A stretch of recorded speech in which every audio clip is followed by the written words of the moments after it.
Spoon television. Spoon radio station. Spoon gonna tell you what is happening in Liberia. Spoon gonna tell you what is happening in Monrovia. Spoon gonna tell you what is happening in Africa. Just to spoon you will know. If the children crying for starvation, just to spoon. You want to get a news update, my brother, to spoon. You want to know what is happening in Monrovia, to spoon. Politicians want to make their decision, just to spoon. You want to know what's happening in the ministry, to spoon. Yeah, to spoon. Yeah, to spoon. You from Fonjema, Maryland, to spoon. Yeah, to spoon. If you eat keep my grandchildren, my brother, to spoon. You got a Spoon TV, you got a Spoon Radio, to spoon. Yeah, to spoon. You want to get a news update, to spoon. What? Yeah, Rastafari. Kilibamba.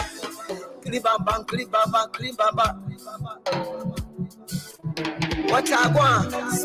Yes, what you back today? Spoon TV. Yes, what you back today? Spoon TV. Spoon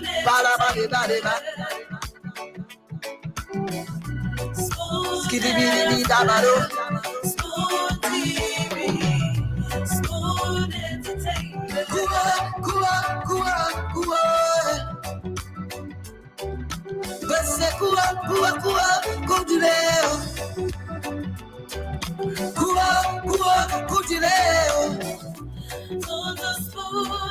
To get your information. To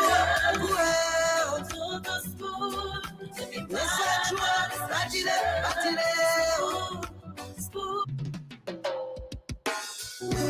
Yes, sir. A special one from the CEO, Stan coming with the spoon. And your boy, Friday the Southern Band. Charges on the beat. To the spoon to get your information. To the spoon to be part of our discussion. Spoon television. Spoon radio station. Spoon gonna tell you what is happening in Liberia.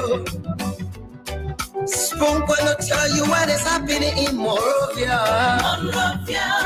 Spoon gonna tell you what is happening in Africa. Just to spoon you will know. If the children crying for starvation, just to spoon. You want to get a news update, my brother, to spoon. You want to know what is happening in Monrovia, to spoon. Politicians want to make their decision, just to spoon.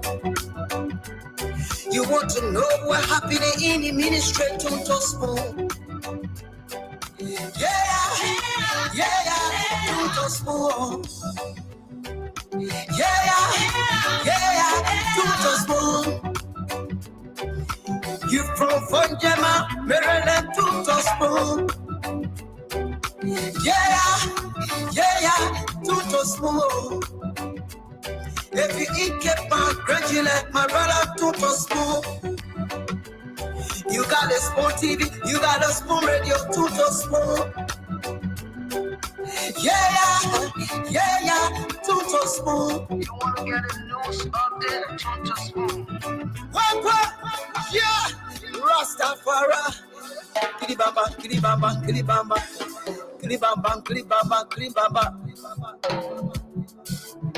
What I want? Spoon Yes, what you back today? Spoon TV. Spoon Yes, what you back today? Spoon Spoon TV.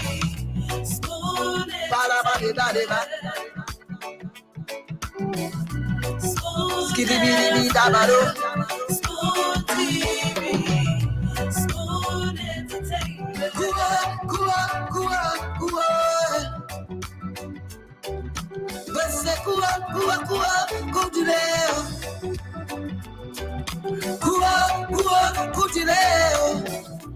On the spoon to get your information. On the spoon to be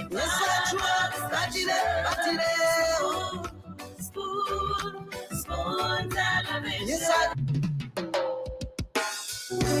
Yes, sir. A special one from the CEO, Stan coming with the spoon. And your boy, Friday the South Man. Charges on the beat. On the spoon to get your information. On the spoon to be part of our discussion. Spoon television. Spoon radio station. Spoon gonna tell you what is happening in Liberia. Spoon gonna tell you what is happening in Monrovia. Spoon gonna tell you what is happening in Africa. Just to spoon you will know.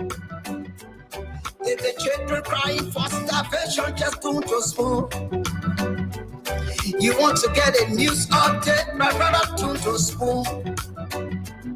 You want to know what is happening, Moreover, to spoon. Politicians want to make their decision, just to spoon. You want to know what's happening in the ministry, to spoon. Yeah, to spoon. Yeah, to spoon. You from Funjama, Maryland, to spoon.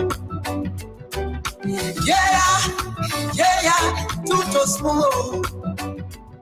If you eat kepa, gradually, my brother, to spoon. You got a spoon TV, you got a spoon radio, to spoon. Yeah, to spoon. You want to get a news update, to spoon. What? Yeah, Rastafari. Kiribamba.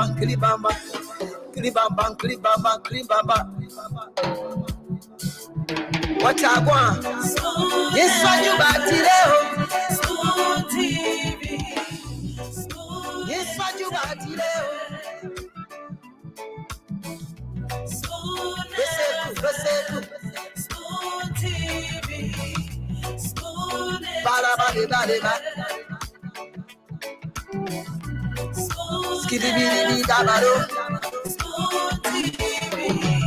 Spoon Entertainment.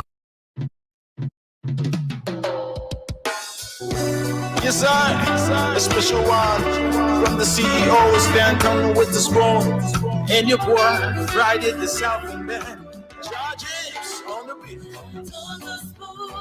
And of course, you tuned into Spoon 107.5 FM. Others are listening to Fabric 101.1. And a host of other stations relaying us all across Liberia, including 10 Radio in Grand Crew County, Radio Gibi in Margibi County. And we're also live on Spoon TV, Liberia's biggest online TV platform. We're live on YouTube, on our YouTube channel, Spoon Talk.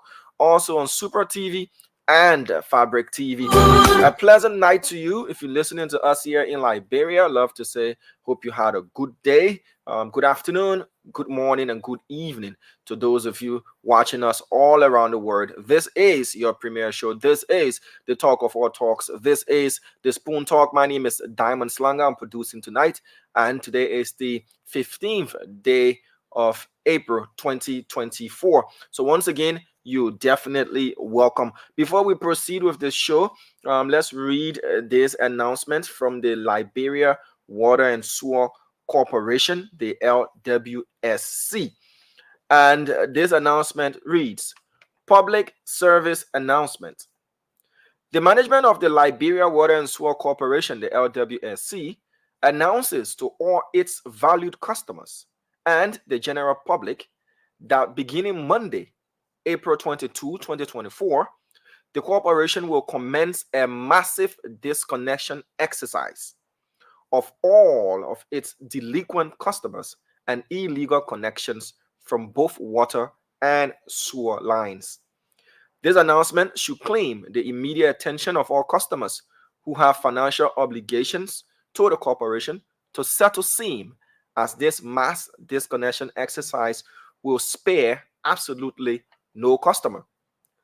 This should also claim the attention of individuals who are illegally connected to the LWSC network, as this exercise will disconnect all customers who fail to present registration documents for viewing by our disconnection task force. LWSC therefore encourages all of its customers who are found to be in the categories mentioned above to kindly proceed to its offices on Front Street and Fiamma in Sincor to settle their water and sewer bills and regularize their status. LWSC wants to assure all of its valued customers, inclusive of both water and sewer, that the disconnection exercise is intended to raise revenues for the purpose of providing quality services to its valued customers. The Liberia Water and Sewer Corporation is at the same time informing the general public not to make payments to individuals on the field in the name of new connection, as all new connection registrations are only done at the corporation's offices on Front Street and in Fiamma at the corporation's sewers plant. The LWSC wants the general public to take note and avoid being duped by individuals who purport themselves as employees of the corporation, as the LWSC will disconnect and also take legal action against all individuals utilizing its services, but are not captured in the customer's database. When you think LWSC, think safe water and affordable hygiene services for the people of Liberia. So that announcement is from the Liberia Water and Sewer Corporation, and is to inform you that if you illegally getting water, or you illegally on a sewer line, or you been paying money to one guy who can come and say he working there, and the money you're Nina in the system, they say they come and do massive disconnection. They'll just be cutting pipe then, and again, that you can show your paper for, that you can show document for, they'll just cut it. And the reason they're doing that is so they can provide services to those that are paying legally. So read this announcement for 3 days. So if you know you connected or you owe, go and pay your arrears. Don't say, oh, what I can when they can 1 day in 6 months. All I want to say, they want to settle all that problem, and why they want to take those who ain't paying for on the line in the system, then they can come and pull a set so they can keep all of you the service that you need. So that is from the Liberia Water and Sewer Corporation. And talking about people purporting themselves to be that, I get one story, very interesting. It's not an isolated case though, but it's one of those stories when they come up, they're worth talking about. How are you, Dr. Francine Special Chinowit Richardson? How are you? You learning very well from I don't know who you can call boom breaker or what. Who you can call boom breaker? Yeah, you don't want you to be asking me to call you learning how you can pronounce my Francine Chinowit Special, whatever. But yeah, it's good to see you, Timon. It's really good to see you. Hi, Regine. Yeah, got money all right. Yeah. So tell me the story. Oh, when the president appoints you, you get a green letter. There are others who can boast of 5, 6, 7 different green letters. They've been appointed, nominated, different places. They served in government perpetually.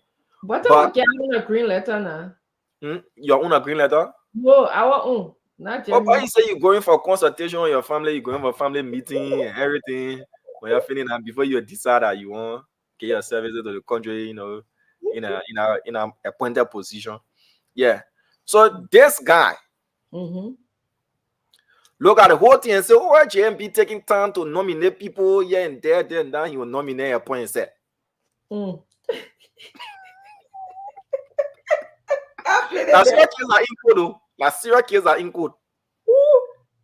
Yeah.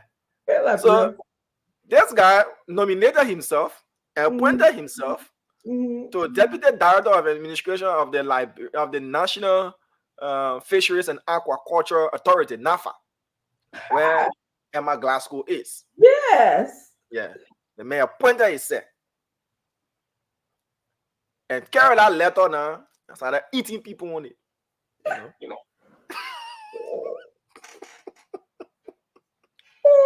He carried the letter and started eating people on it. So he grabbed one guy, ate the man money and promised the man job. Yeah. Later on, they realized that it was fake. The man carried into court. So the name of the suspect, let me get his name. His name is very serious thing. One Jordan David. Tell me a brief. Yeah, one Jordan David. Yeah, and the man name. And this Jordan David is also alleged to have been in the employs of NAFA, but when you were there in Cali, one obo moto and fishing net. What you say he did what? In Cali, you know Cali when you say Cali that register. I mean, he caught? No, Cali. My people, you have that register. Let you understand Cali when they say you Cali something. What I mean? All right, when they say you pump something. Yeah, that one y'all know, man. Y'all not I learning that thing that new people language. All right, let me take it slow. So if you listen to the context of the statement, you know the meaning of Cali. So in Cali, one obo moto, and then he Cali fishing net, then he rack it. That means he's kind of stole or took them away illegally. Yes, I Cali down there. Yeah. They Cali or you pump it. Yeah. Yeah, okay. And then he rocked it. I mean, he ran away with it. No, rock it means sell it. Oh, okay. Good, very good. The colloquial experts. I like how you're helping us. You're helping me. Oh yeah. One man said, Samuel Bailey said the man stole Dr. Richard. Say, I got it. I learning this much. But we're all learning. We gotta have our own colloquial dictionary. It will listen to Tamo teacher. Well. Yeah, so that what happened. So the case is currently in court. You know, he's been charged with these are the offenses he's been charged with. He's been charged with criminal conspiracy, impersonation of an officer, theft of property, and forgery. So criminal conspiracy, impersonation an officer, theft of property, and forgery. So the man decided that he will appoint himself. You know. Wow. Yeah. So what are you are saying that you shouldn't do any of that? If you do that, you'll be in major problem. Yeah. With them. That, you know, when I read a water and swear announcement and I came to the world reporting, you know, then I remember the story and decided to share. But it's a serious story. He was arrested on the 5th of April. So it's a fresh arrest just this month. Yeah. So if you do that, water and swear company will do the same thing to you or more. So people need to be careful, aside the fact that I just, you know, water down the story and put it in a kind of comic way, but it's a serious thing. You have to be careful, especially with those who are desperate to get appointments and those who want to continue doing business as usual, won't be passing to the back door, paying money so that businesses can be affected. They don't want to pay taxes, or they want to do corrupt things. People will take advantage of you. There will be those who will purport themselves as government appointees. And in this country where we really don't know, even the police, if you go outside of Montserrat County and you just get one walkie-talkie, put it to your car window, they will salute you. Hey. The police people don't really know their bosses. They don't know who's who. Yes. You know, I've been on the stadium before, and though that police officer was commended, but he stopped Patrick Sulu. Then 100 of the Liberia National Police was doing a counter meet. He stopped him. He didn't present, you know, a ticket or whatsoever, and he stopped him. Wow. And then the bodyguard told him, but you know who you stopping? He tells him, oh, that 100 here. Though he was doing his job. He was commended for doing his job. Yeah. But that is clear cut that people don't know, especially law enforcement. People don't know their bosses, and they should be doing these things so they can know who their bosses are and all that kind of stuff. People need to be made aware. During the regime of CDC, a lady was caught again impersonating Josephine Davis, the then Inspector General of Commerce. She'll go to the BB store there and say she's Josephine Davis, then okay, what TV and all kinds of stuff and things like that. Wow. Oh yeah. Wow. We even caught a guy last month that was impersonating to be a Spoon reporter. Okay. Yeah. Face Adika went to a press conference and then signed as a Spoon employee, a reporter from Spoon, and then we had a Spoon guy there. So when the guy went to sign and said, but I can't somebody sign for Spoon and you again. You know, it's really man. People can be brave, Yeah, can be really, really brave. You know, like I always say, Diamond, two persons or two positions to be afraid of in this country, that judges and police. If you're afraid of anybody in America, and so I can't believe that people be impersonating people who are, you know, in uniform, like the police, and everything is okay. It seems okay to do that. Can't. You'll be in huge trouble for that, for impersonating the police or judges. So I don't know. I had a personal experience like that in 2019. Mm-hmm. One of those videos on the Spoon TV page when we just started working at Spoon. It was during the heat of the coronavirus pandemic. And this guy was purporting to be an LDA officer, that he was in the LDA. So around Fiamma Market Junction there. So when got there, he asked that I identify myself, and I identified myself, and then I asked him to identify, you know, himself. That's where the whole Wahala came from, you know.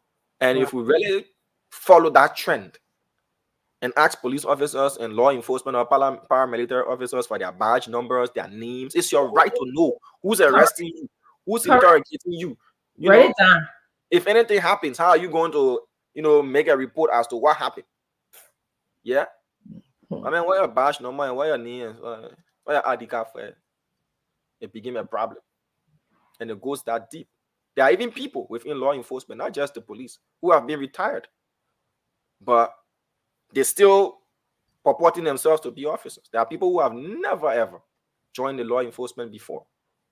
They purport themselves to be law enforcement officers. Oh my God! People pass around as LRA tax collectors. That's brave. That's been brave. But you know that you have to be brave to make it. No, you gotta be brave to make it. You gotta be truthful and honest to make it. Because the day you get caught, ain't see how they caught that, ain't see how they call it that man. Sorry, that you must people don't. Easy how the justice system call it a man for impersonation. All that one. Okay. You just gotta be truthful and know yourself, know who you are. Right? You're not policemen and you say policemen to be arresting people or to be impersonating other people. You just won't fake it until you make it. No, it will get caught up with you. And a packaging. That fakeness, that fake news, alternative news when you package yourself, you're not real. It's true. You will get caught up one day. So today, President Barker visited the home of the Speaker, Councillor Jonathan Fanati Kofa. That tragic incident that happened on yesterday, the president, you know, went there to pay a courtesy visit on the Speaker and his family. He was shown around, and that was a massive fire. It was. That was a massive fire. But the Speaker has said, I saw pictures of the building on Spoon Network. Yeah. After the fire. Oh my goodness. Yeah, that was a massive fire. The Speaker has said insurance investigators will be coming from the States on Wednesday. So that probably alludes to the fact that his home was insured. You know, if insurance investigators will be coming to inspect, you know, that speaks to the fact, alludes to the fact. I don't want to be 100% sure that, but as if an insurance investigator is coming, you know, that means you have made claims or they want to make sure the claim is legitimate, you know, that. So he was dating. The Speaker is a good public speaker. You know, he knows how to speak to issues. He deflected the whole thing from being a tragedy of his family, only his family, to a national tragedy. You know, Many people would have said, I suffer at this and that, and blah, blah, blah. But he said he's not the only person, and his family is not the first to go through this. It's happening to every family, irrespective of your status in society. And that's just the reality of things, you know. Yeah. So we've gotten some information as to how secure that building is in terms of cameras and all that kind of stuff.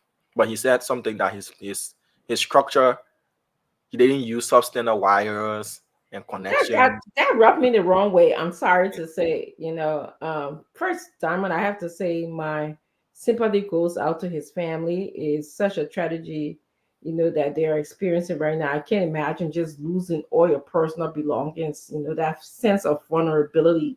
But when he said, I watched the interview when he said, I think Spoon correspondent asked him, was there any faulty wiring involved? And he said, well, my home does not have any faulty wiring or something to that effect. You never know, you don't know. Wiring can go wrong. Wiring, if you're in there to put it together, if the person you hired didn't, use their knowledge, or perhaps they made a mistake, it can't be faulty wiring to assertively say, I don't have faulty wiring in my home. It just didn't rub me the right way. But again, a lot of people speak with audacity, and with assertion when it comes to many issues in Liberia. So, who am I to question? They always speak with authority with these issues. But I feel bad for him and his family. I'm happy that he was blessed enough to have his home insured. Unlike a lot of Liberians, if your home burned down, they'll leave your own to go because you don't have insurance on it. And you're right. Usually, according to many of the insurance laws in this country, even whether it's death related, health related, or even a crisis like this, they have to verify, the damages that you experience before they can pay out. So he was, if it is true that I did see him hear him say he has an insurance investigator coming, but I wasn't sure whether did he mention, was I listening? Did he say a friend of his was coming or something, or he just said investigators are coming? Do you know? He said insurance investigator, and Oh, insurance okay, investigator is coming. okay, Yeah. all right, Yeah. yeah. So it was Coming to the appraisal and see whether or not the fire was intentional. They, do the assessment and everything and all that. So we also went to the Liberia National Fire Service. There is a whole lot, Dr. Richardson. There is a whole lot we need to talk about. And these things happening, they also need to open our eyes to. Most of us only know of insuring our vehicles. Yeah. No. Yeah. I'm talking about in Liberia. Mm-hmm. In Liberia, most of us, we limit insurance to vehicles. Mm-hmm. Your house, your properties, should be insured. Your death, your health, health, and all that kind of stuff. Taking on life insurance policies and all this kind of stuff. We don't really know. We don't really know it like that. Okay, somebody said he said his friend. That's what I was confused about, because a friend, maybe the person who works at the insurance company will be his friend, but I saw him. The policy could have been a friend, but still. Yeah. So I was confused about that, but that requires some clarification in my head. But okay, yeah, okay, go ahead. You are on a good track. That's what I was talking about. Dr. Richardson. This whole issue of fire, disaster, and other disasters that we experience in our country, we should start looking at these things from different angles as well. Yeah, your property is an asset, but it can get damaged at any time. So, what about taking an insurance policy on it? Let's talk about fire prevention first. Being at the fire service office today, the moment I entered, then I was like, whoa. What happened when you entered? Hey, man, Dr. Richardson. That our people want it's gut-wrenching, that you go to the National Fire Service headquarters, mm-hmm. and even the compartments of how they did the cubicles and everything, it's just totally not neat. The whole place looks like I know that already. Just like I'm looking around like, so this is our National Fire Service headquarters, you Yeah. know, and people I spoke to, the trucks, 6 years old and plus. One of the trucks I went to the speaker's house last night was 40. What?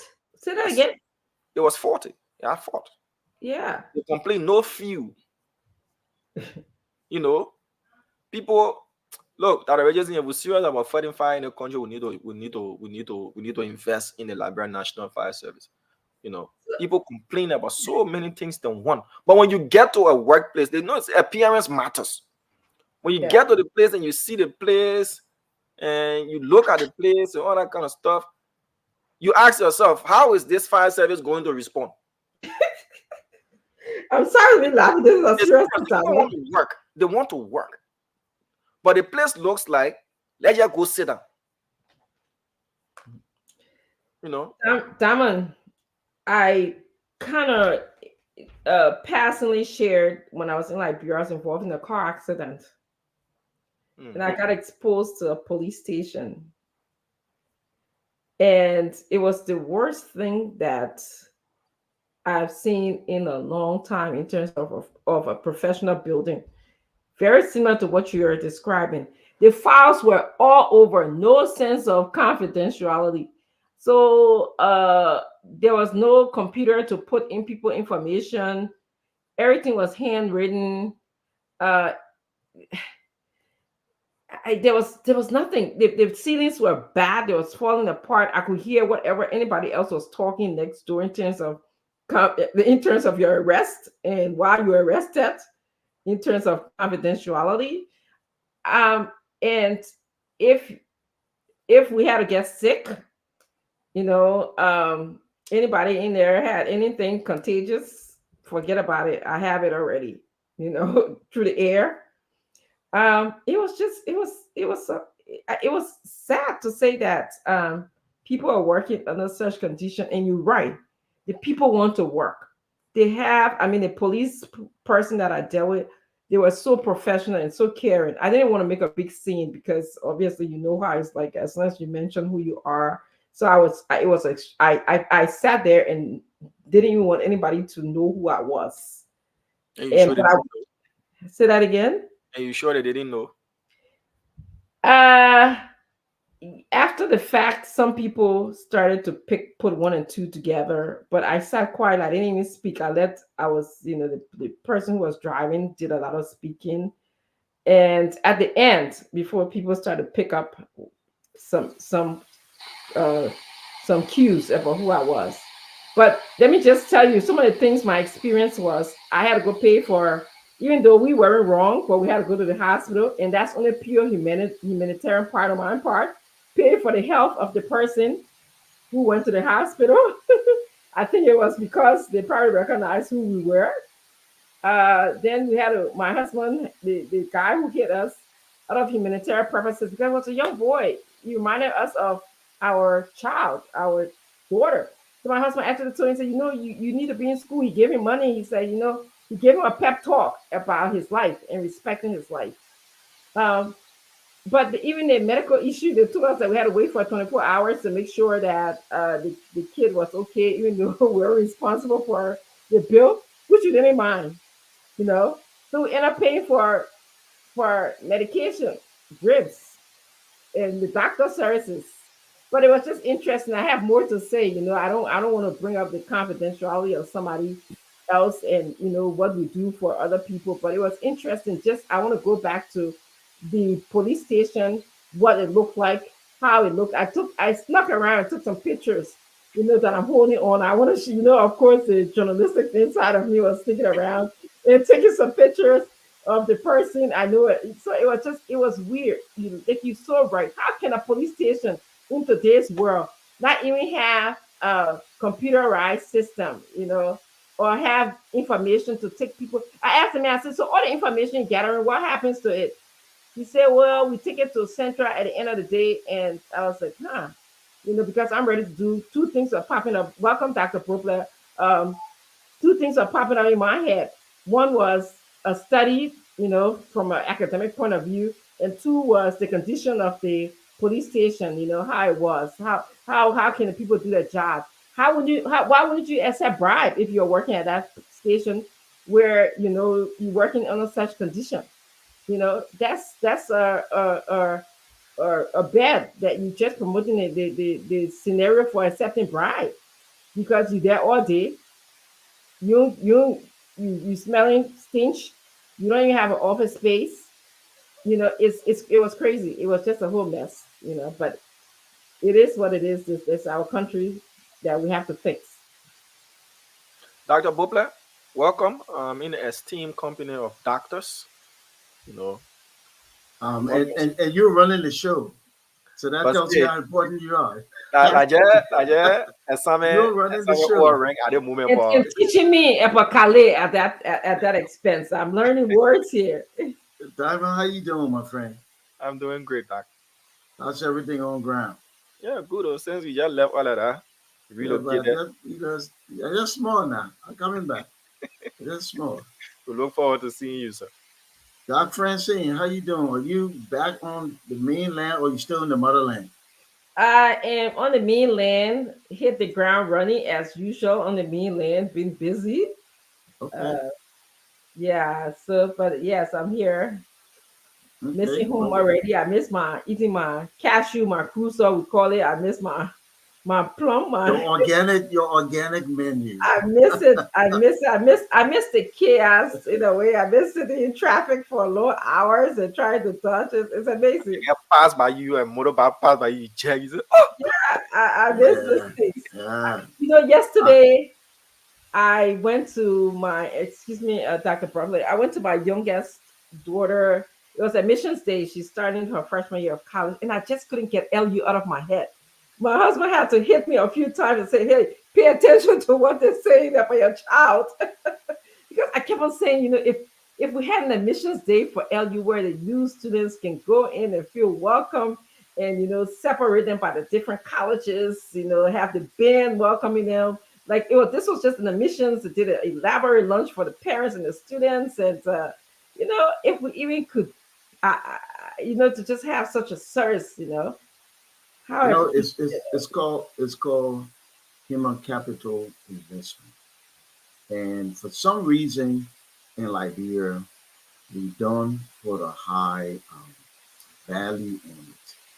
If you notice, and you just left here home, so if you notice, there's some things that were consistent, like certain big shots, arrive with a convoy every day.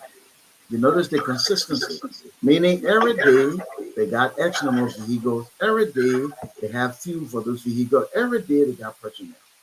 So we maintain certain things that in the bigger scheme of things are non-productive.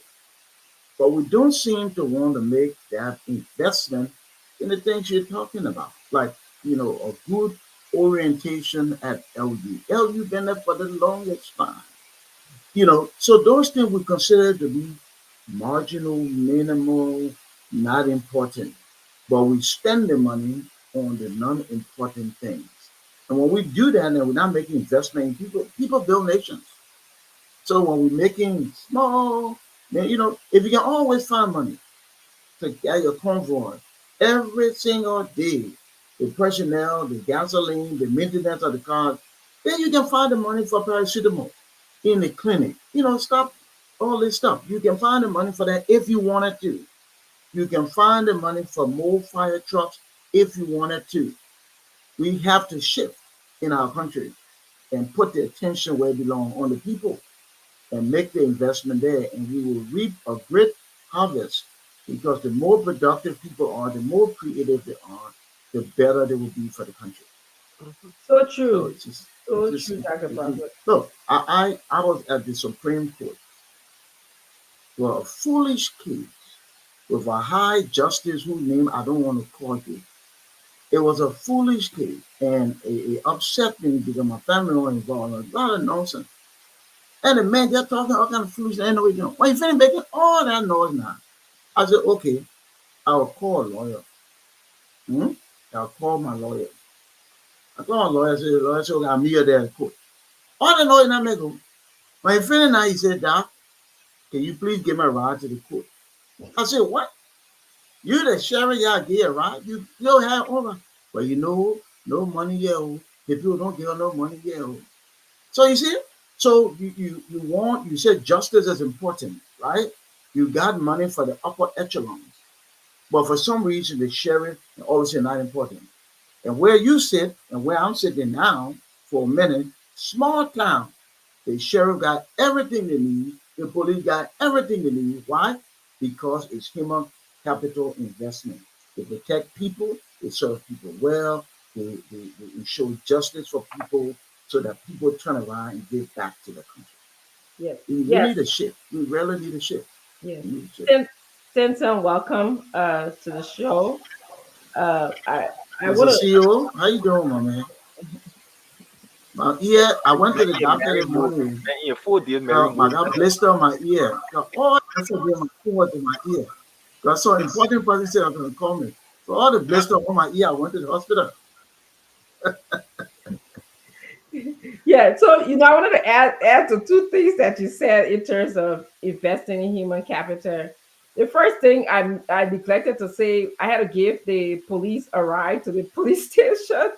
In fact, the witness got mad at me for not giving for not volunteering service my service of giving a ride to the police, although we ended up giving a ride, but I didn't volunteer my service. So I thought that was interesting because the police the police needed a ride in my car. So um, it was just kind of a conflict of interest there to me. And then the second part is, investing in him. My daughter asked me, she said, Mom, why are they taking so much pride and why are these people so much interested in me? They got a whole band out here, got me marching to the band, walking into the auditorium. And, I had to explain to her, college is so expensive these days. So these universities they're putting special attention to all of the students that they get because they know that it is a privilege for you to attend their college. You could have went to anywhere else. So they will do anything to, want you to come to their college, especially with the expenses that we have to incur as parents. And especially they know that you have something to offer the university. So that all of those things were the reasons why they were emphasizing, her attending that college and giving her all the privilege, the band, the music, the free food. There was tons of gifts that they had, t-shirts and all of these different things. So, just the investment in human capital, as you said, was what was happening yesterday. So I'll turn the show over to you, Stenton. I know there's a lot we have to cover today. And Dama, thank you so much. I learned a few words today. Every day I will build on my vocabulary relating to colloquia. The Diamond Dictionary of Professional Colloquia. We need to have Spoon Dictionary edited by Dama.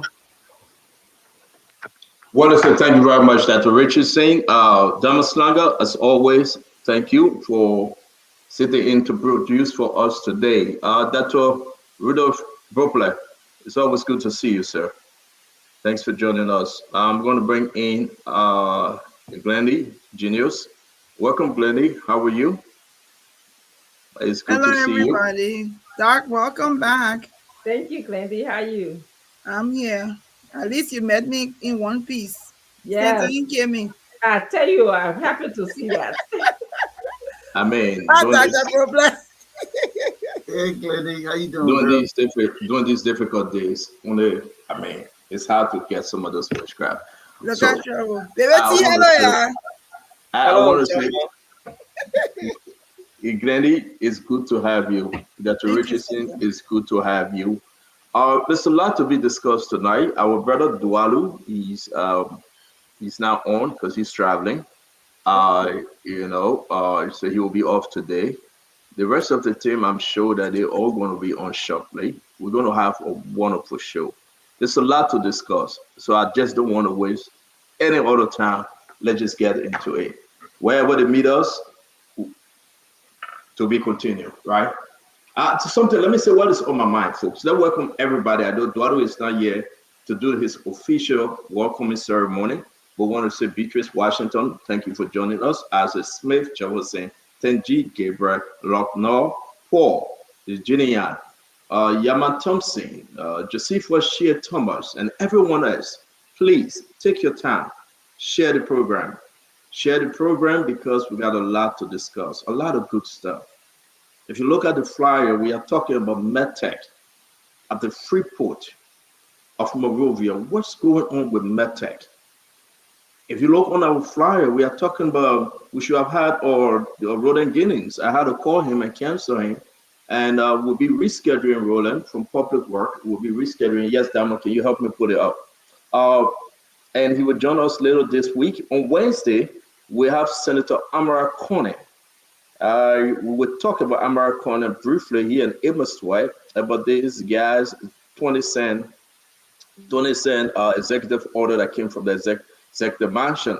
Whether it's helpful, whether it's helping the Liberian people. I'm not going to be laughing too much today. I got to show some war face. Because it seemed to be, Dr. Bopley, thank you, Andrew Mama, thanks for joining us. It seemed to be that we are to a place that certain folks have decided, made up the mind to hijack this government as early as it is. And this is a very serious thing.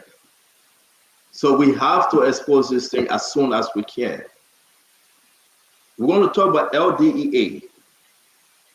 What is going on? The fighting between the director and the deputy director for operation. Do you know that drugs came into the country? They call it, some people say 10 plates and 10 boxes, I think by way of the airport. Any one of you heard of it? Was it on the national news? Was it on the national news, Andrew Mama? Do you know where those drugs are right now? And who names on those drugs? I heard it. Did you hear on the news, Andrew Mama? No. Okay, so it means it wasn't officially put out there. But to my amazement, the LDEA director, A.B. Kroma, said he didn't know. Oh, no. It will hit you so hard today. I'm not here to play. It will hit you so hard today. I'm going to use my intro very wisely. Again, on behalf of the Spoon Network, we stand with Funati Kofa. His house got burned like any other individual in Liberia homes that got burned. We stand with him and we pray that God can strengthen him. Thank God there was no death. Thank God. We stand with him on behalf of Spoon. I spoke to him and I wish him well. So we want to say officially on this program, we stand with you, Speaker Funati Kofa, and we wish you well. We know that building can be built again. But thank God that your life and the life of your family was spared. Let's get back to this thing. Let's get back to this thing. It's no way for us to sit on this show and be silent. No room for us to be silent anymore. The drugs have overtaken Liberia. Yes. We beat on President George Bannon. We are the former president. We beat on Finabono. We beat on the president, brother-in-law Michael Dunkey. We beat on the president's children. We beat on everybody. Today, drugs enter the country. A.B. Kroman, LDEA boss said, I didn't know. Today, we receiving information that when drugs is confiscated and the department do a raid, right? Go and burst people. Guess what happened? The money they found at that scene disappear. The money cannot, they don't report the money.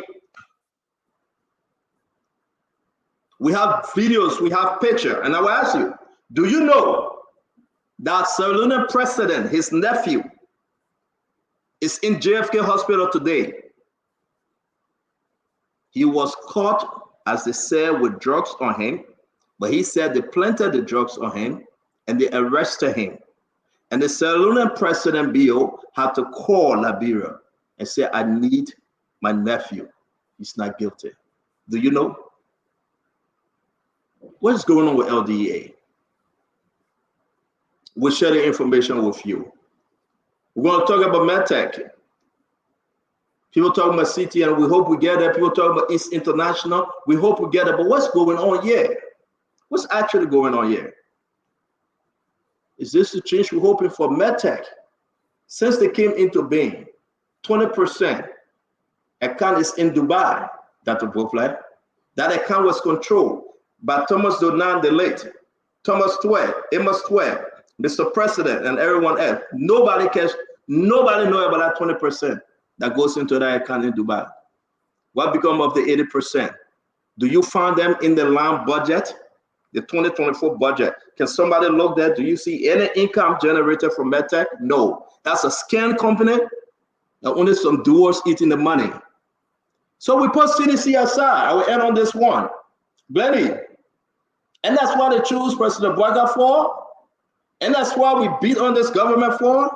Since inauguration, January 22nd to now, who been eating that money? Who's the new Samuel Twe? Who's the new Thomas Donat in this government? Who been eating the money? Where is the money? I received information that the Ministry of Finance, the Ministry of Commerce, the LRA, they all met with those people and they decided to keep MedTech. And I asked them, why are you guys keeping MedTech? And they say, compare MedTech with CTN, we prefer MedTech. I said, what's the money MedTech been owing us for 6 years? They said, MedTech been owing us. I said, you asking me? Do you know about the 20% that goes to Dubai? They said, no, some of them said they don't know. I said, can you go back and ask questions before you keep them? Our country is bleeding. Our country, Liberia, is bleeding. So who's in charge? I rest my case, Dr. Richardson. Thank you, Glennie, Dr. Boplay, and Andrew Mama. Your intro, please. Well, I want to first start by saying my heart goes out to Fonati Kofa and his family, the Speaker of the House. I can't imagine just feeling vulnerable and losing almost everything that you have, but I was happy and prayerful to see he was in good spirit today when he did his press conference. I hope that we get a chance to speak about the fire crisis in our country today as well, because it is an equal opportunity situation. No matter whether you are in high power or low power, you can get affected by fire, which is a terrible, terrible thing. I also am concerned about your topic, Stanton. Where the money is going is an interesting question, because the money should be going to building better schools and improving our healthcare and the infrastructure of our country. So if money is sitting out in Dubai or somewhere else, as you have stated, we need to speak about that. This is not why the rescue train came to Monrovia or to Liberia. So that's what I have to say. Lenny? Oh, it's good to be here. We all share in the conversation with the Speaker's House and everything that they're going through. We hope that this will be investigated so that the cause is determined. So our hearts go out to the family and also to everyone else who has lost a home or lost family members where they didn't know what happened, what was the cause. Hopefully this will bring some solution to the issue with fires in our country. I also want to mention that I watched briefly today that the CPP coalition ended on the 10th of April. A press conference was held today. I listened to the Vice Senator Beryl Charlene Bronskin speak, and I remain proud of her and the bold step that she took.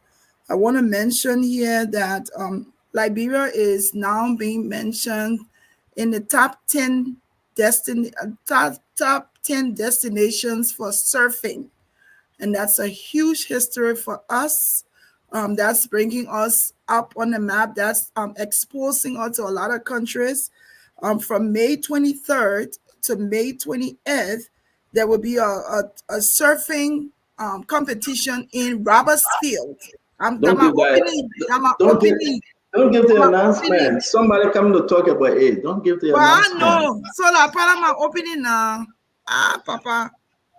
But anyway, it's good news for Liberia. May 23rd to the 28th, when the person comes, they will tell us the full details. But we're very proud. Continue now. You finish doing this. Continue. Finish it.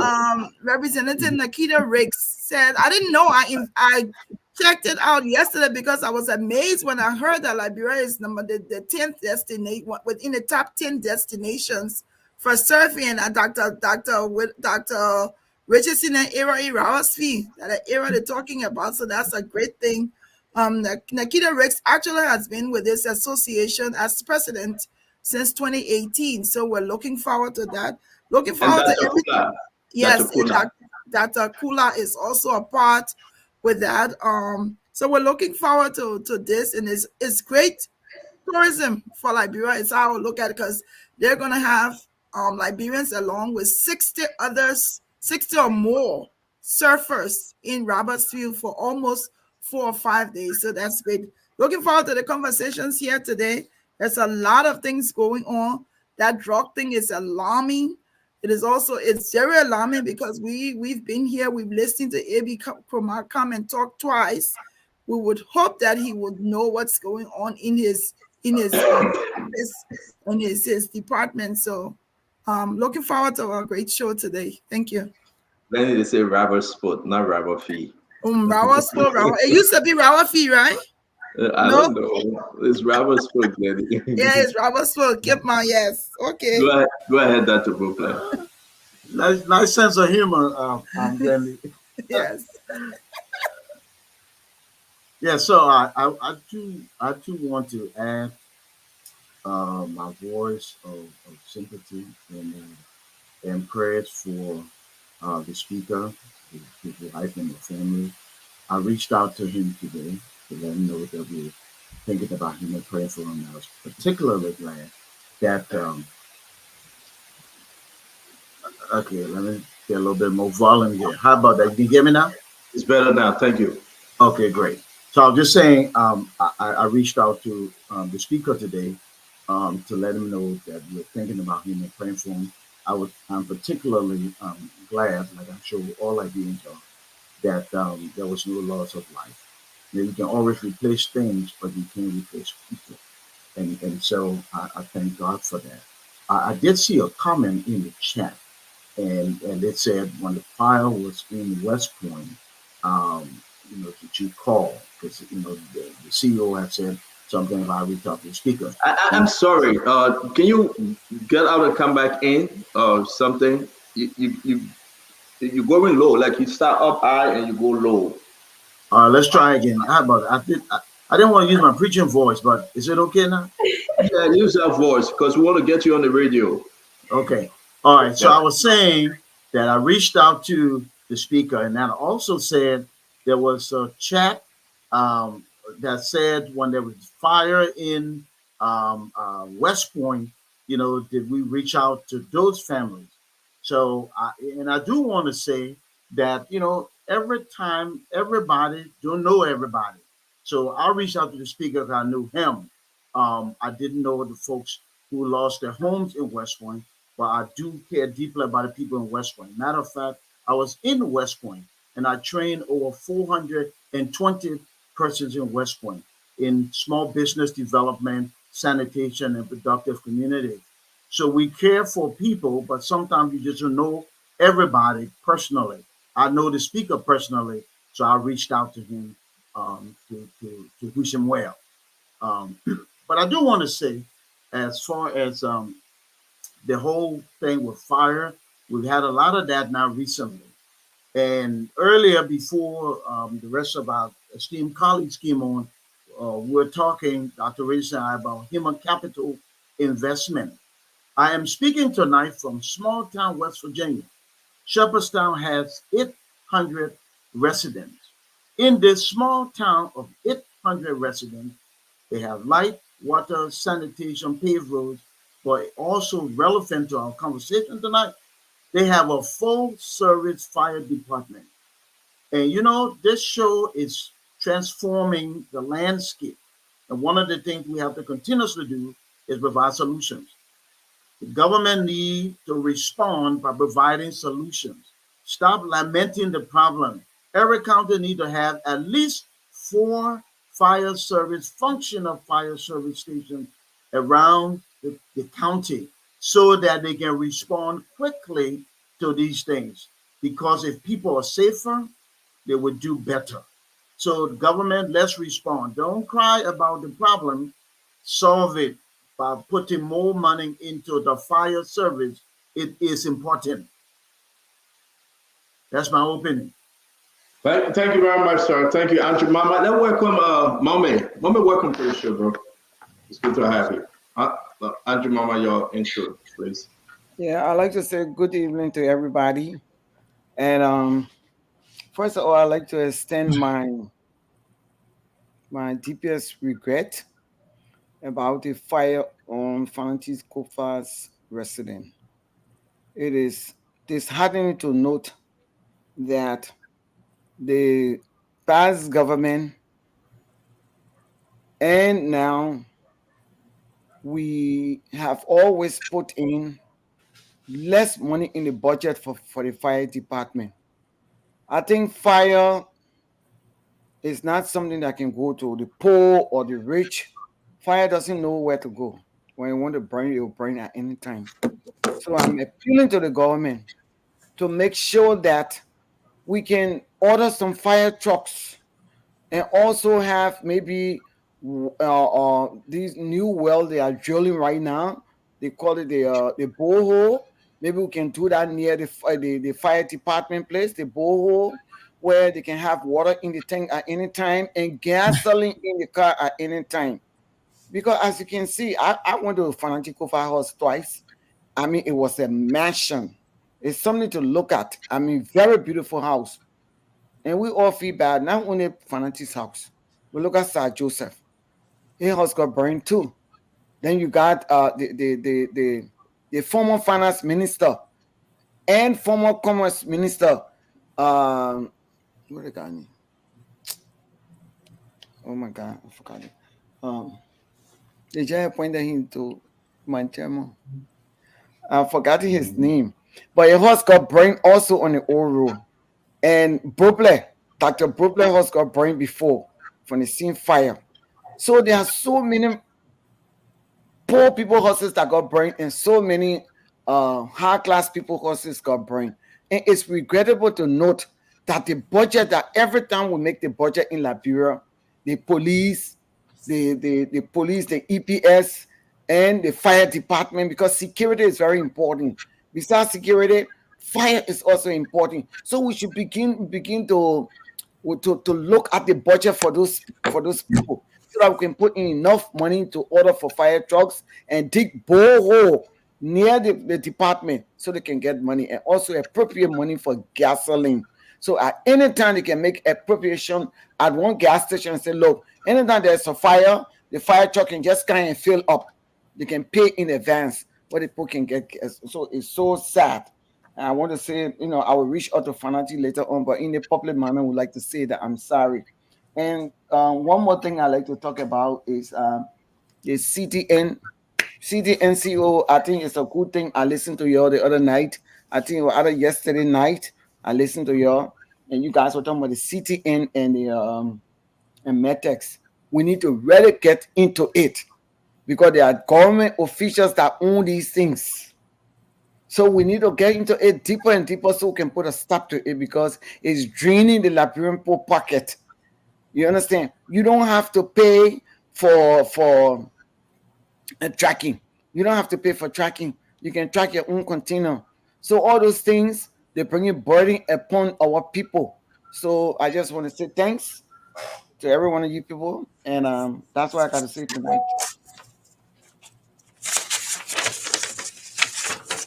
Thank you, Andrew Mama. You want to go to have a Mama? Yeah, I mean, good evening or good afternoon to the people listening to us who take their time most of the time to just get on the show and listen to our views and opinions on issues. We recognize your contribution. It is you. We are here. We regret the situation with the speaker and all the other people who being affected by fire. We've listened to some of the recommendations They are good for getting fire trucks. That's the hardware, to the problem. But there are soft issues that don't require fire trucks that we need to put in place safety measures to mitigate some of these things.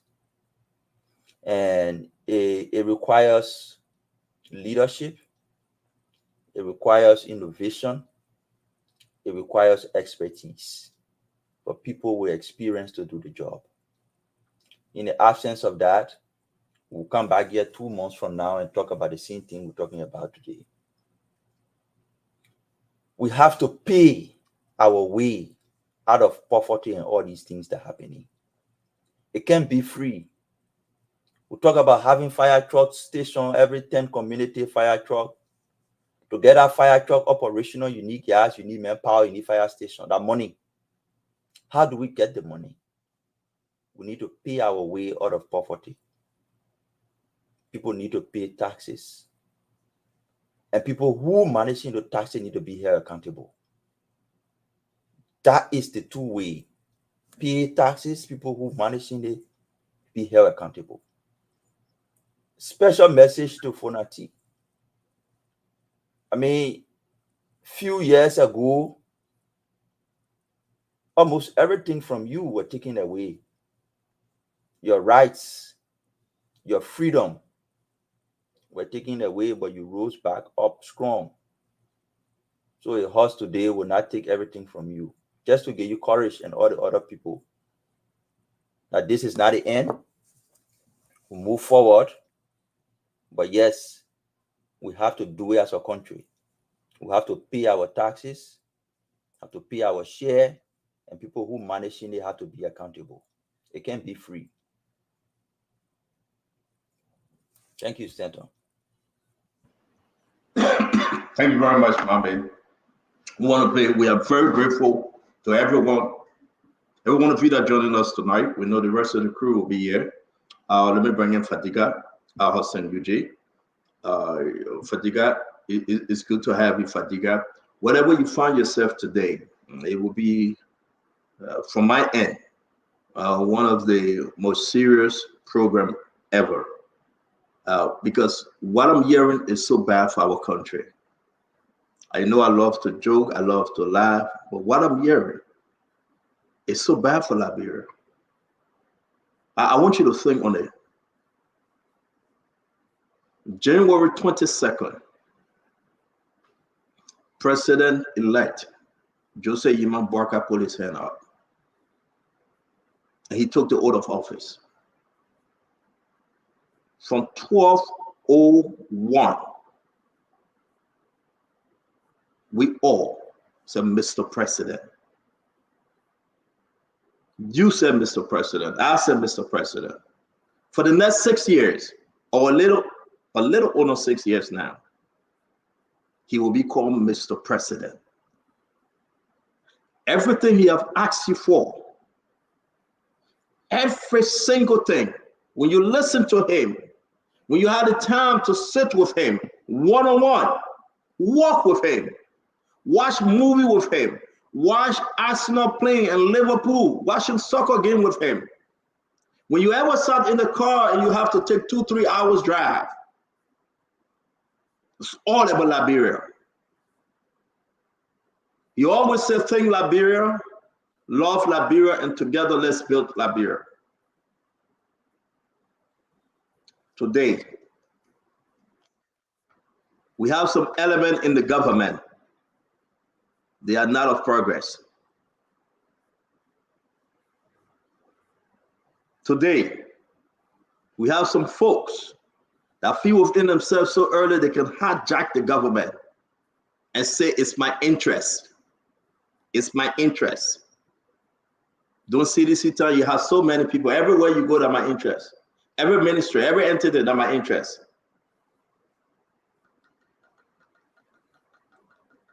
Here we are today. Let's talk about, we'll come to LDEA. Let's brush off Metch. Let's have the conversation. I will call A.B. Croman tonight. If I have the chance, I will even call the Fadiga, the Deputy Director of Operation, tonight and talk about LDEA on a whole larger scale. How did the drugs count in the country?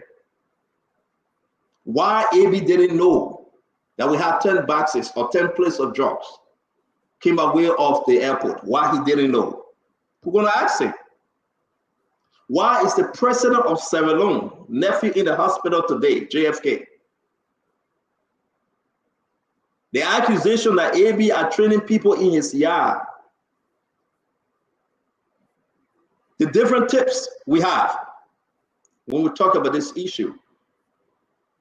We'll talk about it, but let's talk about Metch.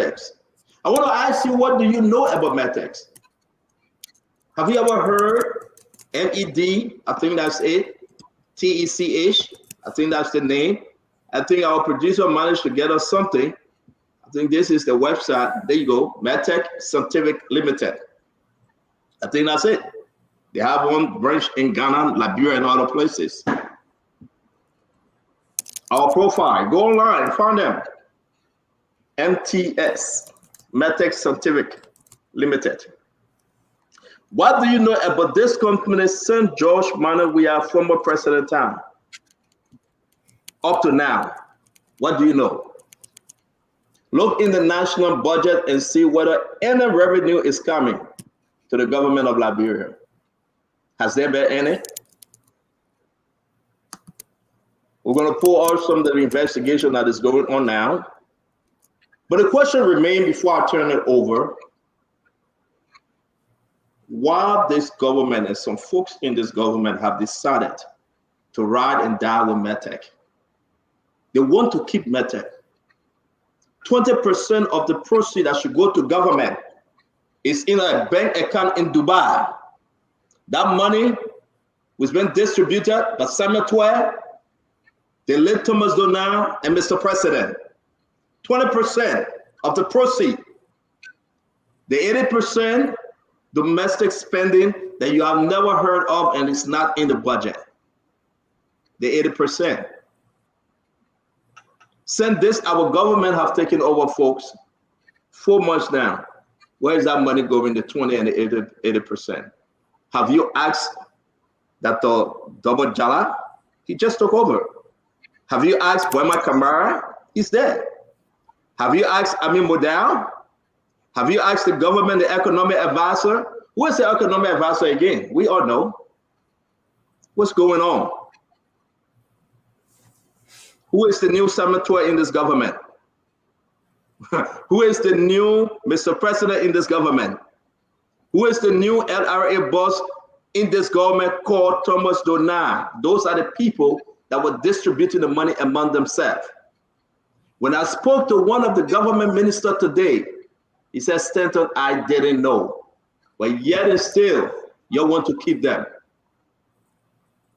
Who brought the body of the late Thomas Donald home was Metch. Who bought vehicle for LRA custom individuals? Metch. Where the money came from? Metch. Let's investigate as I share some document with you guys today that you have never seen before. Our country is bleeding. The question is, why President Joseph Yeman Boakai government still want to keep Metch? I'm going to start with you, Dr. Richardson, Glennie Genius, Dr. Bople, Andrew Mama, Al Hussein, and Mambe. I want you to be last. This is deeper than we ever think. The question to the Liberian people, when you send your vehicles, when you send your boxes, when you send your stuff home to Liberia, why Metch is overcharging you, but the money is not going to the government? Dr. Richardson. Stanton, you know, your comment that our country is bleeding is extremely hurtful. I feel pain, you know, throughout my body every time I hear you say that. Metch, we spoke about Metch and CTN, which I'm sure we're going to cover a couple, maybe 2 or 3 days ago. And you're asking really good questions. I was very surprised to hear you say that Metch was responsible to bring Thomas Donald's body to Liberia. So what does that say to me? You know, the implications of a company that is supposed to be in contract with the government of Liberia bringing a government employee bodies back to the country for a barrier. There's too much mixing and mingling going on there for me, too close for comfort. And I hope I like to see the document that you're speaking about that will verify, exactly some of these concerns that we have. Again, if MedTech is making money from the Liberian people by the shipping of products to the country, that money is the Liberian people's money. It should go to Liberian people's concern. It should be going to building our roads, our schools, our hospital. It should be going in the pocket of one person or going to a specific bank account that we are now discovering that bank account exists. So I hope that if this government is listening or who's listening, they should take cue to whatever we're saying, make some changes in the best interest of the Liberian people. And that's why we come in every day to at least provide helpful suggestions to the government. So that's what I have to say about that. So I think there's several things that's in play. I think it's important to find out, like, one of the things that Stanton is saying or alluding to is who owns this company. We have to start from there. For this company to have such an influence in the Liberian government's community, someone in the top hierarchy must own this company for all of these things to be happening, and for it to be that we cannot do away with this company. Who has the influence? Why is this happening? Why is this company now the law or gospel for everything that happens to Liberia that they have to be a part? I think the conversation needs to start from there. And the discovery needs to happen to understand this company is this way, and they feel that they have an upper hand that they cannot be gotten rid of because they have such high influence.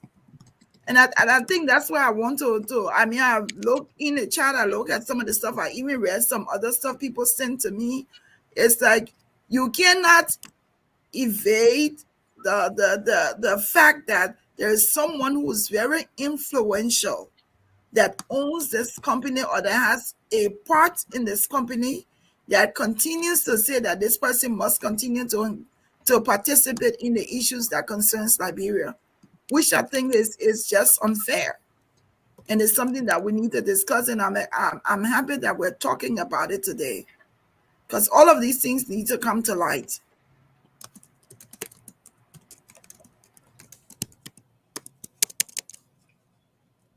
Dr. Bopla, it's your turn.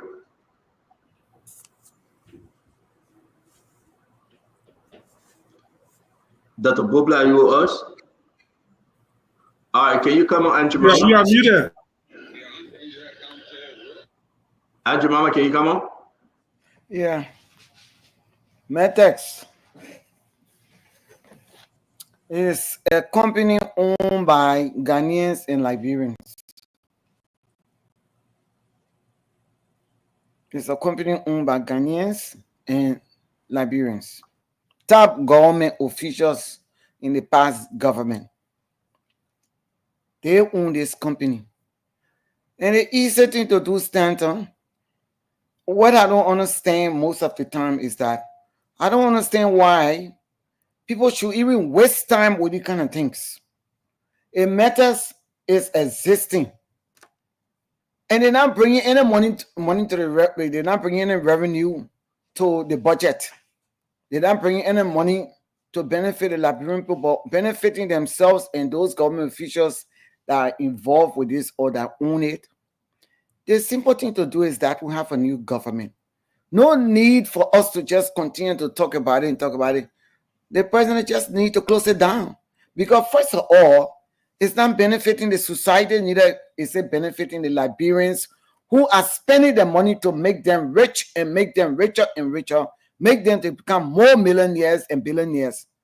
Liberians have to suffer and pay the money to matters for what? So the government need to just cut it off. Cut it off. And if the government wants to still maintain it, then my suggestion would be maybe government can establish their own and let it be run by government. You understand? So that money can come into the coffers of government. But as it stands, We're not benefiting. Liberians are just pumping money into it because they have no other choice and making these people rich and rich. So I think government should either close it down or establish their own, reduce the fee. Maybe it can be maybe like $50 or $25 we pay, just to create revenue and job for the Liberian people. You take it over, but you cannot have Ghanaians and Liberians ripping our people off and we sit down here talking about it every day. They should just close it down. Thank you very much. Dr. Bobla, are you with us now? Can you hear us? Can you unmute, please? Yeah, I'm here. I'm sorry, I had a technical problem. I'm here. So there's somebody who actually did business with our port. They said their bill was $11,000. That's when you put all this stuff together and charge them. They paid $11,000, but they only got receipt for $5,000. Just today, I spoke with a Liberian living here who ships to Sierra Leone, and he broke it down, the simplicity of shipping to Sierra Leone and the cost disparity. It is so much lower and so much easier to ship to Sierra Leone than it is to Liberia. So we have a problem, and it keeps raising its ugly head. And I just want to use a simple illustration. So if you had $20 and you were supposed to divide it between 16 people, 15 being the county and 5 being the central national government. If every county take $1, then the national government will have $5 left, right? And all they can mess with is $5. But if you take our whole $20 and put it in a place where the national government has the opportunity to do all these mango things, create all these fake companies that burden people and slows the economy with high prices, then we'll always be in the place where we're at. We need to look forward and solve problems. Ports can be international. Everything got a kind of Maria first. The Buchanan port can ship from there straight to the rest of the world. We have ports here that can do that. Raise the capability, give them some autonomy with government supervision, and let them create places of best practice. Otherwise, we're constantly dealing with the same situation. And just a few months ago, this issue started to brew.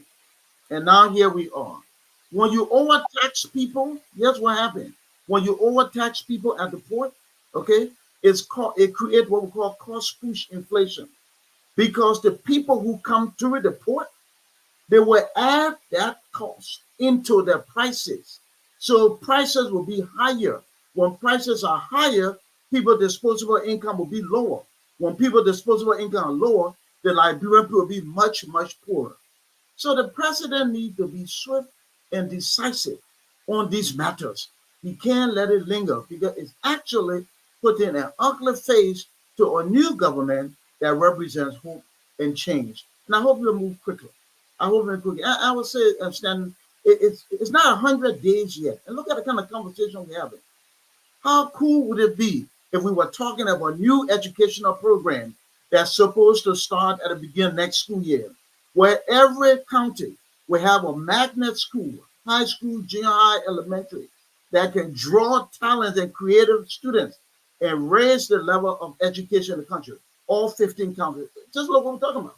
We talk about crooks, we talk about corruption, we talk about suppression of the Liberian people, and we talk about institutionalizing poverty with the consistency of these bad actors. And the president needs to act and act quickly.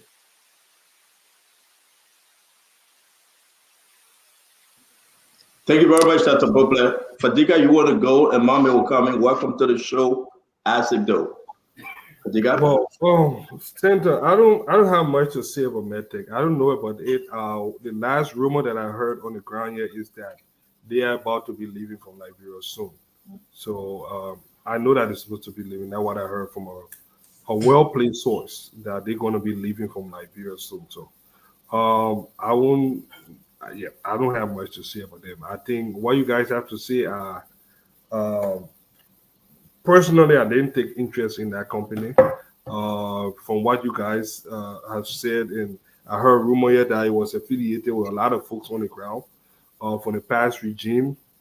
Like I said, I still maintain what I say that this new administration should take the time, investigate these things, so that we cannot have a repeat of the access recovery issues.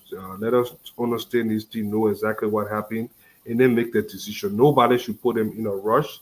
And this is hurry bus process. I know that it's hurting our people, but I don't think that the president is a very a cautious person. So I think he should take his time, study these things. And it is affecting the Liberian people. I think that company should go, but I don't think he should rush anything of that matter. He should take his own time. Mame? Yeah, I mean, I will start from where Fadiga ended when he said, take your own time. You see, when you campaign on the basis of change, especially with the Unity Party and the Rescue Mission, we know the deposit of competence and experience within our rescue mission. You can argue a day, or you can argue it from now to Judgment Day. That establishment, that rescue composition is a deposit of competent, qualified, and experienced people. We expected by this point in time that we will have an informed opinion on how to proceed with issues like Metch. And the Jumama is not advisable to just cancel these agreements because they have binding effects on other issues. You have BVAC in Liberia. They replace BVAC with Metch. Most of these trade-related safeguards and risk management institutions, they are aligned with WTO, and they help to guide and rank your country for business facilitation and place to do business. When you don't have them in place sometime, it sends a bad signal. When you have them in place in a corrupt way, it also sends an even worse signal. And that is the situation with Metch. The role they are playing is a role that is needed. But how are they playing it? Under what condition are they playing it? Is the position of inquiry. How is the country benefiting? Is the position of inquiry. For example, I read the response, and Stanton, thank you, you posted in the chat room. That's how I managed to see it. I read the response from Metch's lawyer to the government, to Senator Amara Kone and Senator Ellis Jeneka Tyler. The Senate committee have made inquiry, asking a lot of questions around establishment, revenue sharing, and stuff like that. But one thing that struck me was this response about revenue sharing. They asked them about the money. How much are they paying to government consolidated account consistent with law around concession? They responded that as per the contract they signed, here is what they said. Mame, please follow me. Mame, sorry, please follow me down. Let me flag it. Let me upload it quick. I'm trying to find it. I can't. Just, yeah, please. Okay, I put it there. I put it in the chat. It's there now. You can also check your message directly. It's also there. And if you want, you can put it up. So the Senator Amara Kone's committee and Senator Ellis Jeneka Tyler committee were making inquiry that this company being here, while it is true we acknowledge that the role they should be playing is a role that is consistent with our agreement through the WTO accession, is needed. But how are they operating? What are we benefiting as a country? What is the share of our revenue going? Under what condition you were hired? Who are those holding shares in your company? Those were the questions that the committee asked. Listen to their response. I'm interested in the money issue. It says, pursuant to section 9.3 of the contract, section 1182 of the Liberia Revenue Code, Metch has made 20% allocation. Mama, sorry, you sent the wrong one. I want to share it to the group, please. Yeah, that's it. That's it. They play yellow spoon, the second spoon. Okay, thank you. Right on the right hand corner. Yes, that's it. Metch has made, that's the lawyer speaking for them. Metch has made 20% allocation directly to the LRA for its capacity building initiative. Period. Sometimes you can take it down.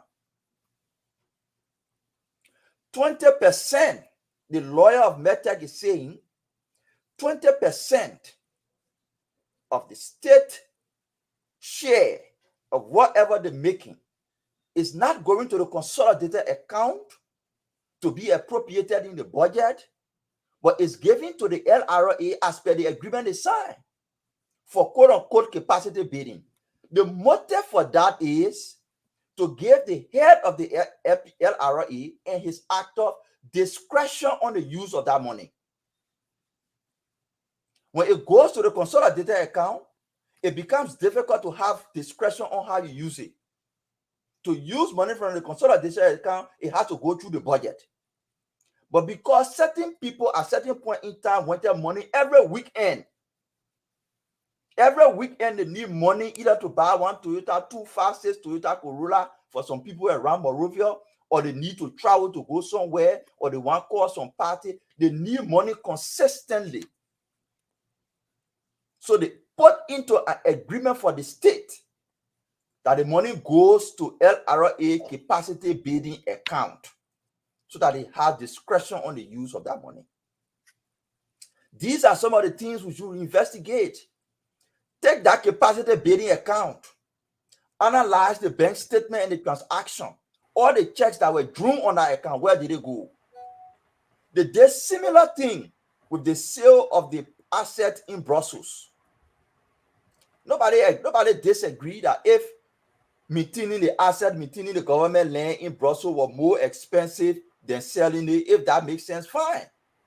But they sold it instead of sending the money directly to consolidated account. The agreement says the funds should be deposited in a donation account at the Ministry of Foreign Affairs. So they created these conditions so they can have discretion on the use of state resources to use it anyhow every weekend to do anything they want to do. So yes, the JMB administration has taken over. It is your responsibility.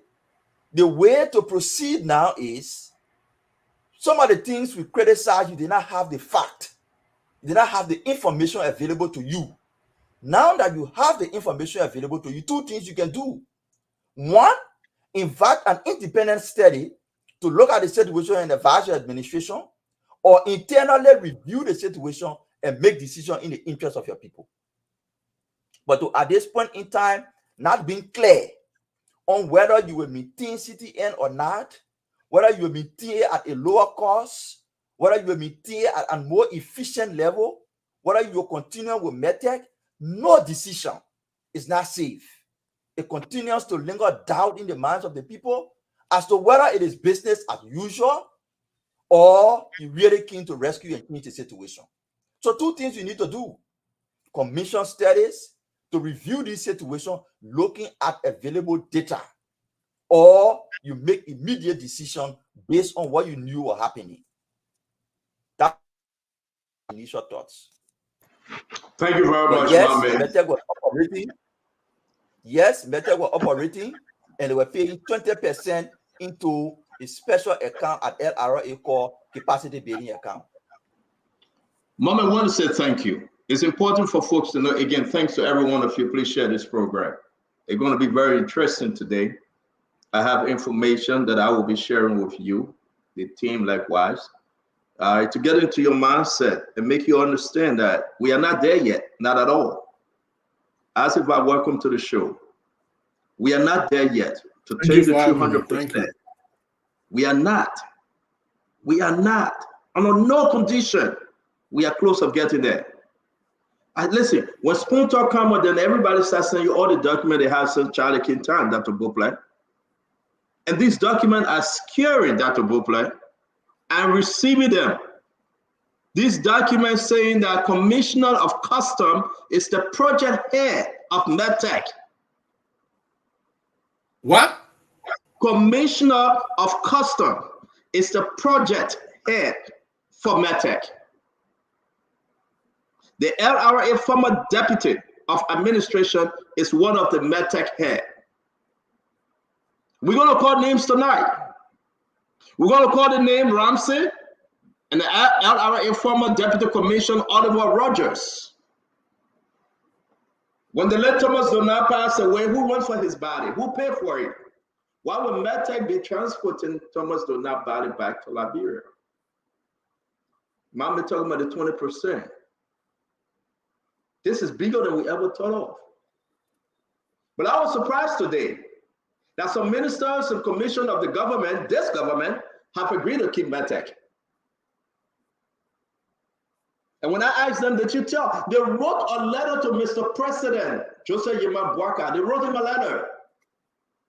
They wrote a letter to Mr. President and say, we want to do away with CTN and want to keep Metch. And when the question was asked, why you want to keep Metch? Who is advocating for Metch today?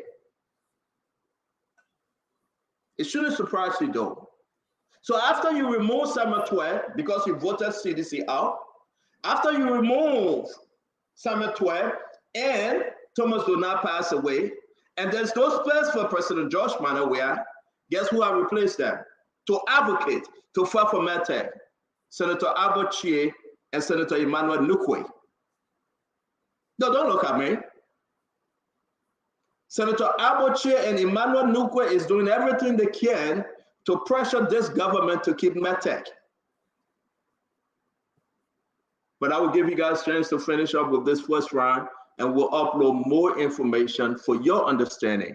Folks, while we go into the chat room for now, please keep it till we post it up. Then we can share it to whosoever would like to share it with.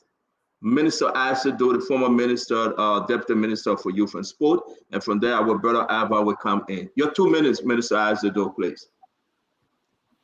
Well, Stanton, thank you, and hi to everyone. Hi to the listeners. I think I may not have much insight of this entire Metch entity, but I just want to look at it from a general perspective when it comes to the people of Liberia. I said, just mute yourself, please. No, it's not. It's not me. It's Acid Va. You gotta mute yourself, Mr. Va. Go ahead, Asido.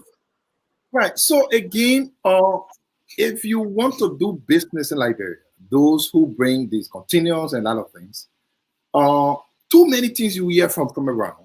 Even most often, I've got a friend who had to go to Togo, get his cars from there, and bring it here. Not knowing much of this entire Metch issue, one who just want to believe that all of these things contribute to the reason why people who rather go to a neighboring country and bring the items in the country. You know, I was trying to read on it a little bit and I kept asking myself, what value would this entire Metch people, whoever they are, company, who be adding to businesses in Liberia? One conclusion I will always have whenever I went through this, that value will be increasing prices. Because whatever price that will result from their operations, my understanding, some inspection of shape and thing when it comes, I mean, what is that? And personally, this is one of the places where I don't care if it is past government, present government, which other government. What matters is how the actual people of this country suffer. Now, if you want to bring something in, the country probably should have been sold for some $10 without mented, whatever mented or mented, whatever they call them, inspecting shape, whatever they inspect, I'm not sure that price will increase. Who suffers at the end? The ordinary people of Liberia. My only issue always, though, has always been the fact that, you know, we've had an election. The reason why people go to election is for everyone to bring on board their platform and those things that they think, are wrong with the country and the changes they want to make. Now, it's been 3 months now, going to the 4th month, if I'm right. We've had a new government. If these things that they've spoken about very passionately during the campaign are things against the interests of Liberia, I would think it shouldn't be this long dragging for the necessary actions to be taken, in my mind. But personally, past government, current government, whatever government, once it is not something that benefits people, and of course bring up more burden, I would think something needs to be done. And again, I don't know much of their operations. Thing that I heard is that they do some destination inspection. When the ship comes, they go and inspect whatever they're inspecting, whatever value it has on the business. I only know besides job prices. And I agree with my man, of course, Dr. Butler. We should be looking at these things and ensure the business environment is conducive for people wanting to do business, so that the people actually benefiting from those two cannot be having higher costs here and there. But again, I don't know what benefit it brings. Thank you very much. Let me bring in Abba. Abba, are you with us?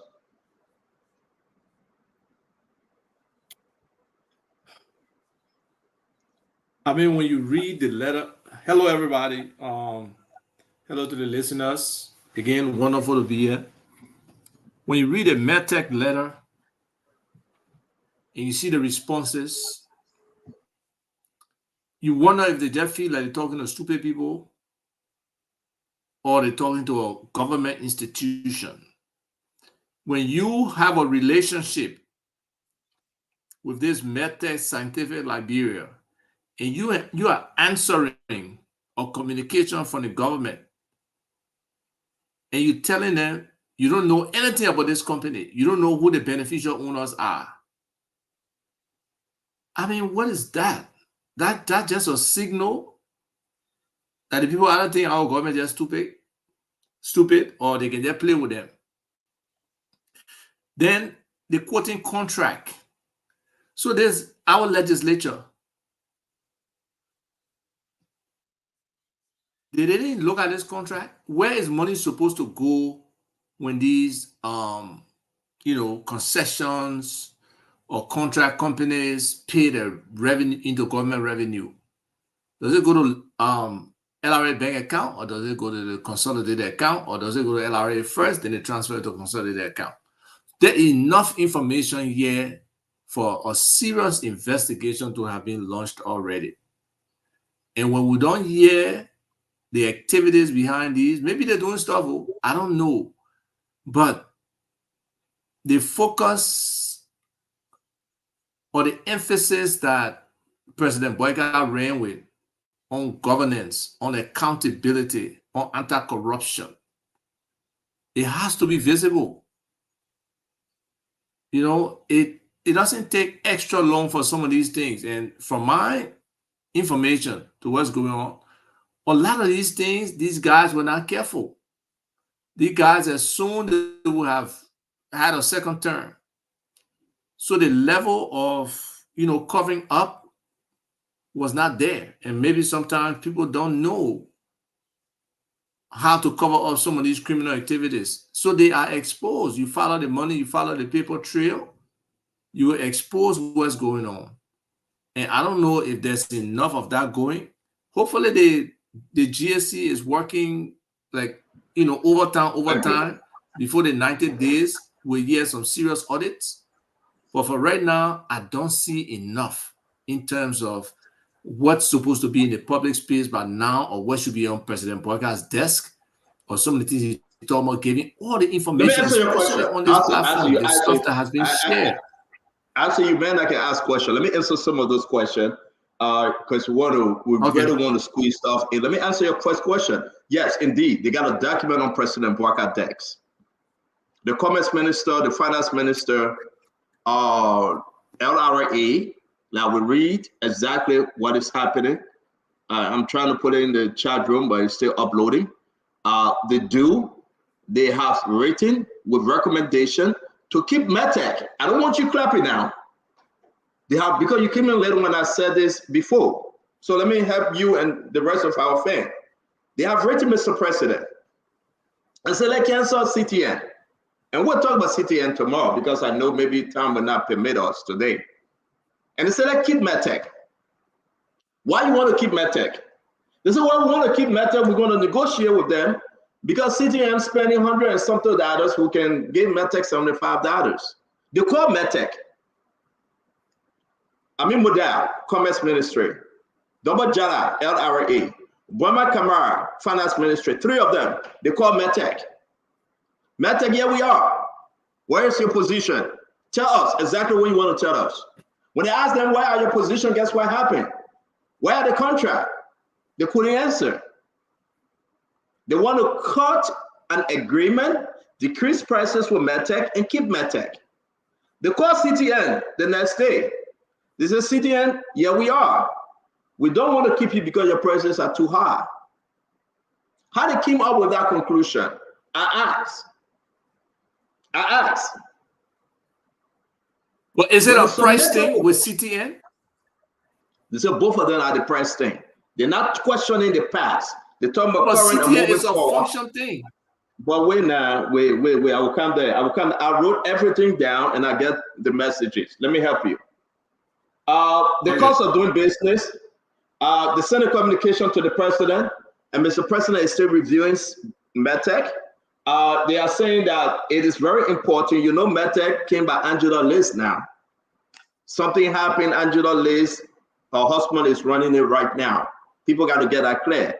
Angela Liz is not over it again. It's her husband that running this business.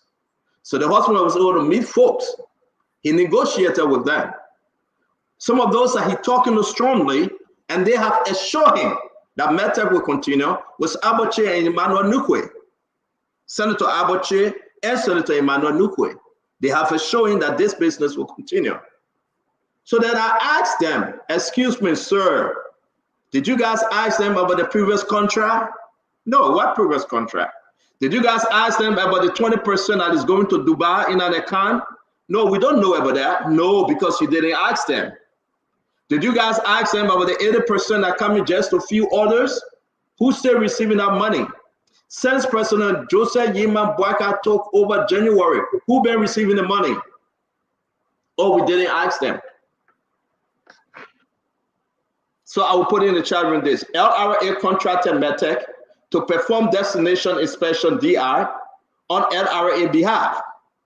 Construct a DI site at the port in Monrovia, the first thing. 2, as part of the fee that Metech collects, 20% is given to LRA as support to the custom department consistent with the revenue code. Did you ask him about that 20% that you saying were given and will be given to LRA? Because LRA have not gotten that percent. Samuel Todd will talk whether it's in the budget or not. I mean, Samuel Jackson, we'll come to him, we'll discuss that. The contribution that Metech make is facilitating trade, which lead to the collection of various import and export levies. Now, let's move on. I'm not speaking. People are saying this, that the people that are working in that system. I'm reading exactly. Do you ask them what they mean by facilitating trade? I make if I finish, they just read your question down. Contract to see how they're facilitating trade. Hold on, small. People say chair. Let the people follow the story. This story will get the end. Now, yes, the plan. Okay. Now, yes, this government plan. Once DI, when we talk about the DI, we say destination inspection. Site has been completed, and our custom officer have been trained. Once they have completed the DI site and the custom officer have been trained, Metech will fold up. It means that Metech will leave. So when you hear Fadiga saying Metech leaving, that's the operation to say keep Metech to do all these things. And our custom department will take over the full operation of, like Mami said, destination inspection for 6 years. And that's what I want us to understand. Metech have not done this for 6 years. And you want us, Joseph Yima Boakai government, to give them another 6 years. Believing that Mami, once they finish it, they will leave. When will the end come for Metch? When? This is what the governor said to President Joseph Yeman Boakai for him to keep them. They have a series of meetings with the stakeholder, including Metch and anybody know Boakai thinking? I would not do that. I would not do that because I spoke to folks also around the president, but I will keep that till the president makes his decision. As if this government is our government, we will keep no secret, we'll leave no stone unturned because we would say this story as it is. 6 years, George Manning, we are Samuel Twell, Thomas Donald, all of them in the first money. And today, they're telling you, me, all Liberian, all over, keep Metch for additional 6 years. Till they can train custom officer, till they can build a site, then we tell them to go. Uncle Sam, welcome to the show. Talk to us. Well, you know, when you tell people that you are running on a change mantra, and these are specific things that you said were wrong, they were bad, and you come and you get almost like, oh, this is your 4th month, you're going to your 4th month, and something is a low-hanging fruit. In fact, not even a hanging fruit, is something at the table. I can tell you, I've been talking to business people. If Metch is kept, I know certain key organizations within the business community, they will start an action or strike to crumble the economy for a few weeks. I'm sorry to interrupt you. Metch been here for 3 years, not 6 years. Somebody just reminded me, say I said 6 years. No, it's 3 years. No Thank problem. you. Okay, so is something very simple. CTN, you want to keep CTN, No, you want to keep CTN, you want to keep Metch. Why are you keeping something that you told the voters that you wanted to change? Why are you keeping it? You're keeping it because there are corrupt elements within the Unity Party administration, within the circle of Joseph Yeman Boakai, who would have a vested financial interest in keeping them. And I will speak more to that. But I can tell you, some key members of the Liberian business community have called me and told me that they're having meetings this week, that if President Boakai continues to keep Metch, they will have a strike and they will close down the economy. I can tell you that. In fact, Stanton, I gave you the guy's number for you to call him, and you haven't called him yet. He's waiting for your call. They are angry. They are upset.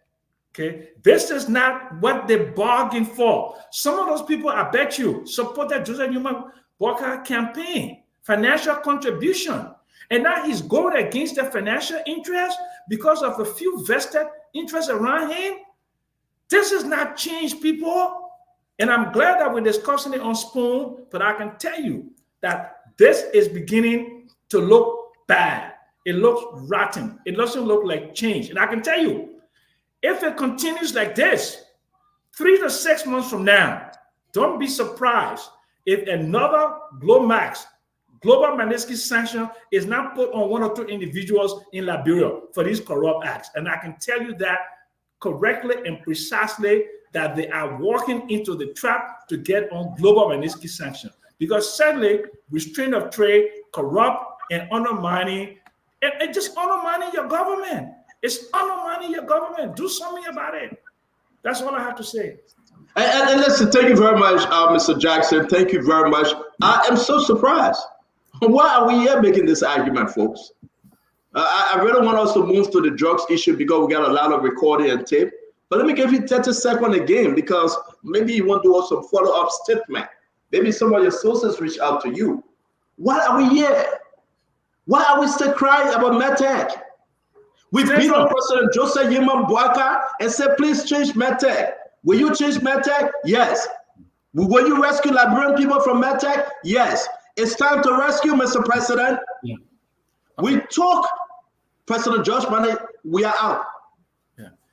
Summit 20 play. I will give you this. Metch bought a lot of different white pickup trucks for LRA custom officers. A lot of them. They might put a hand in your pocket and buy the pickup trucks there. You cannot find a contract on Metch. You got to sign a death warrant with the Justice Ministry to find a Metch contract. Where is Burma Kamara? When Burma Kamara used to come on Spoon Talk and sing, oh, how I love Jesus. Oh, how I love Jesus. Where's Burma Kamara today? We believe in the gospel he preached, but he's not preaching it now. Where's Ami Madal? They are in Washington, D.C., attending the spring conference. What will be the message? What will be Double Jada, the commissioner of LRA? What have he encountered? Where is Samuel Barnett, the deputy commissioner? Where is Gabriel Montgomery? Where is the Minister of State, the economic advisor to the president? 4 months. Our people are bleeding. Folks are calling me. We send our cars. We send this. Meta will suck them. CTM will suck them. APN Terminal will suck them. Our country has turned into a vampire. Then we must sit down and shut up. Yes, let me just tell you one thing. Let me just tell you one thing. One key minister, okay, and at an appropriate time, I will reveal that name. One key minister, either his cousin or uncle, is deeply associated with Metch, and they are committed to preserving the Metch deal. They are committed to it. Thank you very much. Let's get 30 seconds each. I beg you guys, you want to say your last piece, we got to go to the LDEA. Drugs came through the airport, a lot of drugs. Where are those drugs? And when I spoke to A.B. Croman, I spoke to him. I did. I will call him on the show tonight. He looked me in the eyeball, clack on the phone. He said, Stena, I don't know about any drugs coming through the airport. For God's sake, you are the director for drugs enforcement. How can Spoon receive a picture or CC camera video from the airport and you in Liberia, you don't have it? What's going on? How can the nephew to the president of Sierra Leone, B.O., be laying down right now in JFK, right now, suffering from asthma, about to die? LDA arrested him, and he said they planted drugs on him and took his money. And guess what happened? B.O. had to call ECOWAS. B.O. from Sierra Leone, the president, called ECOWAS, demanding that the Liberian government release his nephew. Where are we, folks? Dr. Richardson, I know we're not coming on the LDA yet, because that's a whole different cabal. Let's finish up. And we will continue with MedTech, CTN, East International Mall. The reason why we couldn't bring Roland Giddens today, he's in the spring training. I will call it spring training, not spring summit. He's there. I spoke to him. I said we'll bring him back yet this week. Wednesday will be Amara Kone. Amara Kone and Amos Tua, who telling the truth. You get all the rich input on the 20%, 50%. And the Liberian people stepping high price in the gasoline. We'll talk to Amara Kone, the senator from Bopolu County, on Wednesday. Dr. Richardson, your 32nd, please. Yes, in regards to MedTech, I was amazed to see on the document that you put in the chat room that they don't even have an article of incorporation. Why? You know, we should ask that question. It's also amazing to find that employees of MedTech have these interesting relationship with people in the government. How can you impose your supervision authority over somebody that you are buying cars for, or either paying for funeral arrangements? You know, it's just rubs me in the wrong way, and it sends the message that people are robbing our government. This is, one Uncle Sam and I don't always agree, but his concept or his term that Liberia is poorly managed. Okay, Liberia is not a poor country. This is an example of that. Is the people who we have elected or either put in leadership positions that are failing us. They can consistently, like Dr. Brooker said, and I saw that, buy big cars consistently. We are. You hear in the traffic of around 9 o'clock, and on the clock around maybe 4:30 or 5 o'clock or earlier than that, you hear those consistent sirens and buying big cars. It's all over Liberia. I mean, if you see the amount of big cars in the country, you will wonder where the money's coming from and how come we say that we are a poor country. But this is to say that this is what's happening. The money is going into somebody's pocket for their personal greed and not for the overall interest for the Liberian people. So until we stop, until we question, until these people are exposed, this is not going to stop. And I'm tired. This is on and on we go. Every day we come here and talk. Every day we come here and talk. Why? Why are they not listening? Maybe somebody else, maybe my other colleagues can answer this question for me. Thank you very much. Fadiga, it looked like your LDC went off. So talk to us whether we can stay see you or you can see us, okay? Glendy? So I think we'll continue to go around in circles, continue to talk about things that are not working, continue to talk about illegitimate organizations and companies. But if the government know about these things, they have to make the difference. They have to make it right. You can hear our government officials owning companies. You have a company conducting conducting business with the government of Liberia, and they're illegitimate. I mean, it's like when does things get better? This is not what the Liberian people expected. This is not what they asked for. So you have people in authority that know about these things. They need to be able to step up to the plate and fix them and not just ignore it. I mean, going on 4 months now, we're getting to the 100 days. We can't expect SEMO. That 100 days mark is going to be up. We expect better. And we'll have to be able to hold them accountable. We have to say these things and not hide from them. This is not right. Completely not right. So someone needs to fix it. And I like the fact that we're talking about these things and bringing it to light. Regardless of whatever side of the aisle you're on, Liberia matters. And things have to be done correctly. Someone needs to take charge. We can't keep singing it, take charge, fix it. And no one hears it. Someone has to do it. And I think the constant talking about it, bringing it to light, where we'll be able to ignite them to do something about it. That's what I have to say. All right, thank you. I think you want us to move on to 6 o'clock, 10 o'clock in Liberia. Anybody have anything we want to throw into 30 seconds? I want us to go to LDEA. Do we have anyone you want to say something real quick? Actually, okay, go ahead, Mame and Angie, Mama. Let's just do the round there. That'll be fine. Yes, let's do the round. Yeah, let's just Mame, do the please. so Angie, Mama, go ahead. Oh, okay. Yeah, so I know Uncle Sam Jackson making the point where he wants to put some blame on the current administration for me, quote unquote, maintaining, these institutions. You can make that. That's a valid argument. And it makes political sense to do that. But when you take over an administration and you see sources of revenue, you don't just scrap them off the budget. You investigate. When you outside government, you don't have the facts. When you come in government, you have the facts. And that's why I'm holding the Unity Party administration accountable.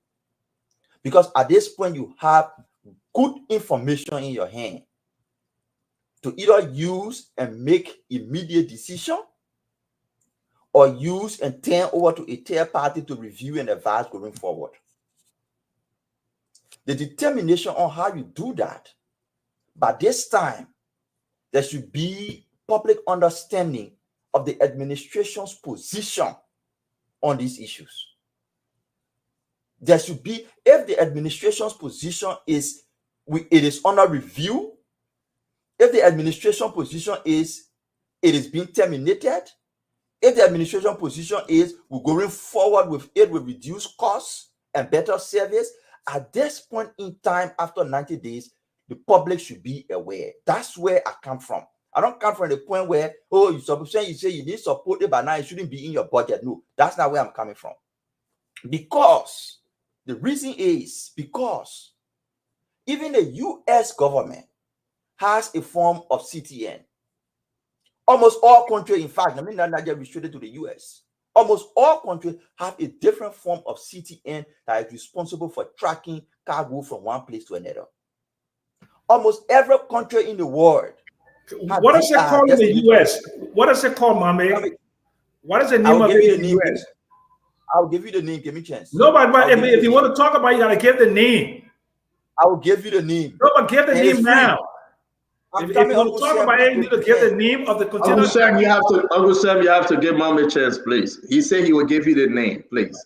I will give you the name. Right after 9/11, all these risk mitigation safeguards were put in place for trade across the world. WTO consider it as part of the condition for improving trade.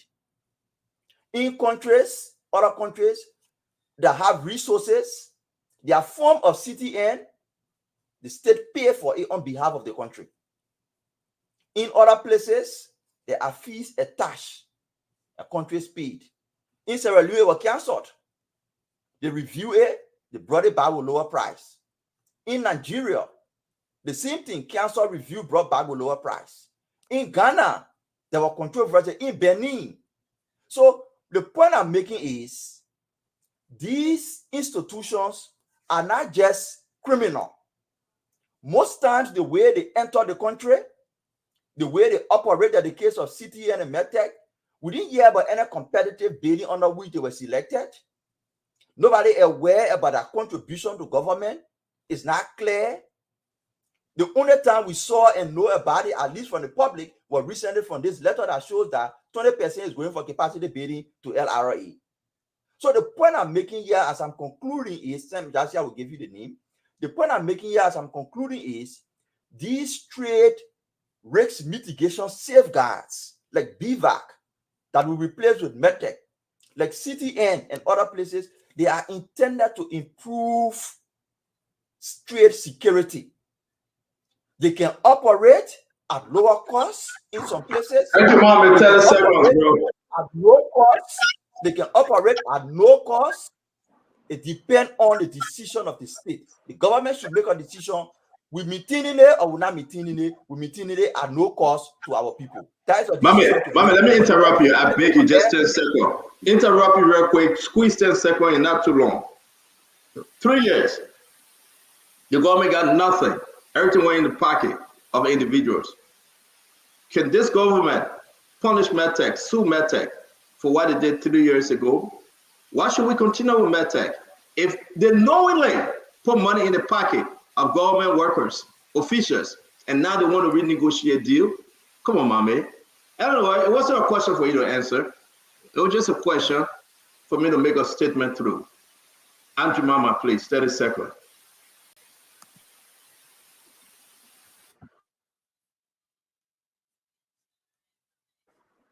We're not hearing you, just Andrew Mama. On that point you made before she come in. Okay. Yeah, but just on that point you made, from where I hear, they were not even taking the money. Who was not taking the money? They were actually, Metch they were ordering Metch to make expenditures for them. So this thing needs a thorough audit to see how the money comes from Metch. Let's get your 30 seconds now. You won't make that point, but I can guarantee you, the money is sitting now in Dubai. It was properly arranged. The guys' money is sitting in Dubai. Oh, no, the 20% off is sitting in Dubai. Question. The 80%, that's what they were operating on and say buy furniture and things for us. No question. There's that. Go ahead. Use your 30 seconds. There is that trail. Look, we got to understand. I can go on 30 seconds, right? Yeah, go ahead. of Angie Mama coming in. I mean, if you're using Right. 15 So seconds, you try to you us. got MedTech science. Use your 30 You always seconds. suppressing me to talk. Use your 30 seconds. Use your 30 talk. No, Yeah, I go can ahead. I break should down the start concept using for the the clock people. now. I should put a timer You on. did it. Please, do You the did it timer. my first time. You did it my first time. I'm making an argument. No, You I'm won't saying cut me go off ahead. again I'm because telling you to I mean, go you scared to ahead. hear my logic. I say, Okay, I'm thank telling you. Every time go I was ahead. about to go and talk, you interrupted. Okay, so what I'm saying is this MedTech Scientific, they got with this other company, MTS Inspection Liberia. Okay, so MedTech Scientific, like the same MTS. So so now people sort of think that that's the same company, but no, we need to understand that relationship between MTS Inspection and MedTech Scientific Dubai. What is that? And you got somebody operating here. Who are those people? You're not telling our government. You don't even know the beneficial owners. So this is an elaborate scam these guys have done. And MedTech US Scientific, they're not originally a continual inspection operation. They're not really a trade institution. They're more probably a medical company, and we need to find out what empowered them. How did we get this contract going? There's just so much to understand about this thing that not coming into the public's face, and this government need to step up and explain to us what is going on. Yes, we can say the last government did it, signed into a 10-year contract, but we need to understand now, what is the situation? Why is revenue that being generated from both the CTN and the MedTech cannot be fully accounted for? That's what we need to know. Thank you, Anjumama. Yeah, MedTech is the same as BIFA. You know, BIFA had a term after the term expire. They went to Ghana and they just changed the name. The Ghanaians came in, they changed the name. The simple had BIFA here before. They went to Ghana and they changed the name and they brought in MedTech. Now, I want to say that the president, Joseph Human Boyka, and what the guy named Double Jala, they would not allow MedTech or CTN to remain in Liberia. Because my reason is they know very well that MedTech and the CTN, Liberians are not benefiting from it. So I don't think the president will allow these companies to operate in Liberia with this kind of thing, keeping money in Dubai and the money not being placed in the budget. We don't know what happened to the monies that they're collecting. I don't think the president and Double Jala will entertain or will keep the two companies in Liberia. I don't think Thank so. you. Thank you. Thank you. I don't know, you don't think so, but they've been there for 4 months now. Thank you, Anjumama. I say, is that your turn or Dr. Buple? Dr. Buple is you, right? Yeah, I can go. So, Okay. you know, this notion that, you know, when something's going wrong, we just rationalize and justify and say, well, this is supposed to work. This is supposed to work. It doesn't make sense. We ought to look at things not how it's supposed to be, but how it is.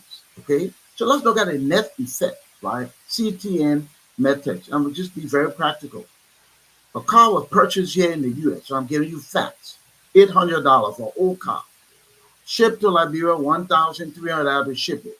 It gets to the port declared $2,730. Now, how does a car that is not exotic, okay, you're not protecting infant industry, and the tax is typically supposed to be a percentage of the product or the service, and it is 3 times. So what is the net effect, right, of MedTech and their operation in CTN on ordinary people in the economy? I said earlier, this kind of operation, if I was selling that car, the price of that car just became exponentially higher. So we have created a form of inflation. The president needs to investigate quickly. I think MedTech needs to go. But I don't think that's the only thing that needs to change. I think what also needs to change is our port system. I think we ought to move Buchanan Sino and Hopper to a place where they can export and ship from there internationally. What would that do? In addition to creating substantially more revenue for government, it would create best practices. It will put healthy pressure on the port of Monrovia, but most importantly, it would give Liberian choice. We are so stuck in a system where we have no choice. We got one person doing this and one person doing that, and one place to ship and import your stuff.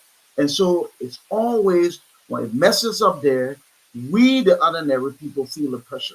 And to keep trying to do the same thing over and over again and expect a different result is a classified form of insanity, and we need to stop it. The president needs to, one, investigate, change these people, put another group there, and two, seriously consider elevating the operation at these other two ports so that Monrovia ports gets better. Competition always makes people better. Thank you very much, Dr. Boplet. Asido.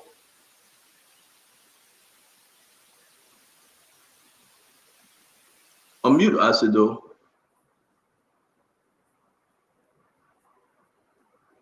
All right, Asido, you can hear us? Yes, I'm hearing you. Hearing me, right? Yeah, you're good now. Yeah, right. Nothing is going to change from what I said earlier on. Again, I will always press on the same points. The reason why we had a change of leadership is for those things that were talked about not to be good to be changed. But if the same thing still continues, then one who want to ask the sincerity in what people said during the campaign. But one important point I was just asking that I wanted to raise that it is my understanding that MedTech replaced BVAC. And if you were to go down in history, I think BVAC been in existence in Liberia even during the early years when President Boakai was the vice president of this country. And so it means the entire operation got a long rope all the way to the people who are in power now, who were there before, and so they should know more about it. And they bring it back today. Right. I don't think it is something strange because, listen, when BVAC first came to Liberia, it was when the current president was the vice president of this country. He was the No. They came on a tail. I say they came on a tail. Okay. Thank you for that correction. So it means it's been a whole rope from Taylor coming here to President Sirleaf and the Vice President Joseph Boakai to George Weah, now to President Boakai again. One who think they should not be one of the hardest things, if in like the campaign of all of these things being bad, that indeed is actually bad, we should not be here discussing it. There's the same point to put it in quickly with the issue of harmonization. I know it's a different topic, but I once heard the finance minister say it was a redistribution of poverty. Those things need to go for the fact that you said they were bad. It means you knew a lot about it. I don't think we should be taking all of these stuff. For me, I don't know. Again, someone will really need to make me understand the value MedTech is adding to businesses in Liberia, besides increasing the prices of commodities on the market because of the higher fees from the airport as a result of their own operation. Other than that, I don't really see. And I totally agree with you, my brother. I totally agree with you. MedTech is strangulating with the Liberian people, the poor people. MedTech is causing a one little item that's supposed to be $5 because of MedTech. People are paying $25 for it today. Beaver was my Ellen Pepper Bush. Beaver, she took over Beaver. MedTech remained George Manawea Pepper Bush. Thank you. And now which one will be Joseph Boakai Pepper Bush? You remember when Chatera said, "Don't touch my pepper bush"? Say anything you want to say about Beaver, about APM terminal. It was all my Ellen. You couldn't touch it. Joe Manawea got rich, even more richer, and he was the richest man in the country because of MedTech. But I'm surprised, folks, because we're moving on now to LDEA. I am surprised. Why we having the conversation on President Boakai? That was make the importance of the cluster, the turnover. The transition, that was so important. But a lot of people skip it because those that were serving as transitional leaders and heads for those clusters, they are ministers and commissioners today. You can name them. Who was the head of finance cluster? Boma Kamara. Who was the head of commerce? Amin Modal. You can name them. I mean, why, when the people ask the question, who has hijacked this good party that we fought for, this good government? Who's in charge? Sylvester Grisman is smiling. Who's in charge? They're fixing it. People are meeting behind back doors and back channel and come and lie to Mr. President. Who's in charge? In less than 4 months, people getting greasy. In less than 4 months, people enjoying and trying to cut shortcuts. Who's in charge? Who have decided to mess President Joseph Yima Bwaka up? Who? As early as it is. Glad in my 30-second finish, let me know. But who's in charge? Who? I mean, you're going to tell them, you're going to The independent newspaper, Sylvester Grisman is in charge. The independent newspaper, everybody now to their own entity, to their own ministry, they're in charge. That today, Money Captain can say, I will not take the CFO that the president appointed. I think his name is Frederick. Money Captain says he's not taking him. Who's in charge of LWSC? Did they let the president know that Money Captain said he's not taking his CFO, President Bwaka appointed? Money Captain said, I'm not taking him. Money Captain challenged the president. Money Captain dogged the president because Sylvester Grisman told him, say it's okay, don't take him. Who's in charge? The same game they won't put on the Labrador people with MedTech. Who's in charge? Who's in charge of MedTech? Who's encouraging Mr. President? When you talk about the lawmakers, you got Abache of sedition, Emmanuel Nukwe of sedition. They have signed MOU with MedTech. They will continue with MedTech. They are influencing the executive branch to deal with MedTech. It's on the president decks. Amin Modal, Boma Kamara, Double Jala. They came together. They have agreed to keep MedTech. But we know when the cars are coming in the country and all the goods come in the country, guess what? They are duty free now. So they don't care.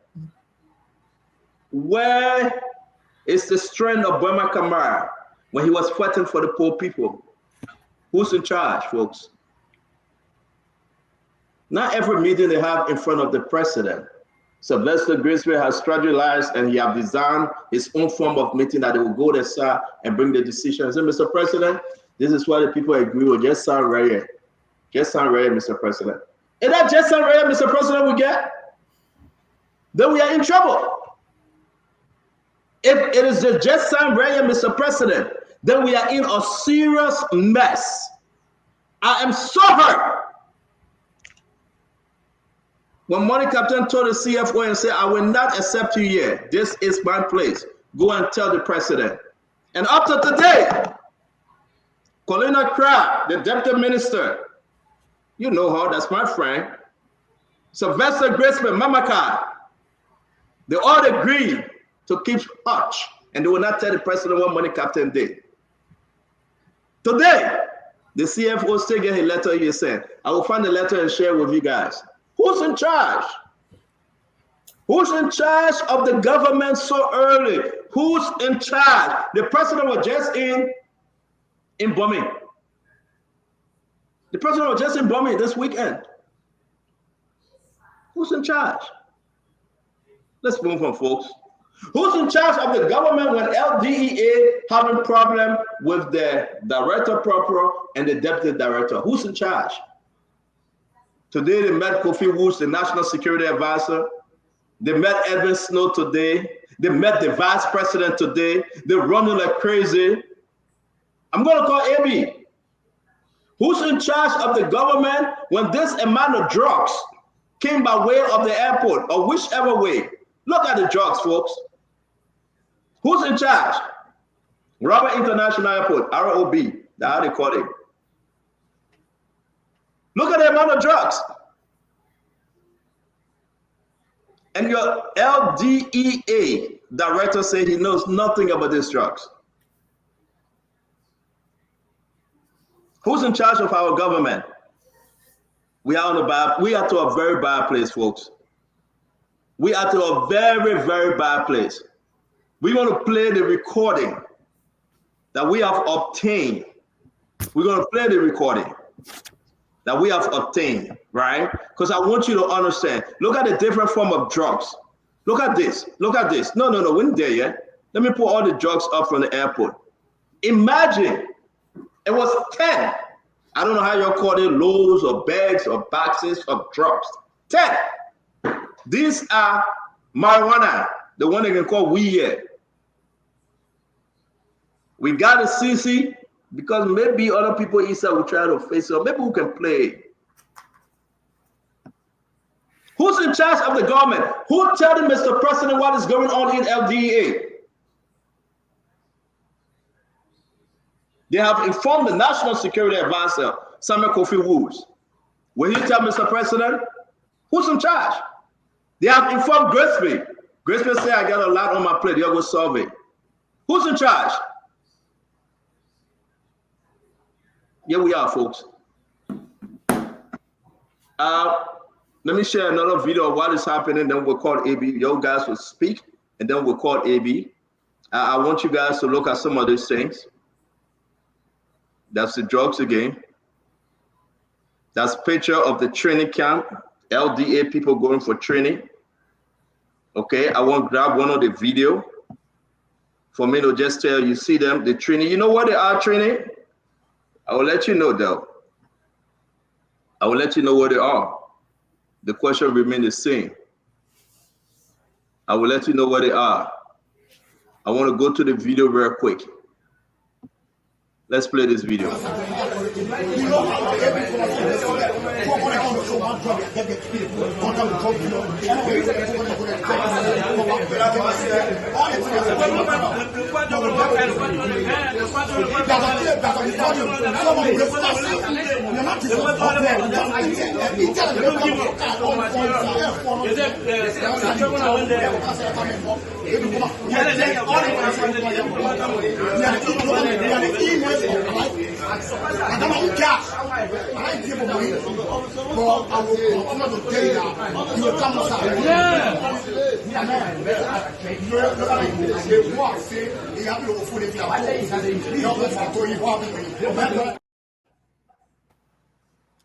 Folks, we have so many videos we'll be sharing. The issue that the drugs came by way of the airport, I'm shocked. When I spoke to the director of the AB, he said, Stanton, I don't know, call me on the show, I will answer you. I'm happy, that AB said we should call him, and he will answer. So all these things we are showing is just not for nothing. I will show you one more video, and we'll discuss LDA. Yeah. Am I saying it, Jay? Huh?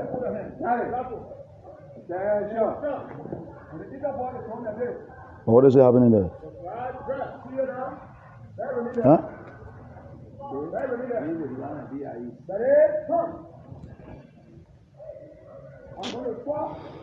Yeah, but I was over Canada yesterday, but I couldn't. I was busy. Went to the airport with Chief, so that's why. Yeah. It's stopping the whole line. Yeah. They want to pass here. See? No. They're not stopping. It's coming again. Oh. Okay. Now let's play some of the rear video, audio. Then I want to hear from you. What is going on at LDA? I've asked to speak to the Deputy Director of Operation, Hussein Fadiga, and I've asked to speak to what's the name? Hassan. I'm sorry, sir. Hassan Fadika, and I've asked to speak to AB. So let me play this one. That's what you take them in there. The community outreach people, you have to take that as a responsibility. But don't bring them in the cell. You bring anybody in the cell before you release anybody from the cell again. Let me repeat that what someone is. Anybody releasing from any cell, I like to know before they release. If you release anybody from any cell without my notification, I'll fire you. I'll dismiss you from there. Am I clear? Yes. And before you put anybody in the cell, I need to know the person's status. Why you put somebody in jail? How long the person you put in, and you keep them there. That system I just introduced to you, that system will pass through to reach to where it's supposed to reach. Then you come back, and there's a monitoring system that will follow up on you. Just the message go. I'm still the head nigga in charge of. Every shit in this place wrap around me. I have two deputies that. So you guys heard the tip.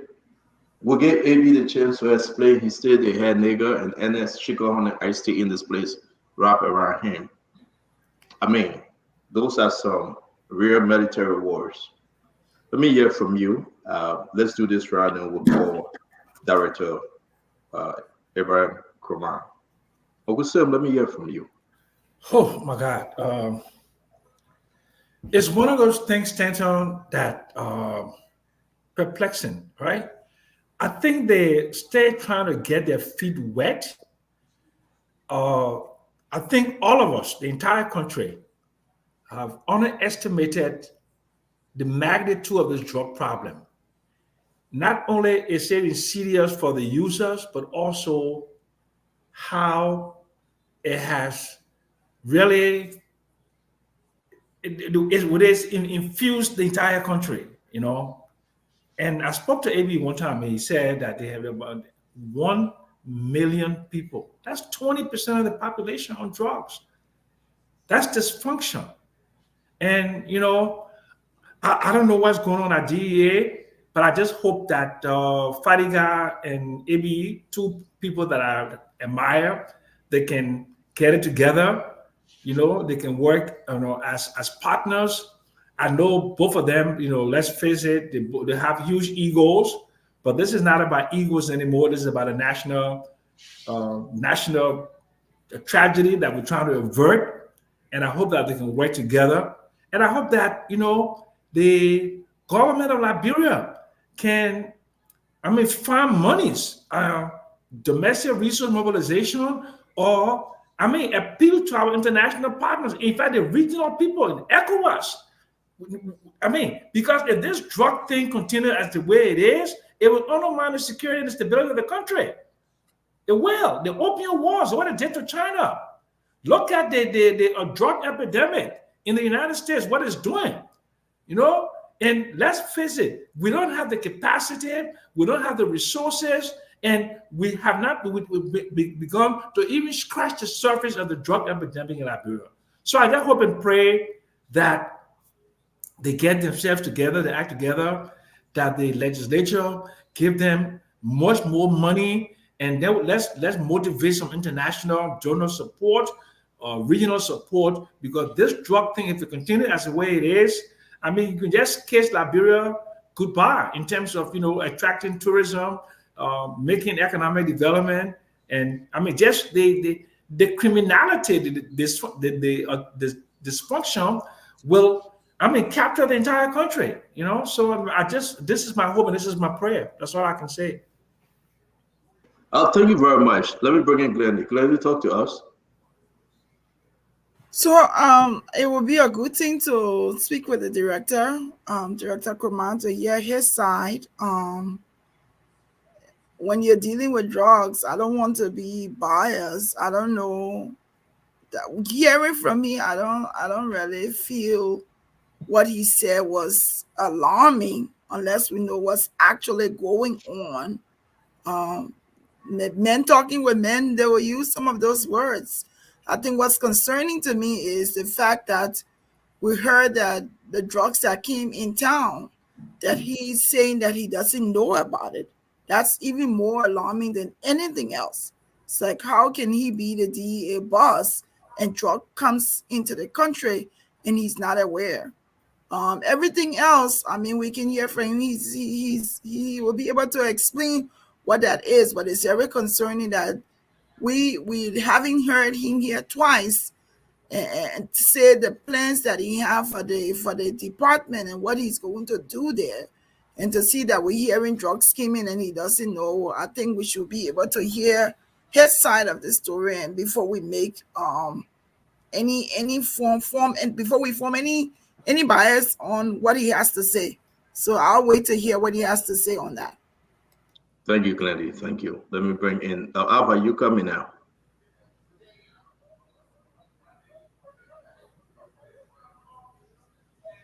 The drug problem is challenging, very challenging. And we got neighbor, especially Sierra Leone, that is really struggling with it. The resources for the drugs, you can even parallel to the situation with the fire service. We just don't have adequate funding to put up the structures to fight these things, whether it's drugs, whether it's fire. And there has to be a commitment that money got to come from somewhere or some other place, especially since Liberia is a transit point. Many of the drugs that come through here, yes, some will stick, but where are they transiting to that we can collaborate with those kind of partners then to support the drug effort? But when if is not fully aware of everything that is happening in his, under his command, that's cause for concern. So, he has to be either more robust. Is that the reason he made the appointment with, the internal appointment under his staff with another operation position when he already has, a deputy for operation? So probably that organization needs to be looked at from a business process standpoint or government process standpoint, whether it's effective, whether the structure they have right now works. And the working relationship is critical. People can say, oh, everybody got high heel, everybody got an ego. But when you're working for a country and you got to demonstrate leadership, some people have to put those egos aside for the best interest of the country and the institution they're working with. So we can only look, hopefully, to something better. But with the critical nature of this drug thing, we can have a dysfunctional organization over there. If they can reconcile and fix the organization and be on top of what it's supposed to be on top of, then again, it's up to the president to see what kind of performance indicators or key performance indicators he has set that he wants his people to meet. And if they're not meeting, what is the action he is taking? A lot of this is about leadership from the very top as well.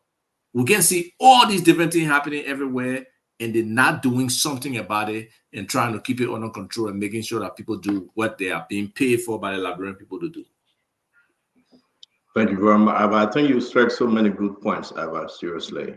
That's why I'll be glad that AB is coming on the show. We'll take a few others to speak, and then we'll call AB. Let me play this one video. Then from there, we'll go to the rest of the team. This video is important. After this, Acid Do will speak, Fatima will speak, Mr. Dr. Bople, Andrew Mama, Mambe, Dr. Richardson, and Hussein will be last. Everybody there, nobody, no motherfucker speak to anybody outside this institution without passing through me. Nobody. You couldn't the PRO, couldn't anybody. Nobody speak to anybody outside here. Well, you got Minister Do.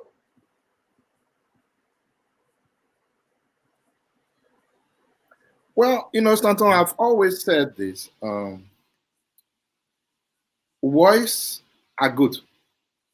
But I've always believed that if voice could build a country, Liberia would have been the best country on earth. With the amount of sweet, long political wars that have been used in this country. The issue of drugs, if I'm right, was one of the, if not the most politicized issue during the term of former President Weir. During the campaign, if nothing, if you cannot attribute the Republicans winning to the way in which they hammer the issue of drugs in this country, I don't think you will do yourself justice for our country. The scene around Liberia was that the weird government did not I say, anything. I say so sorry to interrupt you. We'll give you your time. But we will have to remove someone from set because AB is in studio. I didn't know he was going in studio, but since he's in studio, we will alternate ourselves. Okay, so let know those that have spoken. Once he's ready, then we will. That's okay, Uncle Sam. Once he's ready, we'll move. Yeah, we'll let you know. Okay, all right, Uncle Sam. All right, go ahead. Go ahead, Mr. Doe. Well, again, to just go on, we know of the issue of the alleged drugs pouring into the country from the from RIA, the director who's here to speak on it, that he said he didn't know about. Someone can imagine this. Close your eyes and remember yesteryears when there was a little issue of drugs on that same port. There was cries and noise every corner of our country. We know of the infighting in the DEA, LDA, where nothing seemed to be working out because small men, big men fighting who will do this. Oh, no, no one will listen to you. We know of the issue of training, some militia start training of people all around this place where nobody can have a trace on of these things. And just imagine this, the issue of drugs is important to me, is always concerning because I'm a young man and I've had a lot to do with a lot of these young folks who are on the issue of drugs. I know when we were there, the first thing we did, we partnered with UNDP in a certain time where we took it of 520 of those people. Before we left, we also worked with about 189 people that we left clean, those people that were created recently by the current government. In addition to this, we had like $3 million source from the one UN, and the government under President Weah was contributing $1 million United States towards the fight against drugs through the Ministry of Youth and Sports. When the rescue team came in that talked about the drugs epidemic so much, what did they do? They reduced the $1 million to 500,000. One who wonder, what do you want as a country? Do you want voice or do you want action? That's the reason why I've always gone for action, because I know Liberia should long be past the point where sweet voice and long talking matters, but action should do. From all we are seeing, there's no action. Where are those people who were arrested with drugs? Where are the monies that were confiscated? Where are the drugs that were confiscated? Why can't we get any update? Why can't we know anything? Like, what is going on? Everything seems to be a mess right now. Thank you very much. We're going to bring in, sorry guys, if you have not spoken, we want to welcome Fatima. We're going to bring in AB. You guys will have a chance to speak and ask your question to the director. I didn't know he was coming in studio, but thank God he is. Fatima, we'll give you 1 minute because you have not spoken since the show started. So welcome. Thank you, CEO. Thank you to the rest of the panelists and to all the viewers around the globe. It's good to be here today to discuss the issues.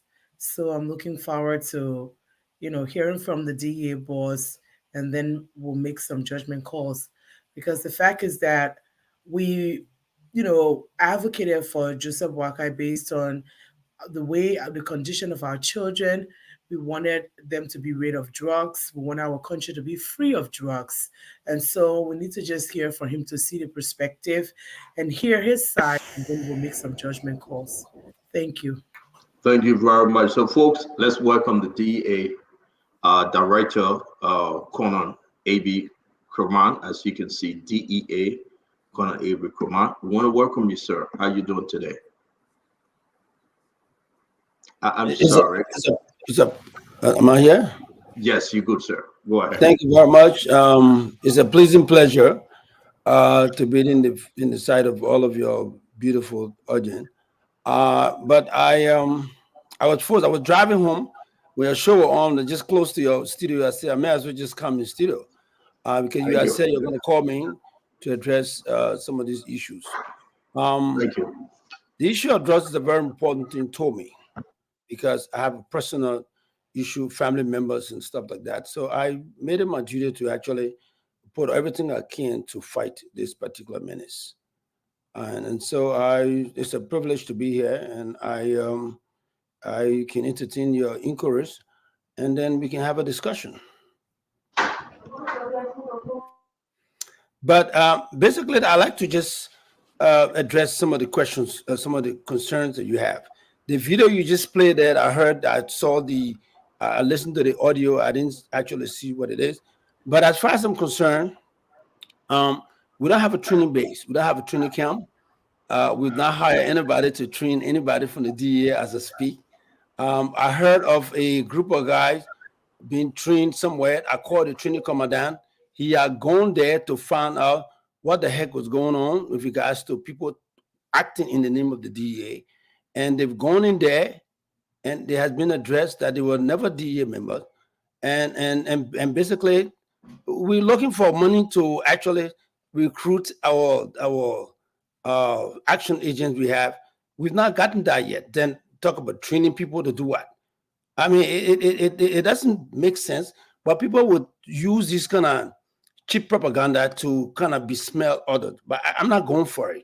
And I'm hoping that Liberian will not go for it, because people will have the liberty to do these things at will. They can go to any training camp.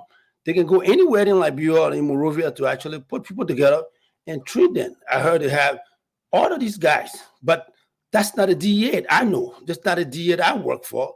I work to rebrand. All right.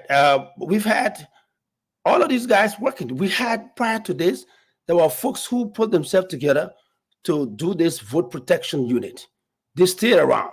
They have committed themselves to actually doing that for their own situation with the ruling government. They're not DEA people. They will not tell you they're on DEA salary or on DEA mandate. No. And because of this situation, I repeat again, I had sent the training commandant to check it out, and he finds out, he told them he got interview to say that these guys were never DEA people working in the interest of the DEA. And then I also overheard you talk about drugs from the airport. No, I have no clue as to what a drug came from the airport. What I do know is that drugs were arrested. One of my agents from the red light follow up on drugs that came in from. I've no clue as to what this drug is, because Fadiga has placed himself to be in the drugs act, so to speak. He goes to these places to a larger extent. And one of the problems I had the last time when I said every raid, everything that has to do with drug raid, drug information should pass by me. This is exactly some of the reasons. If this drugs is not something that was brought to my attention, basically this is exactly what some of those questions was all about. I'm the figurehead. I'm the arrowhead of the institution. If the deputy for operation will go ahead with this situation, I'm not going to teleguide him. I'm not going to macromanage him. But I will expect that when you have this kind of boss, you come back and make report as to where they are. Basically, that's what I thought would have happened. So if this drug, I've never seen this drug situation before, as far as this is concerned. I know of 10 plates of drugs that was followed up by my red lab people. They follow up on the intelligence, and they arrested 10 plates of drugs. As far as I'm concerned, it was arrested, and they called Fadiga. Fadiga went there. The drugs were picked up and brought to the headquarters. I just interviewed a lady today. The drugs were arrested on Friday. Today, I just got intelligence that the lady was in the cell. I spoke to her. She narrated the story with the chief investigator, and she said she had $1,000 reward and the rest of it. And I'm yet to see a report from Fediga. But that's something I can handle. But to say the drug came from the RIA, it was arrested. The drugs you see in there has to be, I don't know yet, but I know when I see ROB on it, is actually Robert International Airport, whatever it was. But whatever it is, it probably, I can tell you, Fadiga had gone. it just made me a little bit perplexed. They had changed the commander. Fadiga has sent letter to change the commander to the airport, which I thought was bizarre. There's no way the deputy would change the commander of the airport without getting in touch with the director of the DEA. That's something I thought was strange. But all of those are part and parcel of the misinformation, misunderstanding. But I corrected it.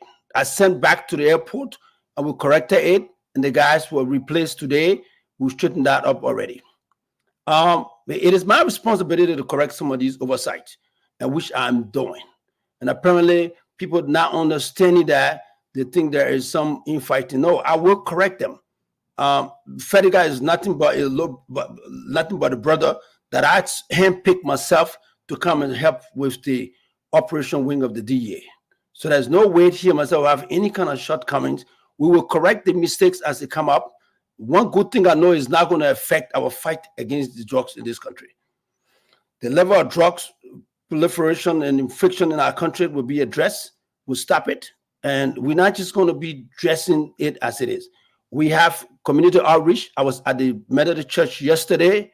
I'm going to go to other churches around the country, and the masjid, the mosque, and the religious-based institution. I've gotten the community outreach people to do that. Drug deal is coming up. We've gotten programs to actually address it. So we're not going to be slowed down. We're not going to be reduced by these innuendos and gossip, as far as I'm concerned. And the issue with regards to my briefing this morning with the satellite commander that I brought in, I have brought them to introduce the operation commander, the guy who is the 704, who's deputizing for Fediga. Look, folks, I can tell you this. When we talk about the DEA has personality that I thought needed to either move to a different area if I have to be successful in running the DEA. So we took some of those folks out. The deputy, the 704, who's the assistant director for operation, was one of those folks. We took him out. Fediga actually has his own issue here. I already suspended the guy 1 or 2 times from his job because of some malpractice he carried on. So because of all of that, and because I felt that I was not comfortable with him, I needed to bring somebody that he would be comfortable with and I would be comfortable with. And that's why I brought in this 704 guy, who is a very senior police officer who basically have served his time in the police as well. And basically, he's not a stranger to law enforcement. We brought in. I'm about to do a lot of reshuffle in the DEA to actually focus the DEA the way in which I want to do. I want to manage it that will fit within our own operation pattern.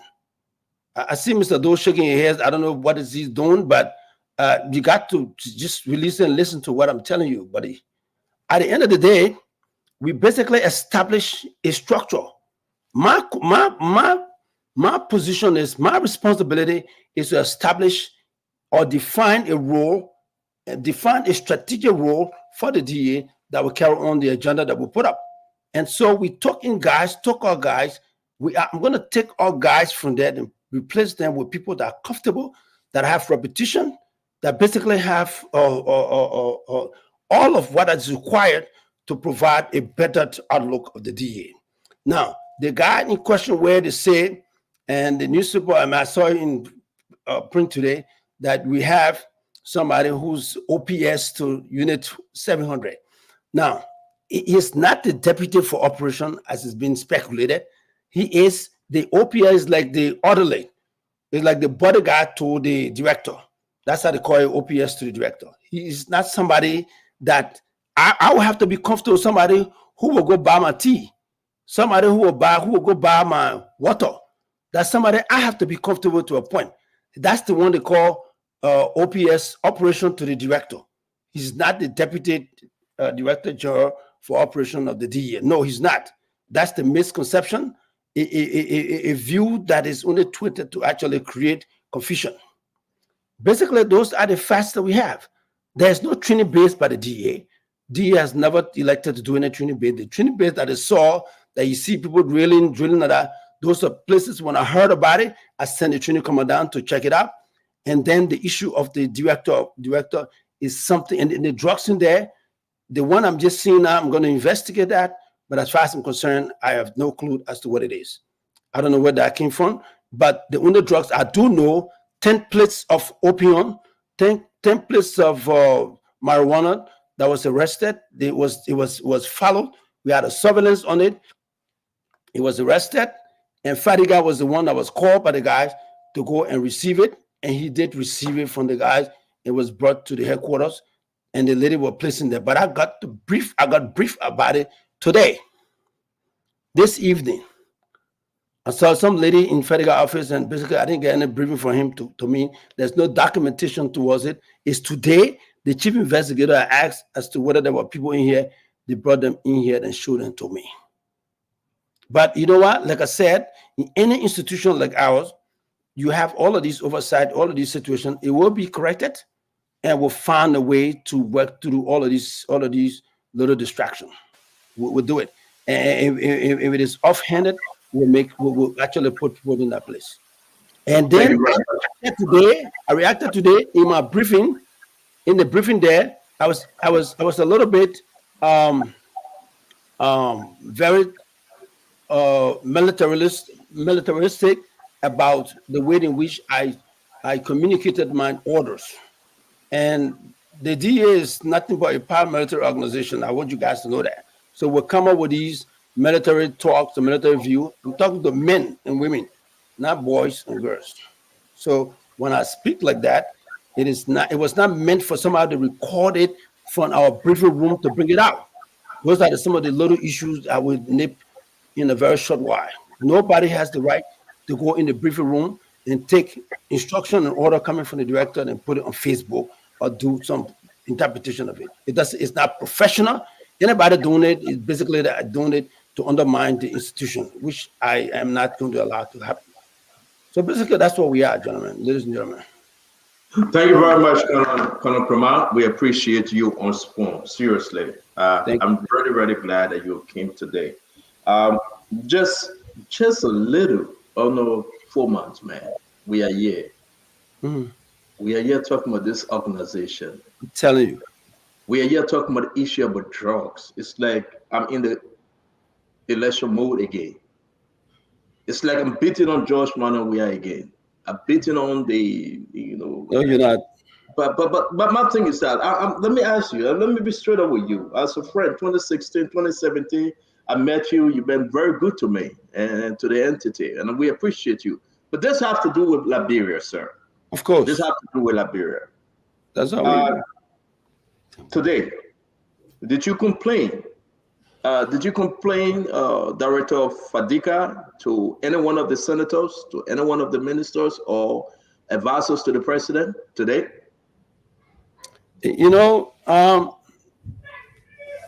I visit the advisor to the president on a regular basis.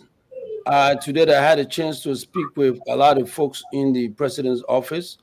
My visitation with them had always been to actually start to do some outside sourcing because the budgetary allotment they have there is not adequate.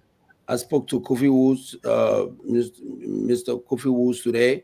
I basically told him, so look, you said they're contemplating in making the arrangement for us to travel and seek some outside help, talk to the NDLA, talk to other folks. And I also intimated that I wanted to have a regional meeting so as to have Ghana.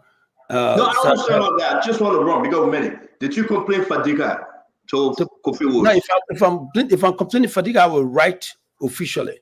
Did you complain FADICA to any of the senators?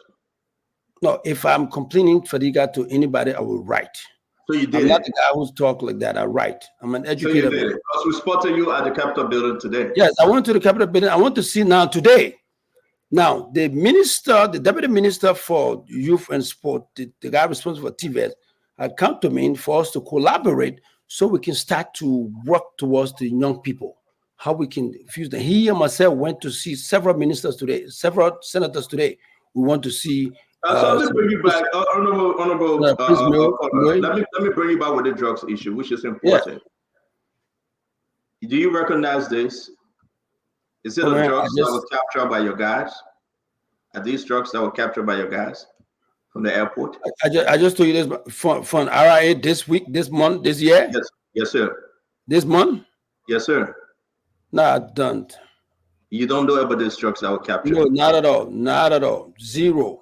Did you receive report about any drugs being captured at Zero? RIA? Now, that's some of my little issue with Mr. Fadiga. He did not report these things to me. I don't have any information about these. So where are these drugs now?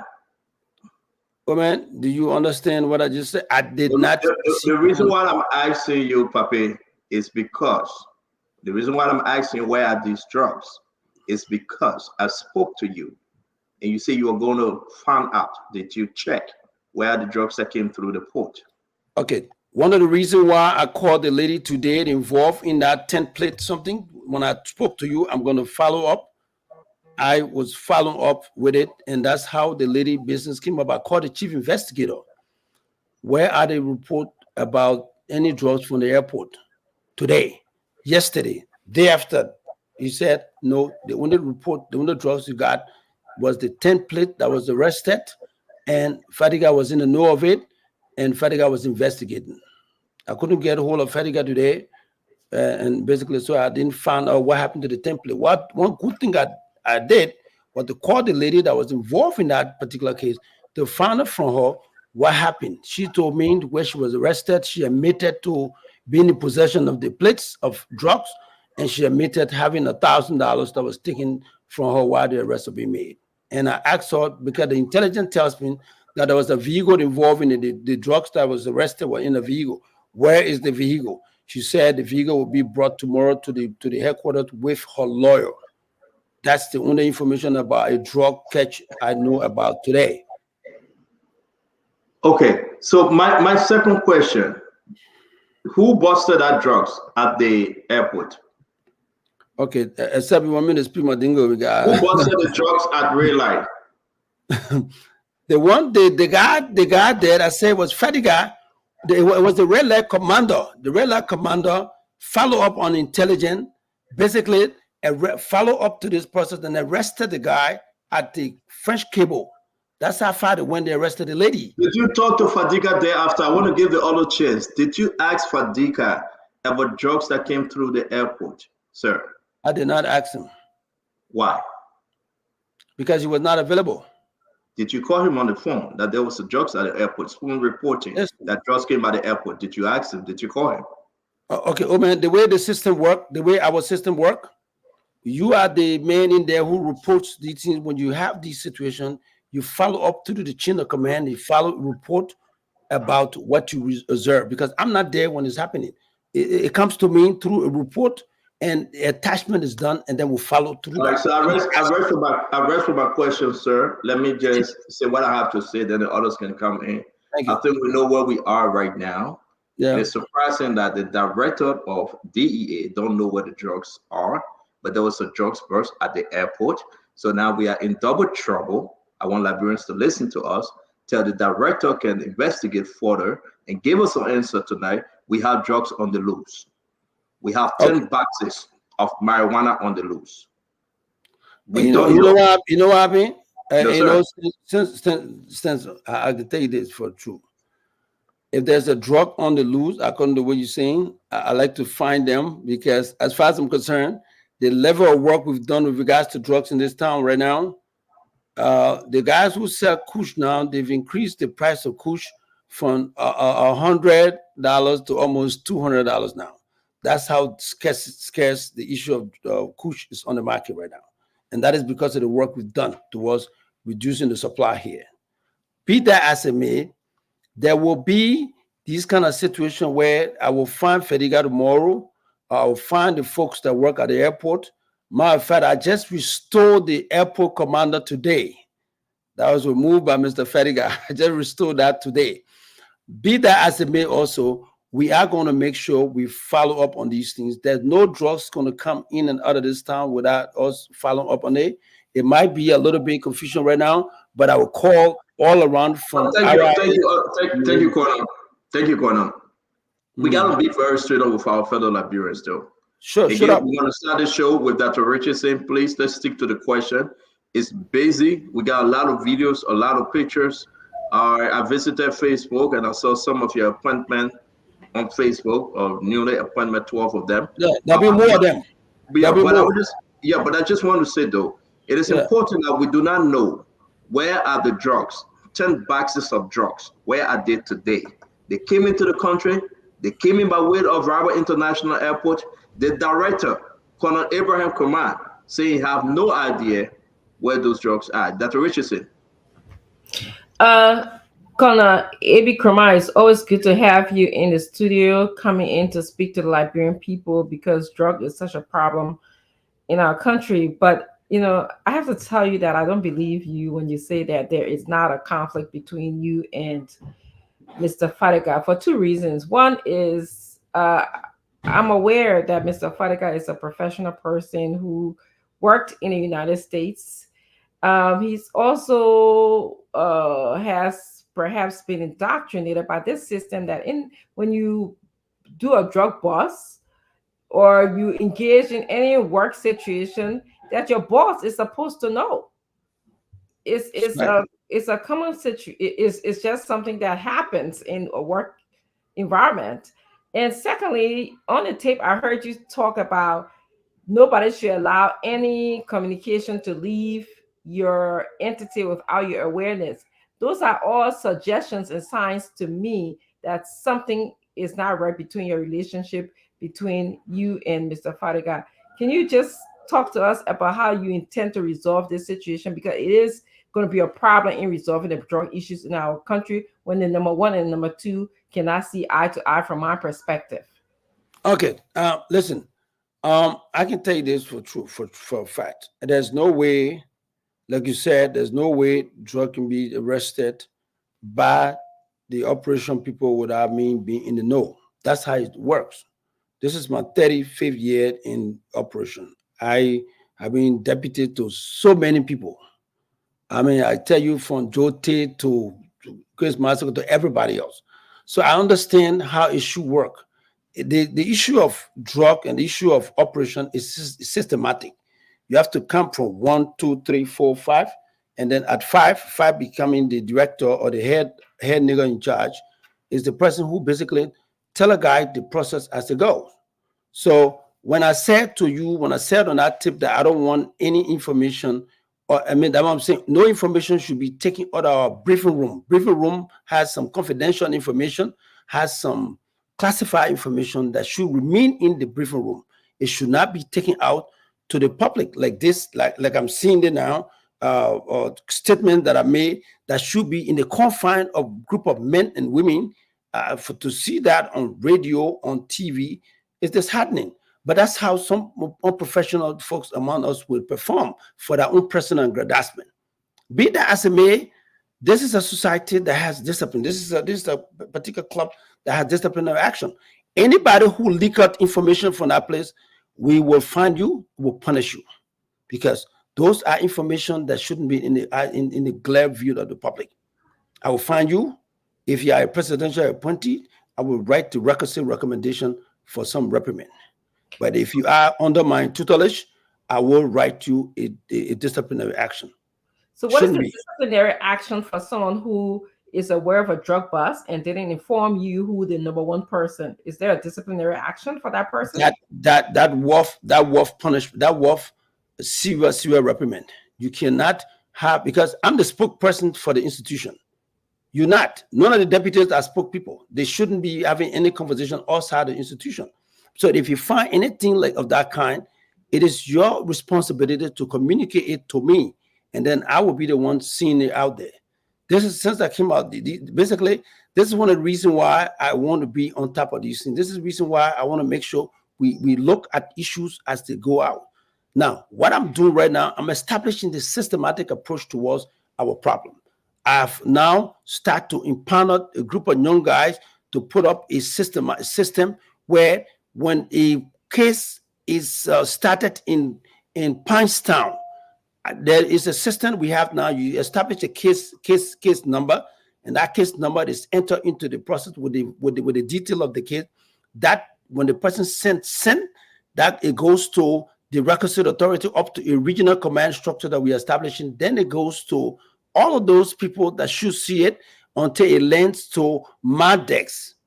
And then I will look at it, I approve it. If there's some statistical relevant, the statistics is taken out, and the code liaison is informed, and our investigator are informed, and the statistic that should go to UNODC, it goes to UNODC. So that's how proper that system is, and it's going to be, we'll be rolling it out on this drug day, and people will see exactly how systematic the DEA is structured, so that anything like that can, like the drug that was busted now, that drug, the person at the airport there would have now seen that drugs, the people that was arrested, they got to put it up and we kill it, send it out on the system, and everybody will see that there's a drug bust at the RIA.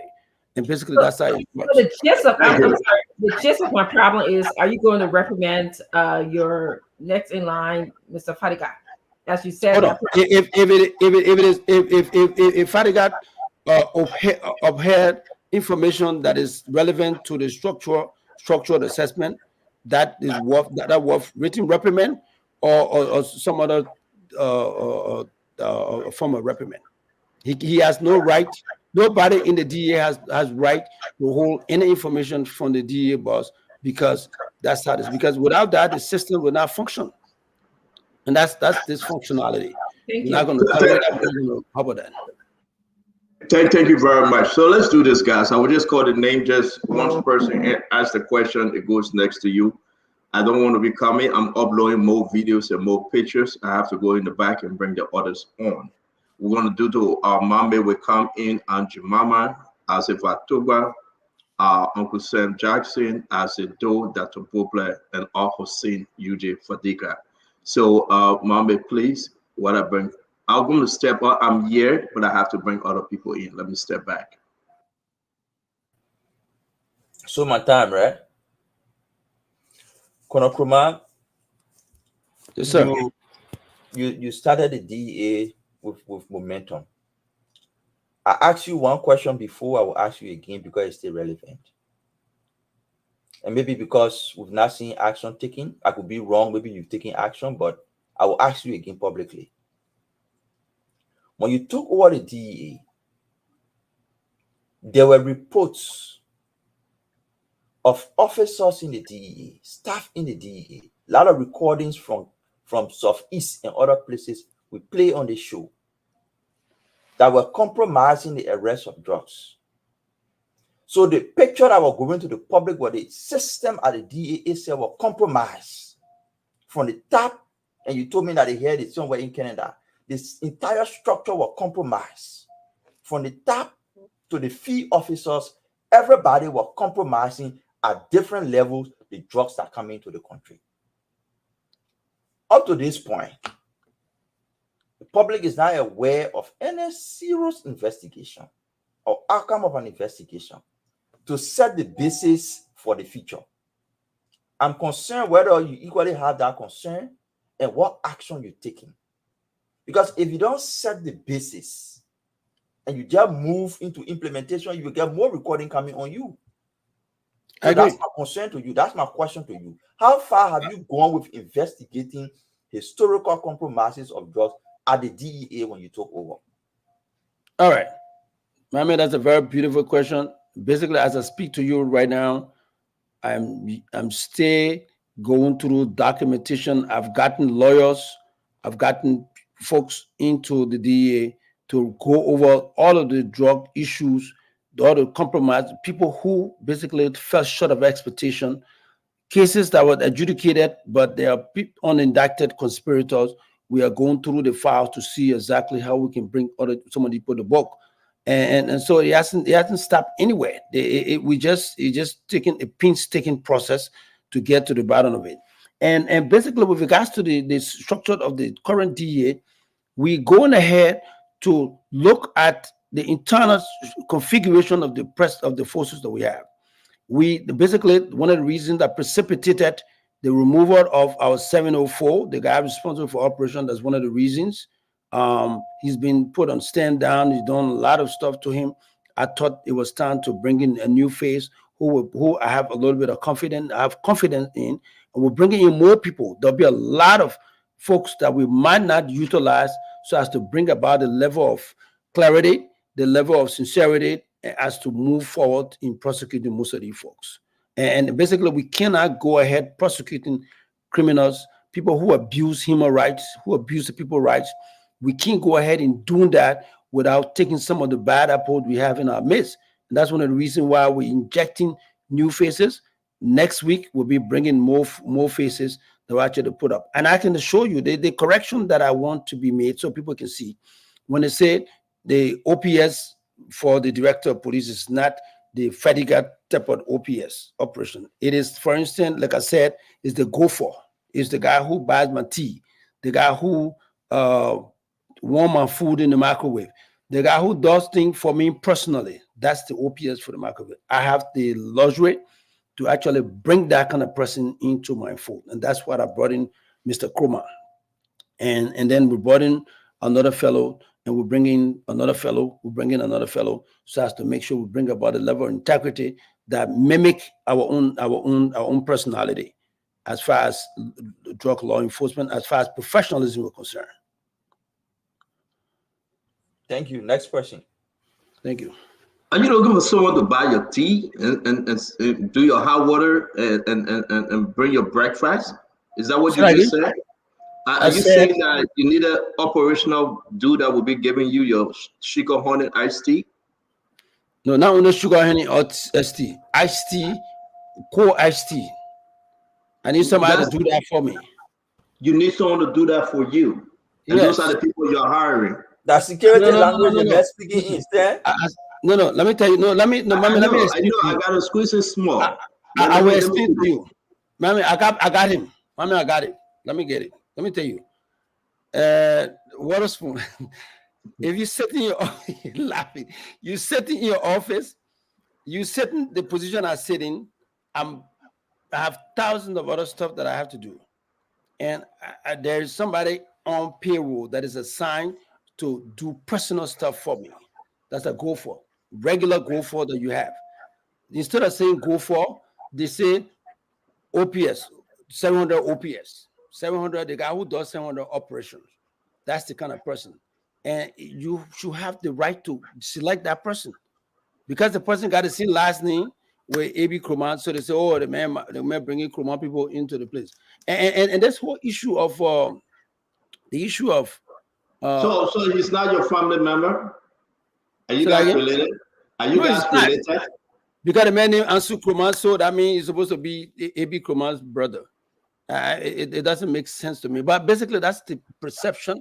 That's how people would think about these kind of issues. Thank you. Well, I can tell you, though, if you're in my shoe, you're bringing your brother. But we don't do that. Because somebody will be taking my cold water, will be taking my water. When I open my water, I leave it down. Somebody will take it. I will have to trust you. I need an OPS. Yeah, you can find one by Stanton. You get what you want. They'll give you one. Thank you, Amy. Andrew, Mama, go ahead. Let's do this thing. I just thought of get to some clarity. Welcome, Director.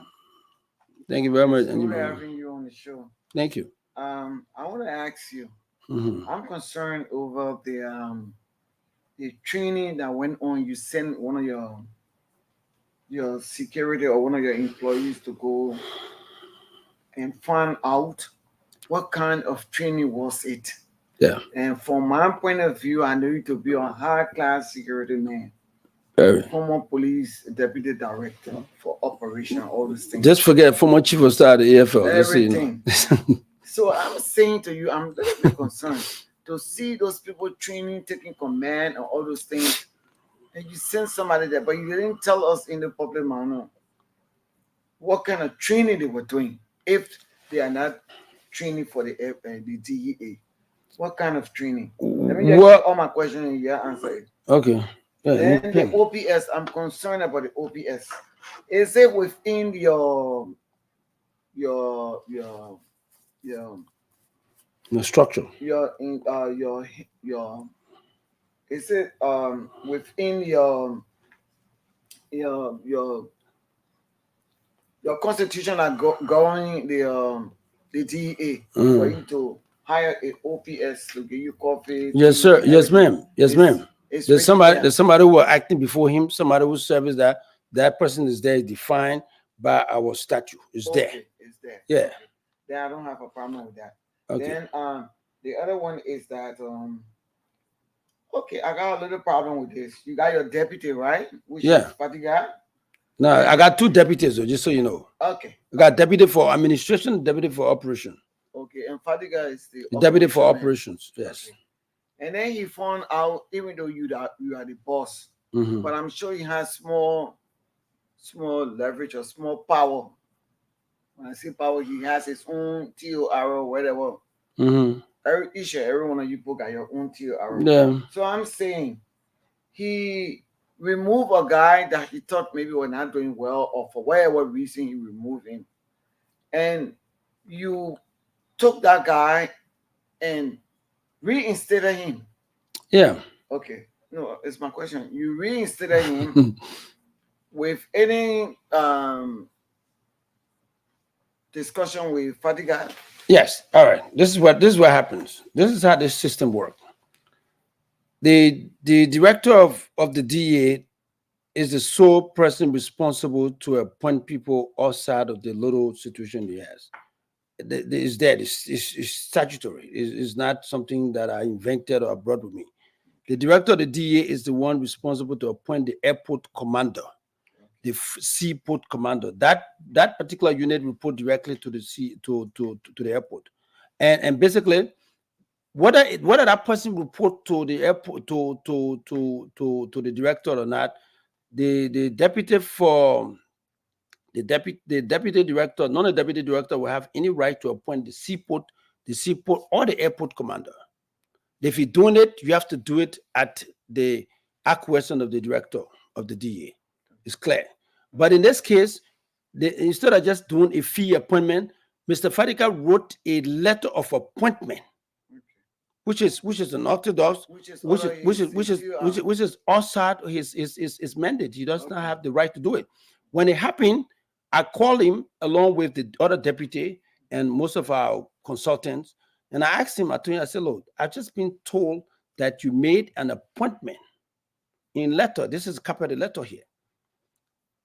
Is this something that you don't know, or what is happening? He said, well, before I came in, the other deputy, Mr. Bauko, had called him up on it, who's responsible for administration. If there were anything, it would have been done by Mr. Bauko. He said to him, well, it was an error. I made a mistake. That's what he said in our little senior staff meeting. So okay, you made a mistake, that's fine. So please go ahead, before it looks like there's some infighting or something like that, go ahead and correct your mistake.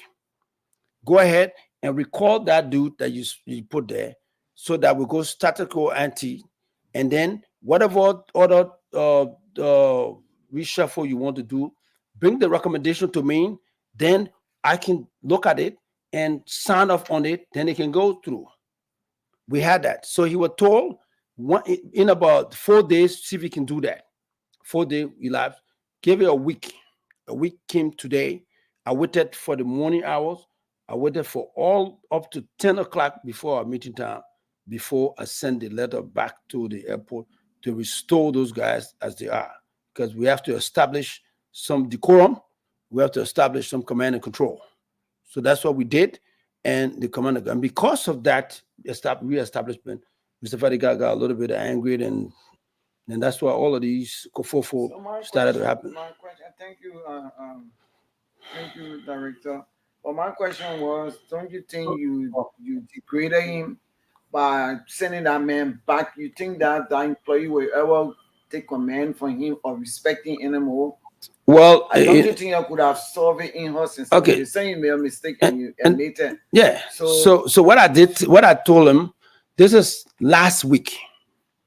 I mean, I also have, I'm in charge of men. If you go ahead and remove this guy without any notification, without any prior notice, there hasn't been any complaint about him, nothing, no demerit, nothing. If you remove him, there's the guy that I'm seeing now, they have a drug coming from the airport and we can attest to it. There's the guy who has been there, who basically were part of most of these things, the Finabondo attachment, all of these things. There's a guy who was there, Mr. Azedo, don't feel bad. It's just the name we give this particular situation. So this is the guy who was there in the vanguard of making sure that this happened.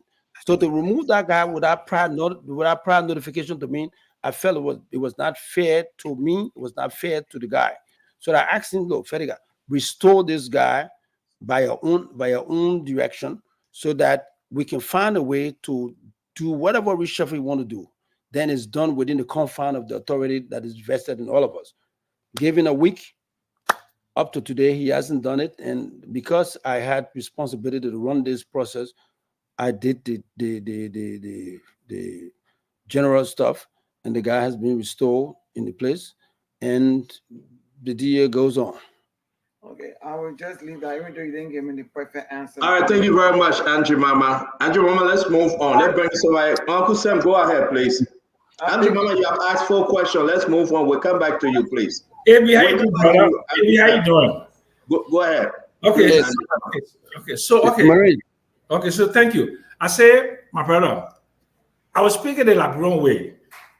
You and Fadiga, you're 2 of my picking in. Okay? I respect. No. I said speak real English. No. I'm speaking my Labron English to you. No. Speak real English. My man, you're not telling me how to speak. I don't understand Labron English when I'm on the spoon talk. I don't understand Labron on spoon talk. Speak correct English. Listen to me. You want to speak Mano? You want to speak Mano to me? You can speak Mano. You want to speak Madingo? You can speak Madingo. One of them. You want me to go ahead and turn around and start talking just like this, man? All right, go ahead. No, man, I beg you. Listen, my brother, look. Yeah. You are Fadiga, well trained. You went to John Jay. Fadiga went to some of the best schools.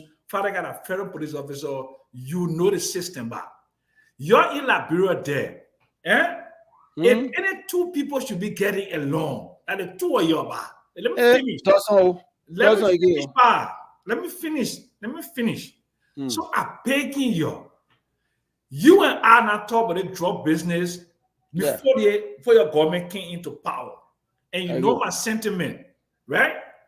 I beg you, I hold your foot. If I in Morovia, I was going to take you somewhere for us to have some kind of big Madingo dinner and drink plenty of Fanta and beg you to get along. Because let me tell you something. If you don't get along, you know where we indicate? It will indicate that Liberian professionals, no matter how well trained, how well educated they are, they suffer from the same Liberian malice, ego, and lack of cohesion. So the 2 of you, I will call Fadiga. I will call Fadiga tonight. That my Bassa brother will speak good Bassa. But I'm talking to you now, I will call you to Ebi, but beg you. Let me finish, but I know you're Madingo man. The man can speak better Bassa than me, but just please, I beg you, Papa. So I beg you, Abi, y'all get along, man. Y'all show the younger generation because you guys are gray now. Look at your gray beard there. Okay? You guys are the one that are running Liberia today. People look up to you. There's small infighting here. It does not represent you, AB. It doesn't represent Fadiga. Whatever issue you got, you solve it. Because people like us now, remember, we are about to, move from the scene completely. We're leaving you in charge. But just leave me alone. But let me talk. You move on the scene? But yeah, man. You move on the scene? You think I will live forever? You think I will live forever? I beg you, man. So I beg you, you and they Fadiga. I will call Fadiga sometime. But I beg you, AB, you stop the flexing. You hold your foot. Because the flexing that you're doing will undermine the fight on drugs. So I'm saying, and I'm finishing about, and I had to admonish you that this in a public manner, but I have the opportunity and I want to use that. So I beg you, Papa, I'll hold your foot. Okay. Uncle Sam. Yeah. Listen, you're a professional man, you're an old Marine, and you know exactly what it is to become a Marine. And so you know what is structure that we have here. This is a paramilitary organization. There has to be command and control. There has to be a sending order of issue. Now, if you now find out, and I'm still going to investigate as to what happened to these drugs and what happened to the 10 plates of drugs that was seen, I stay with the strong understanding that there has to be some explanation as to why is it. I'm still checking, and I will check. I'll realize that this drug probably is the old drugs. If it's a new drug, then I'll take up some issue with Fediga. But I can tell you this for a fact. I will continue to be instructive. I will continue to give orders. I'll continue to be instructed on these issues because this is the paramilitary organization. There has to be ordered for people to listen. The first set of training you have at the police academy is discipline and courtesy. That's the situation we're doing. If there's no discipline and courtesy, the guys that you give an instruction to, they will have not to obey by orders. And when orders are not obeyed, you have people falling short of expectations. And so if you're telling me that they do the myself, we have to now put order together, he knows better. You know exactly what to do. You said he was a federal agent. Fine. If he's a federal police, he knows exactly what happens when you not follow order, when you do not respect the command structure. He knows that. So for you to have moral parity, for him to not share as to who's right, who's wrong at this level, where in fact he has responsibility to this process, it's bizarre. It doesn't. I mean, I'm not coming from a Marine like you. Would now have to share my level of authority. Just talk about Fadiga business, man. I will tell him. I'll tell Fadiga. No, you tell Fadiga. He said you're calling tonight. Call him. Tell him. Say. Let me tell you what to tell him. Listen, the both of you came in that I brought Fadiga on board basically because I trust him, because I thought he would be a good addition. That's what the reason I did for. Now you tell him. You call him. Tell him, say, A.B. Kruman is, for now, whether you like it or not, he's the boss. He's the guy who gave orders. He's the spokesperson for the DEA. Follow those orders. That's how it works. No, but first of all, A.B., first of all, the first thing we're asking, what are the issues he has? Uncle Sam, let's move on. Let's move on, Uncle Sam. I beg you. I don't want to say this to A.B. I beg you. But you're not going to say 30 what seconds. Let's move on. We come back. I did it to Auntie Mama. Let me do it to you, please, Uncle Sam. Fadiga, go ahead, please. No, I'll talk to him. All right.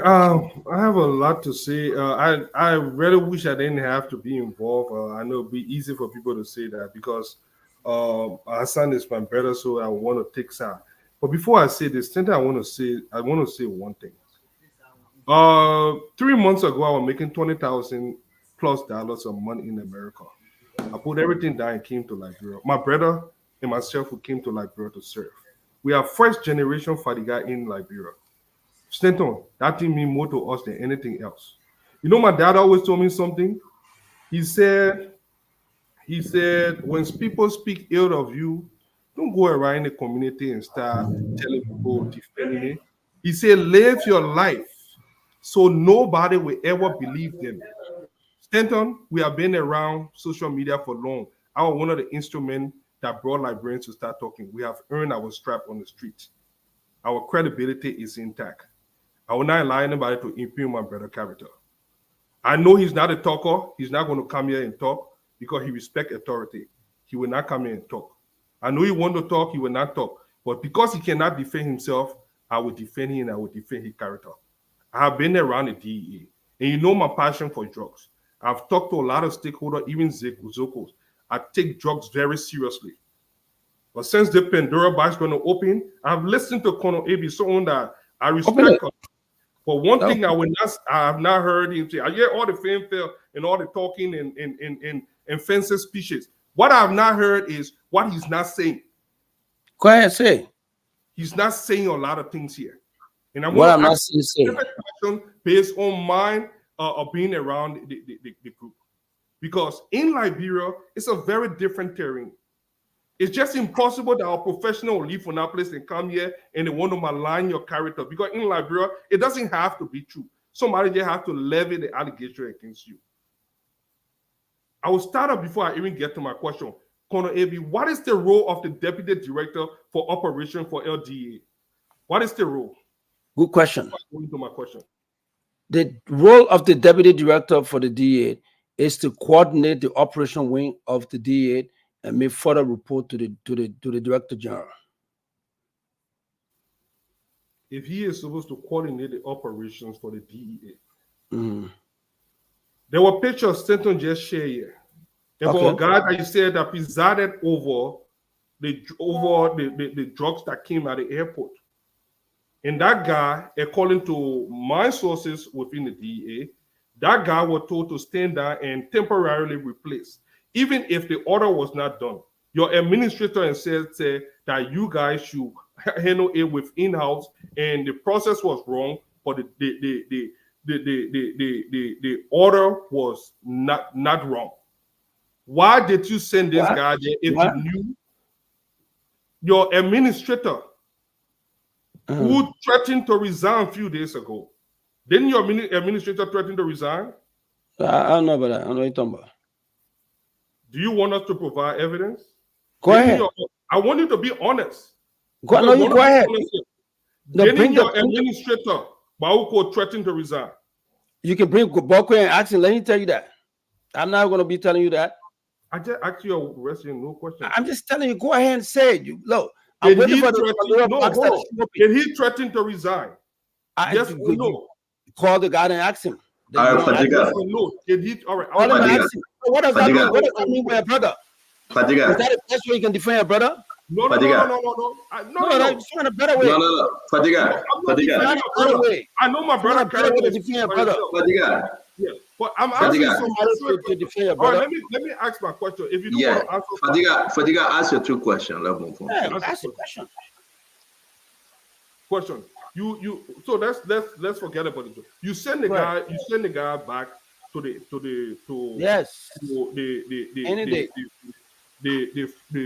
port. Why did you send the guy back when this guy clearly allowed cartoons of drugs that was allegedly being delivered to you? Why did you allow that guy to go back to the airport after there is video, CCTV evidence that's showing that this guy returned the group, whatever was in the cartoon, it was not inspected at the airport, and you allow him to go back? Why an investigation is going on? What that are is you? Not true. Listen, there was no investigation brought to my attention. There is an investigation. Fediga, let me answer your question. You want to defend your brother? Find a better way to do it. You know you're talking to me, just so you know that. There was no investigation. I'm not afraid of you. There was no investigation impaneled by me. There was no investigation impaneled by anybody at the port. There was no investigation brought to my attention. Mr. Director, are you responsible for Fadiga. Let me answer the question. AB is the guest. I beg you, let him answer your question, please. Let me answer the question. Fadiga, I can say that in this popular manner, there was no investigation brought to my attention. There was no investigation impounded by the DA. There was no investigation impounded by the port for which he was working. Nothing was brought to my attention that warranted this guy removal, the way in which he was removed. And Fadiga admitted that he made a mistake. He asked for an apology, and he was told to restore the guy. Hold on, let me correct. Yeah, he said it. He made a mistake by ordering his removal, but he could have recommended. The order should have been recommending him for dismissal, given the investigation. He did not. There was not for that. There were not. Right, there were not why did he order his removal? Why? Okay, that's the investigation that will start tomorrow. Why was he removed? As far as I'm concerned, he said the guy was disrespectful to him. That's what he said. So now I can tell you it has nothing to do with a passport that was released. It has nothing to do with it. There was no passport. Now that is a lie, the big lie. There was no passport released by this guy. There was nothing improper done by this guy. I can swear upon my life, if we go on February 13th, I ask you all to go to the airport. Our IA request CCTV footage that I saw with my two eyes of the same guy that you sent back. He told this sheriff guy to take the bags back. I saw it. I watched the video. So why was he allowed to do it? The car and the guy said he brought something for talking for you. Why do that? The bullshit. Why was he allowed to do it? It's not bullshit. Why was he allowed to do it? I will request. Fadiga. All right, guys. Great. Hold on. That is a way to defend your brother, my man. Your twin brother, you can do better than that for your twin brother, my man. I think we should make progress. Let's move on. Okay. All right. Fadiga, let's move on. Fadiga. So, let me ask my last question. Guys, yes, you will ask your last question, but let's have some order. Yeah. We are not doing this about us. I beg you, Fadiga.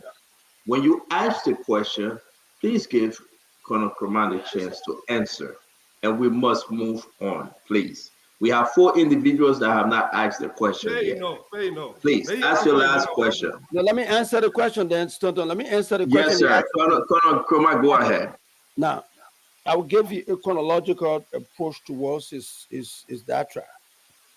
The issue with regards to the guard in question, the fellow that was removed unauthorizedly by your brother, your twin brother, and then he was requested, and then he admitted to making mistake to doing that removal. That guy was one of the best guys trained by the UNODC authority. He was one of the best guys in that place. He's been the center of the arrest of most of those drugs, including the Finabono's connected drugs. At the end of the day, and which is not, I'm not saying that Finabono brought in the drugs. I'm just saying that's the name they got for you, Mr. Doe. Don't get too hyper. I got you. Don't do that. Slow down. At the end of the day, that process, he was one of those guys who were dead in doing that. So he's one of the best we have in that era. So for you to come to say your brother to go and remove the guy because you said the guy did respect to him, I felt that was not the best way to do it. And so when he admitted that he made a mistake, I requested him to restore the guy because this is not my feeling hurt business. This guy is a professional. We're trying to fight drugs in this country. You're feeling hurt, you should keep it to yourself, keep it at a different level. So I asked him to remove the guy, to actually restore the guy. That was fat. That was fatty guy in that meeting. You wait till I finish answering my question. There was fatty guy in that particular meeting. There was Bauko in that meeting. There were 2 of our advisors, the 2 of the guys in that meeting that basically agreed, and fatty guy agreed to restore the guy. He failed to do that up to today's date, and that was the basis. That was what precipitated the move that we made today. So I would think that we will start to look at the issues that were with that guy. And I will start to find out the fact that you gave me the information that there was something like that happening. We would investigate with that issue. As far as I'm concerned, nobody, Mr. Mansko did not tell me, the guy who's at the airport, no other person there has reported this guy had a misbehavior. Neither did Fatika report that prior to his move. Can we move on? We understood and we have followed. Please. Fadiga, ask your last question, please, for Asedo to come in, please. I was part of the media consulting. I stopped going to the DA headquarters because I did not like Nobody hire you. I didn't hire you. No, you did not hire me. You consulted me. You didn't hire me. You consulted me in the I didn't hire you. You well, came down to support your brother. You allow me in your meeting. Okay, Colonel Gray. You allow me in your meeting. Colonel Kumar. You allow me in your meeting, right? I got it. Sorry. Then you allow me in your meeting, even though I was not hired. I love my country, so I volunteered. I didn't have to be hired. Okay. You called me into your meeting. And I told you as someone in the media that there were certain rumors going around about you training Malaysia to your house. And people were calling and saying that DA were receiving training at their house. Then I asked you the specific question that day, that if this is, and you gave some answer that I felt was not right. You just mentioned publicly on the air that you went to investigate. How? You are a security man with long repetition. How will you go and see group of men in black fatigue training? And you just say, oh no, it's just nothing. And you just left it and rubbish it and leave. They could be Malaysia. They could be anything. Are you connected to that group? Are you connected to that group? And if you did see the training, did you report it to authority? All right. Let me answer the question. I told you I heard of a group of people calling themselves D8 agent in a spot somewhere in the Pinsway area. And when I heard about it, I requested the training commandant to go and check it out to see whether DA has opened a training section in this place. When they went there, they report the guy gave me a couple of days that they were not DA agent. They were a bunch of guys who were part of the former vote protection unit. At the end of the day, I requested them. This is not my house, though. This is not to my house. I said, who control that vote unit? When they honor your supervision? You will not interrupt me, Mr. Fadiga. You're the guest. I'm the guest here. You're the host. So give me a little bit of decorum, please. Okay? Now, so the guys have gone in there and seen those guys. At the end of the day, he came back and said to me a couple of days ago that no, chief, those guys are not DA agent. We've investigated, they're no DA agent. They're part of a formal vote protection unit who basically are waiting to actually get a job in government functionaries. Okay, the next form of action was to find out why are they congregating in that number. That was my next move. And this basically came about. I had just broken fast Friday, Saturday, Sunday, today's Monday. At the end of the day, if I got my history of law enforcement and security of this country is something that I can measure a long yard. So we are going to follow up. If there's anything inimical to the security of this country, you bet I will pick it up because I've lived my life in protecting this country. So I can assure you that we will do follow-up investigation as to what transpired, and we will get to the bottom of it. But you need to do better in defending your brother than what you're doing. Thank you very much, Colonel Avi Kramat. We're going to move. Thank you very much, Fadika. As you do, ask your question, Fatima.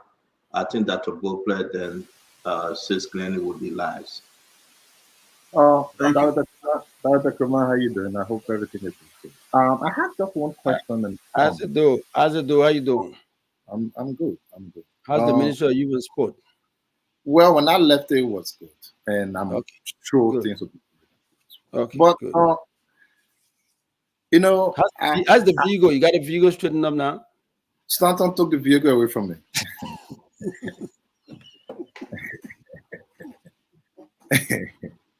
and the mama says Stanton should come for it. But let's get to serious business here. Actually, I think I sat here in the greatest belief that I would have ever had. I really think the rescue children are not happy listening to you. Are you giving me a question or you give me lecture? I got one question, but I got a comment. I'm saying my comment. No, listen. I didn't come here to come hear you lecture. Give me a question. Let me ask you, what you want to tell the rescue children? They got a way to do it. You can call on the radio and tell them. So don't give me a lecture today. And I want your lecturer, you're my lecturer to do me that. Give me the question you want to ask me. Let me answer the question. Please, I beg you. I got limited time here. I'm not here for your question. For your lecture. So as I was saying, if you're lecturing me, I would basically leave this particular platform. Stand on? I came here to address the drug issue. Conor Gray, Conor Kramat. Sorry to say Conor Gray. Conor Kramat. You have to allow the host to lay the premise to the question and then ask the question. He said he got only one question. He wanted to lay the premise. You want to lecture me? He almost done. I beg you. Allow him. Give me a CDC talk something. I'm not into that. Okay. Yeah, let give him the chance. Actually, Director Kumar, you can call the issue of judge CDC thing, UP thing. No. Are you trying to lecture me your talks? I'm not into your talk business. So go ahead with your question and I answer your question. Please. Thank you. Like I said, you can refer to the issue of judge as a you want to politicize it, go ahead. Do your politics. But go ahead. We'll go ahead with your lecture. I'm listening. I will take time because my friend and brother said I should listen. I will listen. Go ahead. Lecture me. Thank you. Thank you so much. Yeah. So again, like I said, I'm sure the rescue children are not happy. I would just want to encourage you when you leave the show, go home, take a time, and listen to the show again. In my strongest view, this represents. Are you serious? Are you for real? This does not, people listening to you, and I'm sure they are very funny. You're very funny, I wish you can give me the time to have my 2 minutes. I'm one of the quiet. I will interrupt you when you lecture. Colonel Kumar, please. We still have Dr. Bopler, as of October, and Sis Glennie and Fatima to ask questions. We're backing you. Can you go ahead? Yeah. So, Director Kumar, I'm thinking, if you were to listen to the show after this, you will feel very, should I say, embarrassed. And this is not an ounce of semblance of. Are you serious, Nathan? Are you serious? Okay. But he's almost done. But each time you interrupt and take him No, he back. almost done and making We all got these only outlandish we comments. got only 2 minutes with you. No, Everybody listen. have 2 minutes. This dude is not going to give me his outlandish political talk statement for me to listen to. I'm not going to. Colonel AB. He got only 2 minutes. Okay. Once we are. This guy can tell me, say, I'll be embarrassed of my disposition. He's not educated. He doesn't have the intellect to do that. He doesn't have that. But Colonel Kurma, what you need to do, you need to wait when he finish. You need to wait when you finish, and you can reply. We still got Dr. Bople, Glendy, and Ava to ask you questions. Please. I can tell you that. Lecture me is nonsense. I'm not going to go through it. To be honest. I will give you the utmost respect because you are a leader for my country. You can insult me for all you want. No, because nonsense is not an insult. It doesn't make sense. You are a leader. So, Colonel Avery Kurma, we all ask you question. We have our 2 minutes. Angie Mama asked 4 questions. We had to interrupt her. You had our Uncle Sam Jackson advising you and advising Fadika without interruption. Can you please, for the sake of the network, give one of our panelists the chance to finish up his 2 minutes? If you don't want to answer, you shouldn't answer. I agree, but you see, you've been derogatory. You tell me I'll be sorry for myself. So you will respond. Derogatory. Let me stop looking down on me and give his comment. I'm telling you. So Colonel Kurma, you will respond. You will respond when he's done. Please. Okay. You must sit down here and listen to my response. Go ahead. I listen to you. Go ahead. Ask the door, please. I wish you can just calm down. So what I would do, like I said, you got 2. You got 1.5 more minutes. Go ahead. Give it to me. I'll take it. Go ahead. You got your mind shit today, man. But go ahead. Give it to me. Get what you want to give me. As I get to your question now, let's move on, please. Go ahead. Use your time. No. I can't ask questions on such atmosphere. Dr. Kurma, you are a leader in Liberia. I will respect you. Go ahead with the show. I don't have any comment on the question. Go ahead. I respect you, Asido. Thank you very much. Thank you very much. Dr. Bople, before we go to Aziva and Glendy, then our sister Fatima will finish up. Dr. Bople. Thank you, Stanton, and thank you, Mr. Director. Appreciate you very much. You do. Appreciate the work you do for our country. Just want you to know that I don't lecture people. I just give people advice. And, thank you. And advice is something you use it or you put in the trash can. Thank you. And as somebody who supervises people, you have a very strategic position. I listen to the situation from the airport and that you're unaware. It's concerning. That said, I don't think the director needs to ask the deputy what transpired. The deputy should report to the director as part of protocol. Thank you. But I will say, Mr. Director, that for the strategic role you play, you and Fadika, you're very trained, qualified men. For the sake of organizational coherence and effectiveness, some things are better not said, like in the public square. Some things that behind closed doors. But what am I going to do to my deputy for X, Y, Z? Here we ask questions, not just for our satisfaction, but for the public. But sometimes it's better to say, I will not respond to that. Or we will address that. And that way we don't go down this road where too much information is given. You have a competent deputy. You sit in the room and you iron it out. And they'll come back and serve your country well. Because you are both gifted men. I do have just one question, not 2. You're doing the drug prevention part, enforcing the rules and the laws, and that's important. But the other side of that, because you well know we're not dealing with sticks and buildings, we deal with people. So it's not just programming positive people. So on the other side, is there some kind of rehabilitation, productive training program, even if it's not you running it, but there is a connection where you do your job to minimize drug and busting and all that. But these are a critical mass of Liberians, young people who need help. So is there rehab programs across the counties and across the country? And if not, have your organization ever thought about approaching this government and saying we need money to help our citizens because your job becomes easier when there's people being rehabilitated and reintegrated into society in productive ways? Thank you very much, Dr. Brooklet. Highly appreciated. Actually, that's one of the cardinal role we played at the DA. Besides the enforcement aspect of it, one of the reasons why we try to be very tactical with regards to enforcing the drug law or going after the guys that you saw on the that you seen on the street now doing drugs, because we are still working on the rehabilitation structure of our job. We've gone to offender. We've collaborated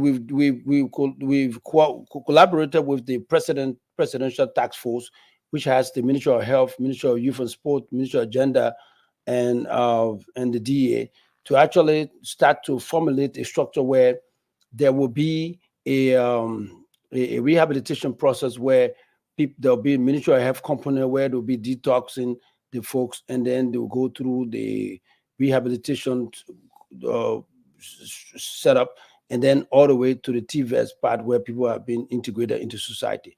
That is the government format. That is what we've been put together to actually accentuate. Now, what we're doing in the interim, we're now having a private-public partnership with guys who have their private institution, so as to allow them to incorporate some of our brothers and sisters on the street, so that they go ahead to go through the rehabilitation process. There are several people who've taken their kids there voluntarily, and we've monitored them. The private partners will come to the DA, register with the DA, and then we know exactly that they are there. So we monitor them at that level. And so we're encouraging more private public partnership, so as to encourage, so as to get most of the guys of why the government is working on this whole issue of rehabilitation center. And I've visited several of the rehabilitation center in and around Monrovia to see exactly how we can incorporate them, how we have staff on our people on our staff that basically can help to actually tell them what to be done, what are the do's and don'ts of this rehabilitation setup. So that is something that we're working on, as far as making sure that we take some holistic approach towards the issue of reintegrating our people in society. So what about the counties? What about the counties? The counties is something we're going beyond now. We live in Monrovia, going beyond the county. Once we get the budgetary allotment, budgetary thing straightened up, we'll have some money, have some vehicle to actually extend into the county. But what we're doing in the county, because of the logistical issue, the folks have given instructions for the folks out there, whatever they can do without money, without funding, they can do that. They can start to look at some of the private partnership they have there in several of the areas, and in bombing and in the Buchanan Highway, most of the other places, so as to start to work with folks and get these folks around, so that we gradually start to work some of our people in getting them rehabilitated. I mean, it's a very sad situation. I was at the Methodist Church Sunday, and basically, and speaking to the congregation, I saw the need for rehabilitation at a level.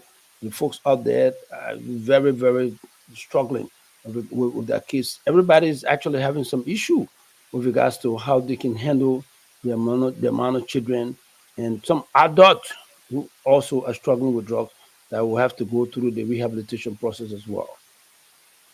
Thank you, sir. It is always a pleasing pleasure, sir.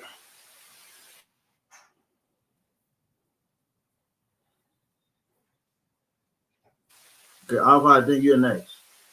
Oh, there comes the CEO. Yeah, how about you next? You next. All right. Colonel Kurma, welcome to the show. I got my 2 questions, right, Center? 2 questions? All right.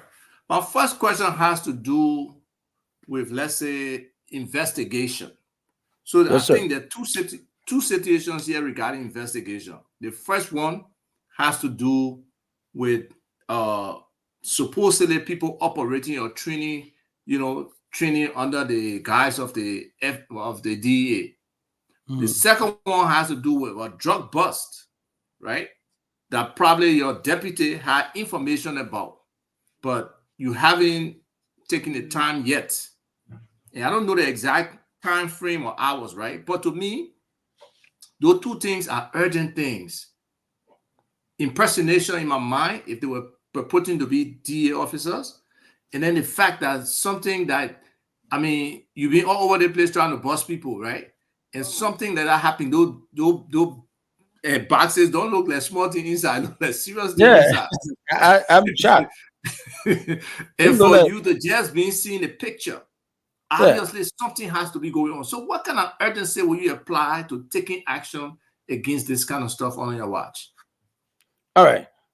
To be honest with you, Chief, and again, I like to appreciate you publicly for what you tried to, your tutelage and your level of pep talk with regards to what you do for the DA.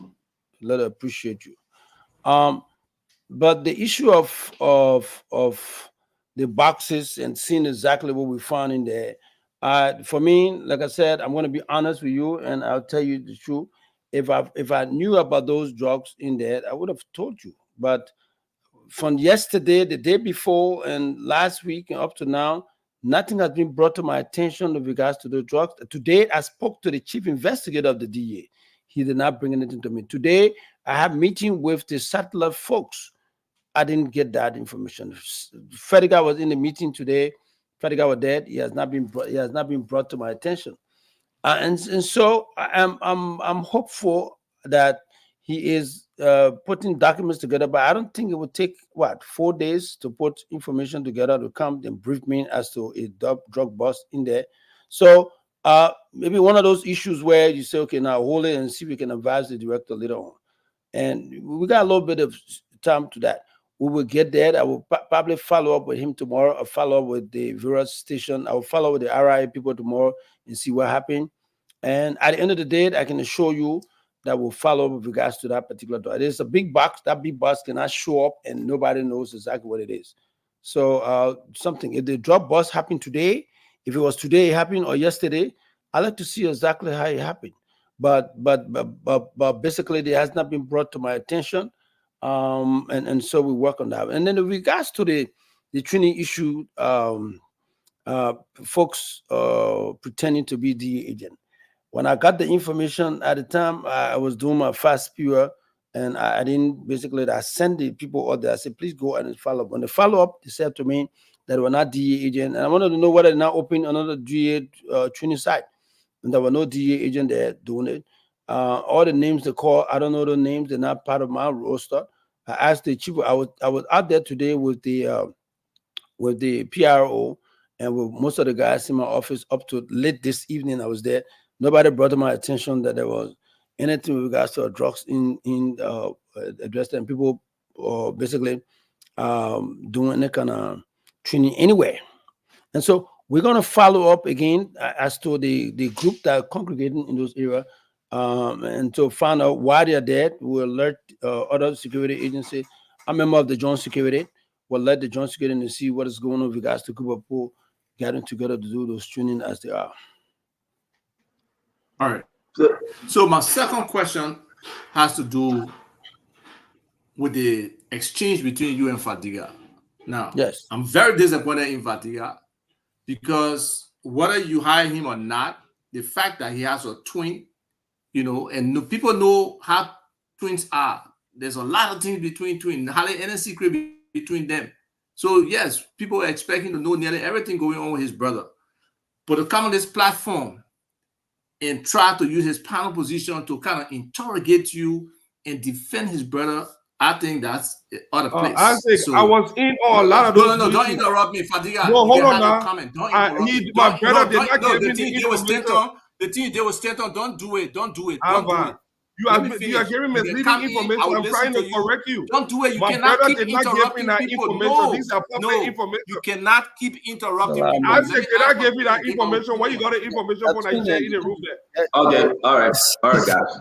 All right. Fadiga, that's fine. As to continue your question, please. Thank you. So in that respect, I think this is a national security issue. I don't think everything, the details of a meeting, the fact that he had access to to the Liberian Drug Enforcement Agency video, those revelations, they reflect on some level of compromise of the security situation. So I think from an administrative standpoint, Did you ask them how there you gotta got be his video? some You gave to him. I didn't give All it to right, him. so let's set something straight, guys. It's not fair for you to accuse Fadiga. Fadiga didn't give me no video. Okay. I don't need Who accused Fadiga to Fadiga? give me no I video. stand corrected. Also, no, you listen You to just what saying the thing, then you tell you Command said. accused Fadiga. That's why Now, I said hold on, guys. Hold on. Let me say this. And again, I say this. I don't need Fadiga to give me video from DEA, like any administrator in the country. You I don't know put you. this on Fadiga. I know We you. beg you. Fadiga asked his question, and I think, Alva, you are holding Fadiga on the question he asked. Now, information I share. So please, go ahead. I didn't have anything to do with the information you shared. No. Okay, thank you. So my thing is, it was a privileged position to be involved in the media stuff with the DEA and not being hired. So I just think those are compromises, Mr.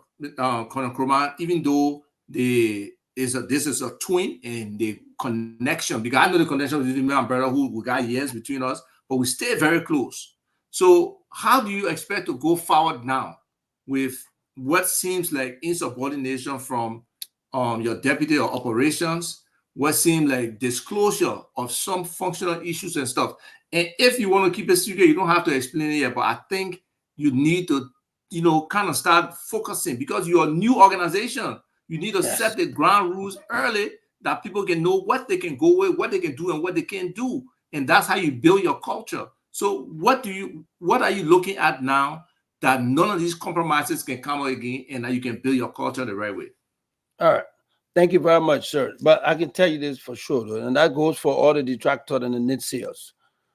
The DEA of this government is going to be firm in enforcing the drug law of this country.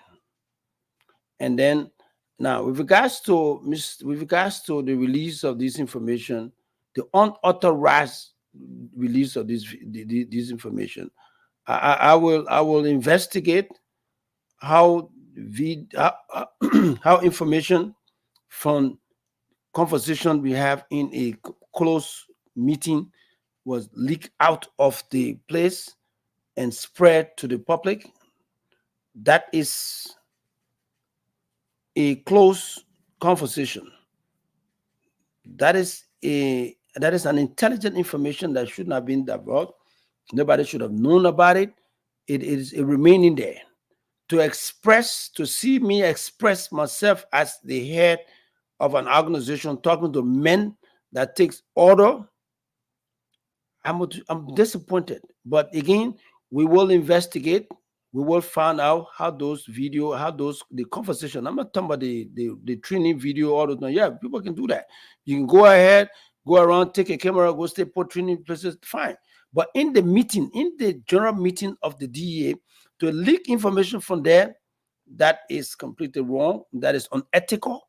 That has to be investigated, and there has to be some reprimand with regards to it. So what we will do about it, we'll set up a different layer of control as to who goes in and how people go in. Nobody will enter that meeting again with telephone in their hands. It's not happening ever. And then we'll look at the profile and the perception and the activity. Mr. Fediga, just so you know, you're not allowed anymore to enter in our meetings. I can tell you that clearly on this public radio. You're not going to have the opportunity to be in a going for the meeting. I stopped. So at the end of the day, we are going to take steps and action towards stopping people from doing what they're doing. This is a national issue. This is not play thing. We have a drug war to fight here. So for people to trivialize it to advance their engagement, I think it's something that we will address very forcefully, and basically we'll have to be very tactical with regards to how we address it. And at the end of the day, we've made a lot of overture with regards to how we address issues with regards to the drugs that were arrested, and we're going to follow up as to what they, how they got out there, who did the arrest, who, when, where, how, and what. We will get to that. And Stanton, I can assure you that tomorrow morning I'll wake you up from sleep with regards to my investigative report. Okay, so Colonel Kurman, before we get to Fatima, please allow me. It will be good for our folks. So let me say this. Is it true that the president of Sierra Leone, his family member, either his nephew at JFK Hospital, was he arrested? Okay, good question. I don't know whether he's family member of this Leone president. One good thing I know. He's his nephew. Okay, one good thing I know, we have 2 Sierra Leone arrested. One has been filed at the court. This guy on his way to court, he said he's sick. He got asthma, so we had to send him to the JFK for medical treatment. But he has been charged in absentia. He's waiting to leave the hospital bed to face his charge. As far as I'm concerned, he was caught in possession of drugs, and based upon that, he was charged to be prosecuted. And so that's the only information I have. We are receiving information that he's complaining, and he have complained to the president, his uncle, that you guys planted the drugs on him and took away his money and his jewelry. That is nonsense. All I can say. Do you know that the president of Sierra Leone have called one of the lawmakers in the country and requested that President Joseph Walker? I spoke to the lawmaker today, and basically I explained to them the circumstances, all of this insinuating situation that was there. I explained all. Stanton, there's no way, no how. We would take a guy who say he's president's son, like I told you, I'm not bound and I'm not controlled by names as far as you're concerned. Anybody who's found with drugs in our country will arrest you. I can tell you that clearly. Take it to the bank. Anybody. If I can arrest Musa Bedede's son, I can arrest anybody. And without even thinking twice. So if the president feels disrespected, that's fine. But the fact of the matter is we're fighting a war here. The president of Sierra Leone is fighting a war in Sierra Leone. If a Liberian is found with drugs in Sierra Leone, he will be arrested. So if he's the president's son, he's the president's nephew, this guy was caught with drugs, and I have unimpeachable evidence. I saw it. I saw the investigation. The steps towards the arrest, the guy admitted to having the drugs, and the drugs has been adduced in court, and he's waiting. Let the asthma go down small. If he can breathe through the asthma pump, we'll take him back to the court to be prosecuted. Then they want to extradite him after the process is done. We can take it at that level. But we're fighting the war on drugs here, buddy. And there's no. All right, so I respect that. Let me ask the last question. I'm seeing you in photo here. Who's the gentleman sitting by you, Colonel Kurman? Okay, the gentleman out there, the other guy there is Vafle Dolin. This other guy, his name is Abdul Kamar. Abdul Kamar is the guy that provided the water tank for the police when I was at the police headquarters. He's a very good friend of this government. He's a Madingo guy who has been a very good supporter of national security. When I was deputy to Greg, he brought in the water tank. And this is the guy that run way around that A.B. Kumar is hanging out with drug dealer. Let me tell you something. Listen, I can say it on this topic radio. Again, let me say it. This guy is the guy who brought the water tank, the hard water tank that we had that we're using during the election of 2017. This is the guy that brought it. This guy lives right here to this place. He lives right here opposite the Catholic hospital there. That's where he lives. The house is right there. He used to live on the back road right here. That's where he lives. He's a Liberian, the American who has been around for a little while. Now, these are some of the fake things that carry around the A.B. Kumar. Stanton, I can say that to all of you here. A.B. Kumar, you can say all about me. You will not add drugs to all of the bad things you know about me. You will not add corruption to it. You add 0 to it. You can add all of those other ones you want to add, fine. But there'll be no corruption. There'll be no drugs. I don't hang out with drug dealers. I don't hang out with criminals. And that's the problem most of these folks will have with me. That dude, again, they throw that thing around, they throw that guy around. Oh yeah, that's what the folks are. Fediga, that is not the best shot you have. Take a different shot. That dude is here tomorrow morning. I bring him over. I will call him up tomorrow so he can meet in the Royal and have tea with him. He asked Greg Coleman, Greg knows about him. Greg knows him very well. Everybody. So he does not own any drugs stations. No. Let's do. And Mr. Doe, buddy, Senator.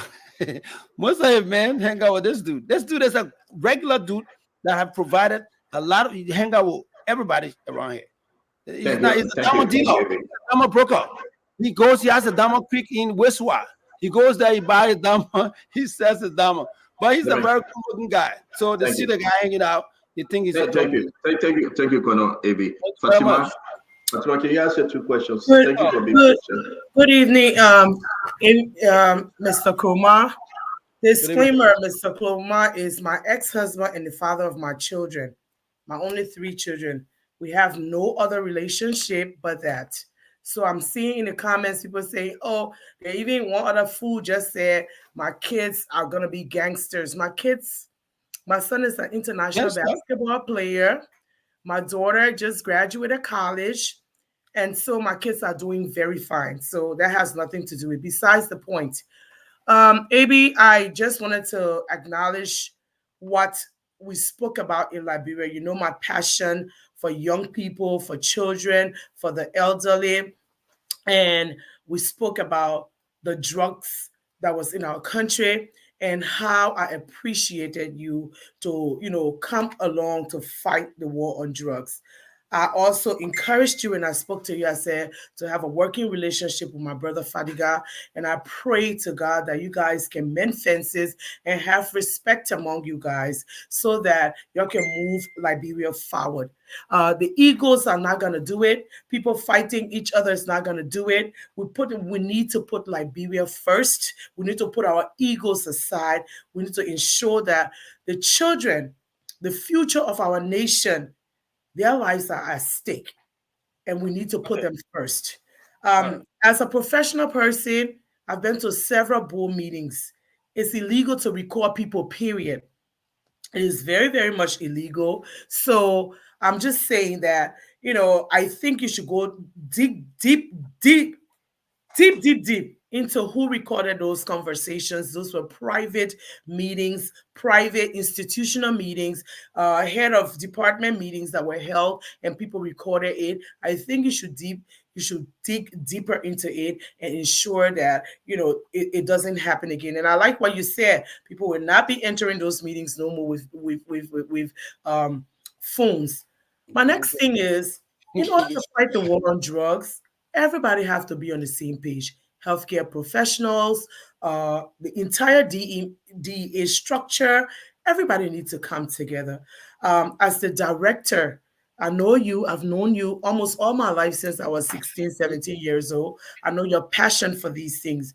But I think for the sake of Liberia, if you and Fadiga cannot really sit down and have some respect among you for the subordinate to know that this is my boss and work with you, or for the boss to know that this is my subordinate to work with him, you should part ways if you're not going to do it, because we need this force to move forward. This is a war on drugs. It's all over the continent. It's everywhere. And we need a force that will come together, that will respect each other, that won't come on social media and denigrate one another for the sake of Mama Liberia. That's where I think you need to come here as a bigger brother to him, set him down, know where we came from, know the impact that we made for you guys to be together, and talk to him so to see if it's not a working relationship, you relinquish, the relationship and move forward. Because Liberia is going to be first and Liberia is going to be last. It's the children of Liberia that matter. It's the elders of Liberia that matter. All of our people, our citizens that are hooked on drugs. I wish I could see Mr. Kroma. I hope he's listening. All of our people that are hooked on drugs is he there, Auntie Mama? Those are the people that matter the most. Oh, you took a break? You're going in the restroom. So just wait. Okay, so he took a break. Because I want you to hear my question, CEO. Because this war on drugs. Like I tell people, I'm not me and Abby never always had the best of relationship, but for the sake of I know you want to his wait and come back? Yeah, we could be talking. We can't just keep the show on hot station. So I can talk, but just wait for your own. I could talk too. How many things they want to hear you and not me? We don't want to know whether I'm right. How you've been hijacking us for a hot minute? I could say something. I was just saying. Right. Okay, you're there. You want to look in your face to talk. No, 5 people said quiet key I'm on toe or worse is sweet in the face. So Thank you. For him. I had to run to the bathroom.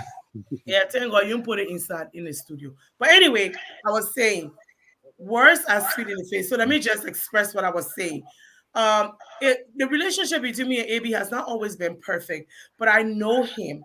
I've known him to be someone that his passion for Liberia, we share the same passion, but it was not at the same time because of the age difference and because he wanted it right there and then, and I didn't at the time. I wanted to get an education. I wanted to raise my children into productive members of society before I move forward. But he wanted to do it this day, right here, right now. So like 15 years ago, he left. I was married to him for 28 years. So when I see people talking, oh, she still wanted me. Look at me. So I know that somebody that can be left. Fatima, can you ask your question? Leave the people online alone. Because I'm talking to you. Ask your question now. Leave Abby, this is my question. Abby, the war on drugs, my brother, I say laughing. I mean, the war on drugs is not a Liberian thing.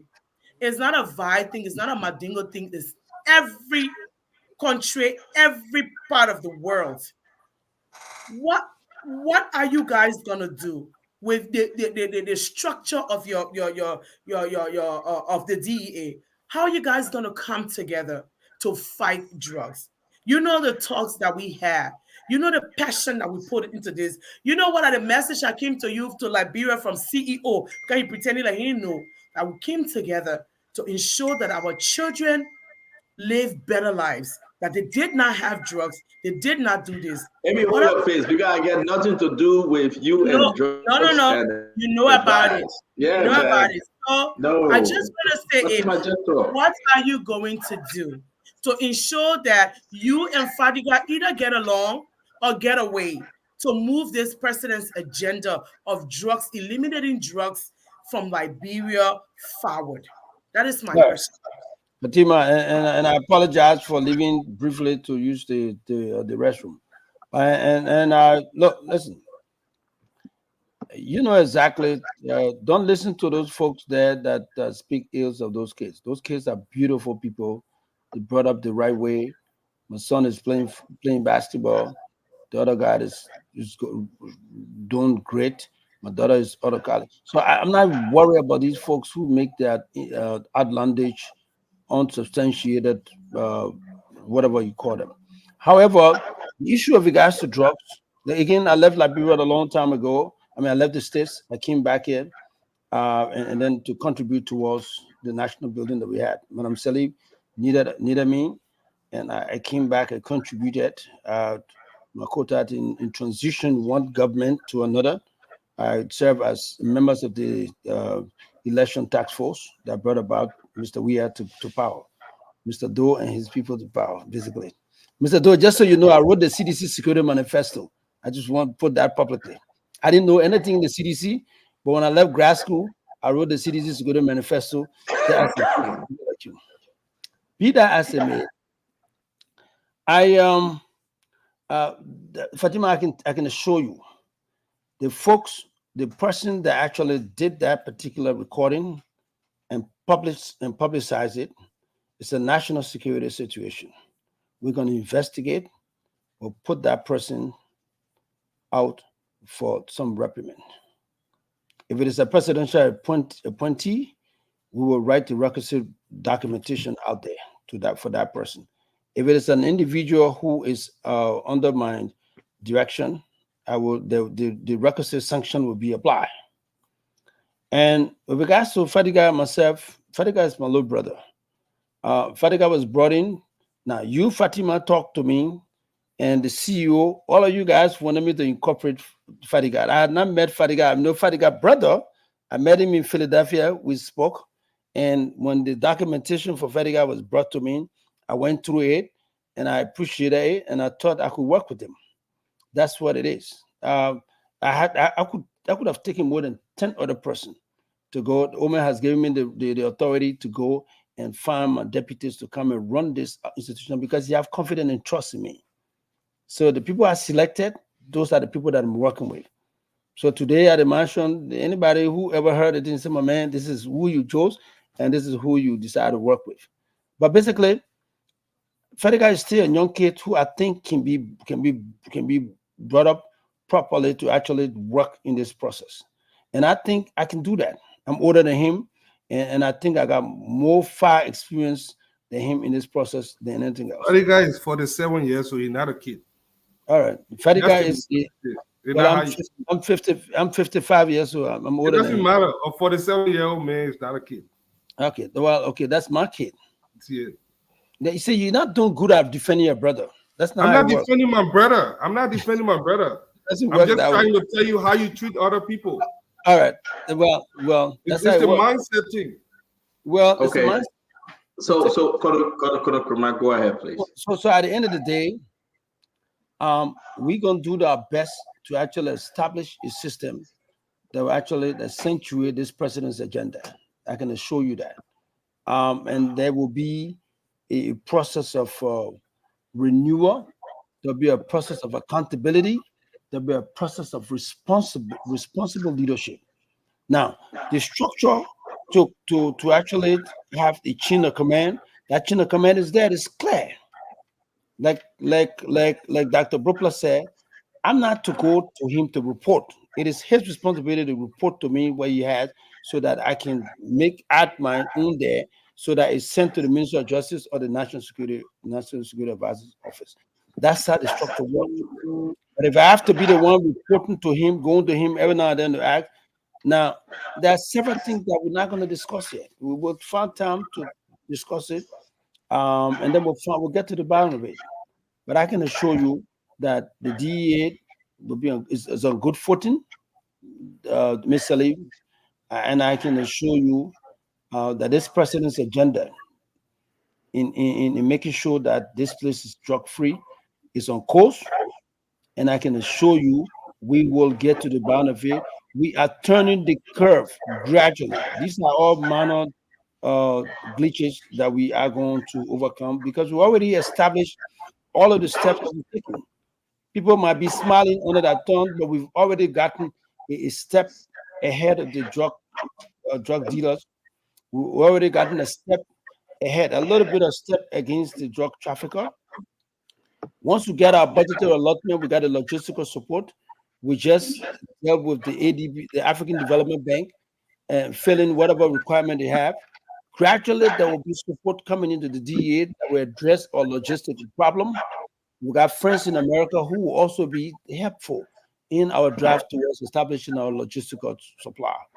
So I can assure you folks on this panel that there will be help along the way. This is just a glitch. It doesn't have any effect whatsoever because I am the arrowhead. We can go ahead and establish the requisite direction of this particular process and move the DA forward. It's a forward march process we have. And we're going to tell you, I will come and report to you after the 100-day deliverable will be placed together. We'll come and let you know exactly what we've achieved and how we intend to move this president's agenda farther than what it is as we speak. Thank you very much, Honorable A.B. Corner. Glennie, you want to say something? So I've been quiet. I am quite disappointed, like really extremely disappointed from everything I've heard this evening. I know I don't even know what to say. I just know that from what we're hearing and what we're seeing, what we're hearing, the conversations, we can surmise that there's a problem. And I can only hope that this problem is fixed and fixed sooner rather than later, because this is a huge risk to the country. When you have the boss and the assistant not working together, I mean, we shouldn't kid ourselves that there's a problem. There is a problem. To the point where we can even hear the responses from Fadiga and you back and forth about his brother and all of that. That's a problem. And I would hope that you, as the director, I would challenge you to do what you can to fix this, because this does not appear to be good for Liberia. It doesn't, and like I think Isidore mentioned, why it may not be a good thing or it may not be a recommendation that you would take, I would like to ask you also to please just listen to aspects of this conversation tonight, specifically to some of the things that Fadiga said as it relates to a national security issue. Because if Fadiga doesn't work there and he had some of this information, where it is that he even volunteered, when you fix the issue with the brother of your deputy, it means that whatever you guys discuss, whatever is talked about, must stay in-house. And that's the aspect I'm talking to you about tonight. Right? Everything we've heard here, yes, we want to know what's going on, but we want to see a united front. Because if you're not united, you're not going to be able to fight drugs in Liberia. This is an epidemic, and this is something that needs to be approached seriously. So I would hope that this problem can be fixed. We've listened to you. This is your third or fourth appearance that I've been on. Liberian people, I'm sure the president trusts your judgment. I also want to re-emphasize some of the things that Ava said. I would hope that you will go back and look into this situation and fix it. In the end, if it doesn't work, it just doesn't work. But we cannot force what doesn't work. You all have to agree to be able to move this process forward. I have no questions. I just want to encourage you to take the lead and to fix the broken system. This is broken and it needs to be fixed. Thank you. Thank you very much, Glenn. Genius, I want to say thank you before A.B. Krumah gave his parting statement. Folks, it was a good show from my end, from our end. You will receive information. I think Conor Krumah took the time to answer the question.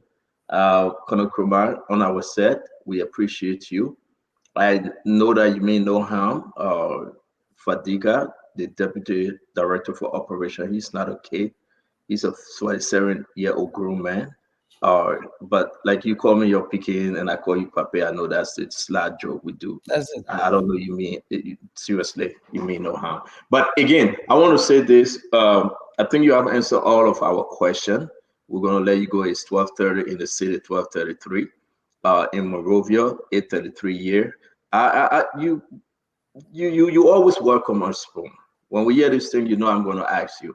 But I beg you, while you do your closing, the drugs that left the airport, please give a press statement. Please investigate. For those drugs to hit the street, that's a problem. They are out. Well, are you saying that the drug were not arrested?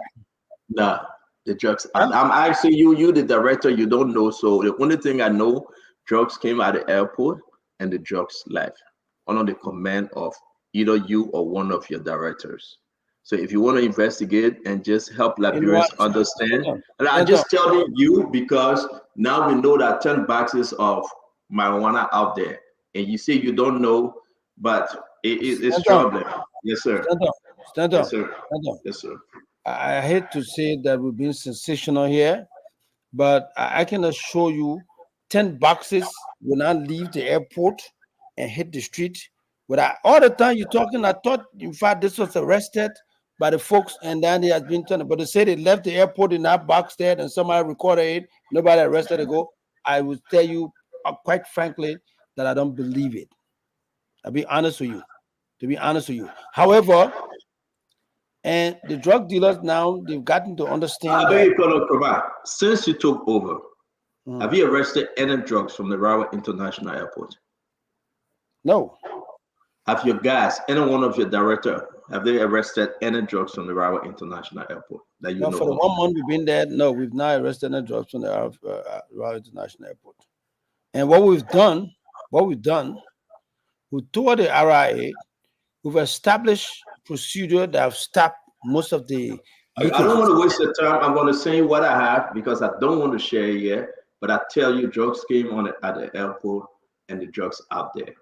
You know, when I call you this morning or when we miss each other call, I told you some of these things and I'm happy. You say, well, how do you know the drugs came by way of the airport? You saw the ROB written on it. Have you seen that picture before that I show you? The one I have the ROB written on them? ROB could be Rubber Sport. No, not Rubber Sport. This is Rubber International Airport. Have you seen these? No, I've not seen this. Do you recognize the lesson plate when you get a Toyota vehicle? If you zoom in, you can recognize that. I will share some information. I will share some information with you. Listen, okay. I reflectively, I just realized that there was a bag of goods that came to the airport that were not drugs. There was an investigation about those goods, and those goods were investigated, and they were declared to be not drugs situation, were let to go. For to say that it was drugs, now my mind is just going towards it. No, that goose. I'm coming, Chief. Let me tell you. Okay. Chief, let me tell you one thing. Listen, I'm a short shooter. You know that very well. There's no way somebody will come and use this now to say, oh, the drugs are coming. No, that particular stuff when investigated, from what I'm looking at right now, that's what you talk about. One thing that you do not, that I want you to understand, there was 10 plates of drugs that was arrested at the French cable, and it was seized into custody by Mr. Fediga. But this particular stuff that is on this thing, the picture that was taken, that was investigated, and it was cleared not to be drugs, and it was let go from that place. Don't let anybody fool you. Don't let anybody put any kind of doubt in your mind that this was drugs going on the street and nobody arrested. No, that's so let me add on this, Colonel Kumar. So you said they arrested it and thought they were drugs. No. It was seen by the folks when they left the place. It was seen. The agent followed it, they check it out, and it was cleared not to be drugs. That's what happened most of the time when goods come in. Yes. We've been asking you that drugs came by way of the airport. You said no, 100%. You are not aware. 100%. You never thought of it. I'm 100% sure. Now you're giving the second chapter. Yeah, I just realized it. Yes, you're getting the second chapter that you just realized that people photo 10 boxes. They searched it, but there were no drugs. Now, my question to you, did they arrest those boxes? The boxes were stopped, from what I've been told. They were stopped by whom? They stopped by the agents. Where? If this is what was on the RIA airport, that's the RIA airport. Do you know anything further to that story, sir? No, not I know of. So your agent told you that they stopped the boxes, but they let the boxes go. That whatever box that left the customer, whatever it was searched and it was let go. Okay, those agents, there were how many? No, I can't tell you the amount of agents. But you believe them? Very well. Colonel Kraman, those were drugs. Colonel Kraman, they got a CC video to those things. Okay. Please investigate. One of your director, okay? You have directors that know the entire story. You have people at the airport that call my attention to it, and that's why I call you and I ask you. If one of my sources, Colonel Kraman, let me help you. Our sources, the reason why I'm pressing on it because they were opium, how you call it in Liberia. It came by way of the airport. They were arrested and they were let go. So you confirm that the social and the let go. And so it's not for me to come on the show to tell you by who. But again, one of my directors saw it and they let go. That director should be arrested. Okay. So So Colonel Krumah, at least you have But that was the satisfied. same director you reinstated. Did you remember that as well? No, Did you know that was the that's a same? lie. That's a lie. You know it. That's a Oh, lie. you forgot that too. That was That's the a same. lie. You That know was it. the reason that That's guy not was the close director. to It's one of my director. Maybe it's a brother. The brother is the director. He's the director for operation. So don't put your brother in front of story. I'll leave it at that. Yeah, leave it at that. Do your closing story. It's good to have I you. can tell you, let me give you my story though. Or let me give you my closing story. I can tell you this clearly. As I depart this platform, there's nowhere, no how. Now exactly I know exactly what this stuff is all about.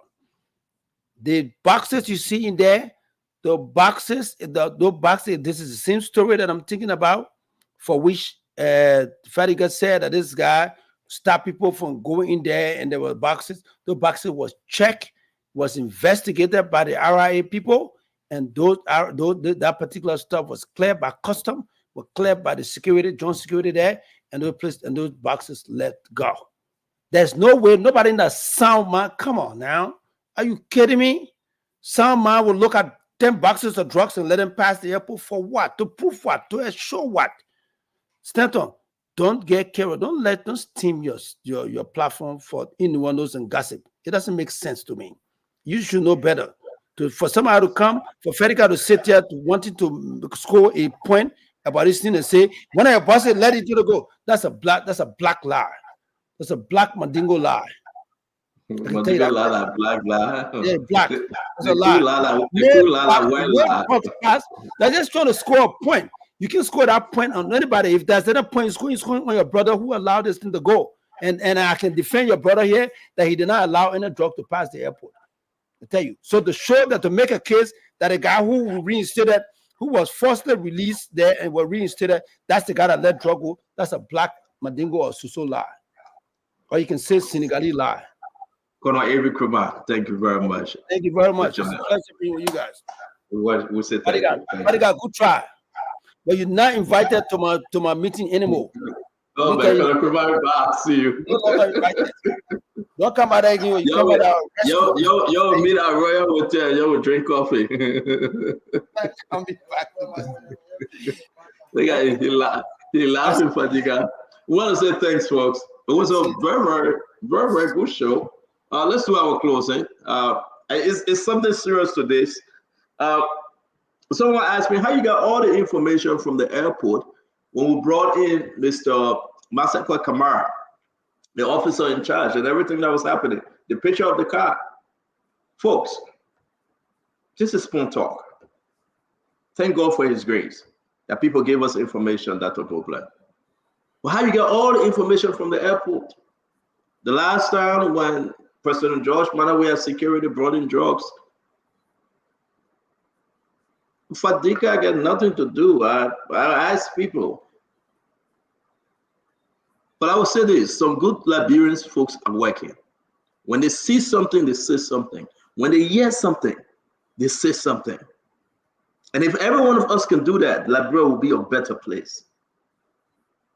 I hope that Colonel Krumah and Fadiga work out the differences. I hope the meeting that is scheduled tomorrow, they should attend and they should patch everything. They got a big meeting coming up tomorrow. But we got a lot from this information today. But let me go back when I do my closing on our first conversation with the MedTech. I'm disappointed in MedTech and those that want to keep MedTech. We'll continue with the MedTech story tomorrow. We have to break the system to build a good and perfect system. We have to. We have to point out those individuals that think they can continue on the same old. The story of a MedTech situation is concerning. Now, who's running with the money? The name Senator Abachi and Emmanuel Nukwe, they're both on sanction, and they're encouraging the fact that MedTech should continue after MedTech continuing to use the 20% account in Dubai. And also we can say that, Auntie Mama, are you with us? Auntie Mama, you're distracting us, man. And the issue is that we should all learn to be so perfect and so right, because what we need to do as people, we should reveal these things and let the leaders know who's in charge of Liberia, who's in charge of the system. With 100 days, we are committed 100 days. As we walk towards the 100 days, 16 more days left, we will count and see what is happening. It's not only about road building and structure, no. There's a big thing happening at public work and national road funds. Contracts have been given illegally. Money have been spent illegally. Seriously speaking, what we have in our document, everything about SSF, is a problem. Have you guys realized that SSF have used over 200 million United States dollars? And I will share the document with you guys. 200 million United States dollars. For what? For road that they have not repaired, fixed, built whatsoever. Have you asked yourself, who brought SSF to Liberia? Who created that company? Who signed the document? Have you asked yourself who signed this international document? Have you asked yourself who are there today that are friends and family members to SSF? May God bless us and may God bless our state. Till we meet again from my end, I will continue to talk. I will continue to call people names. And we'll hold President Joseph Yeman Barker. We'll hold him to his words. It can be our friends, our brothers, our family members. We will hold the president to his words. Me, I will. On a very, very serious note. If anybody caught in any discrepancy, any corruption, I will tell the president. Anybody that say anything, I will force it. I will come on air and say, I will tell you, say I told the president. I will call your name. Tomorrow will be an interesting show, folks. Join us tomorrow. We got some breaking news again. And we talk, we will talk, we will talk. You don't see your talking yet. It's bad for our country. People that have taken over, ministers and directors, they have not turned into same old, going beyond back door to be corrupt.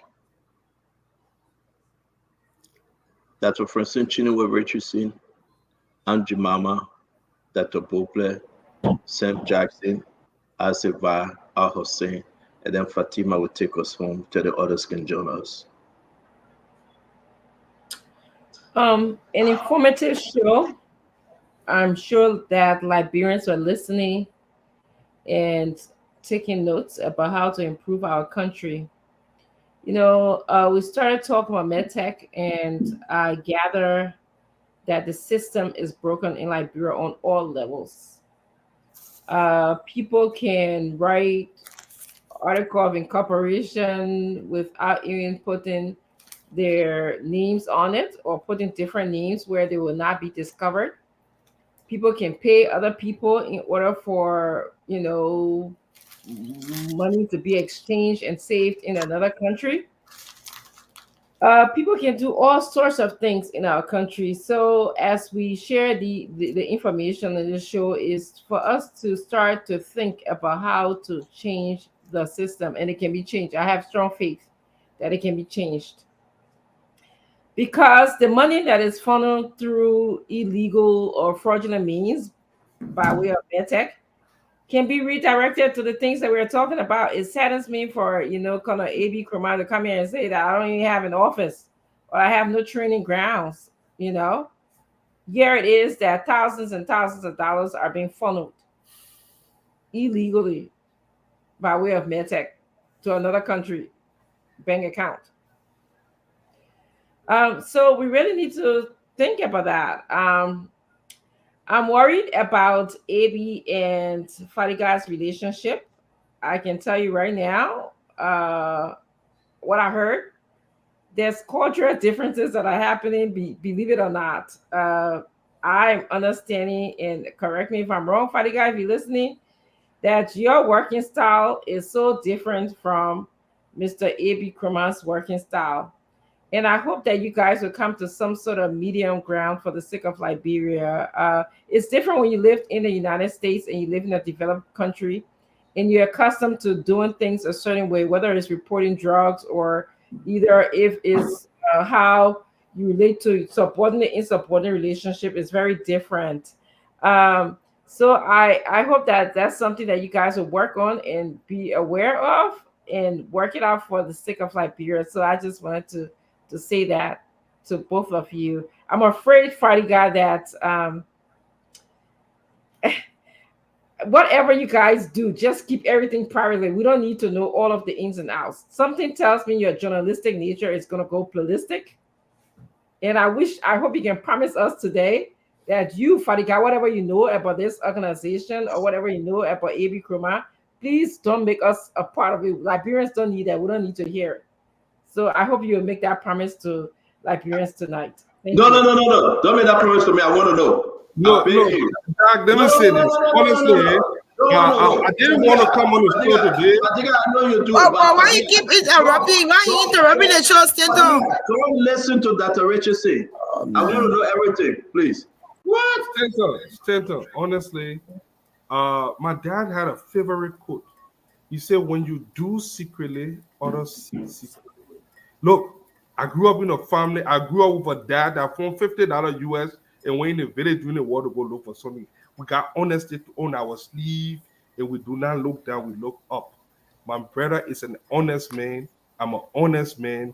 And if I now restrain myself, I will accept many other things here today. The reason why I even came on the show to even say something today was because this show should have never happened. If AB was still listening to some of us, he wouldn't have been on the show today. I would not say that. Liberia is a very strange country. For 20-something years we left from this country, I'm relearning my country.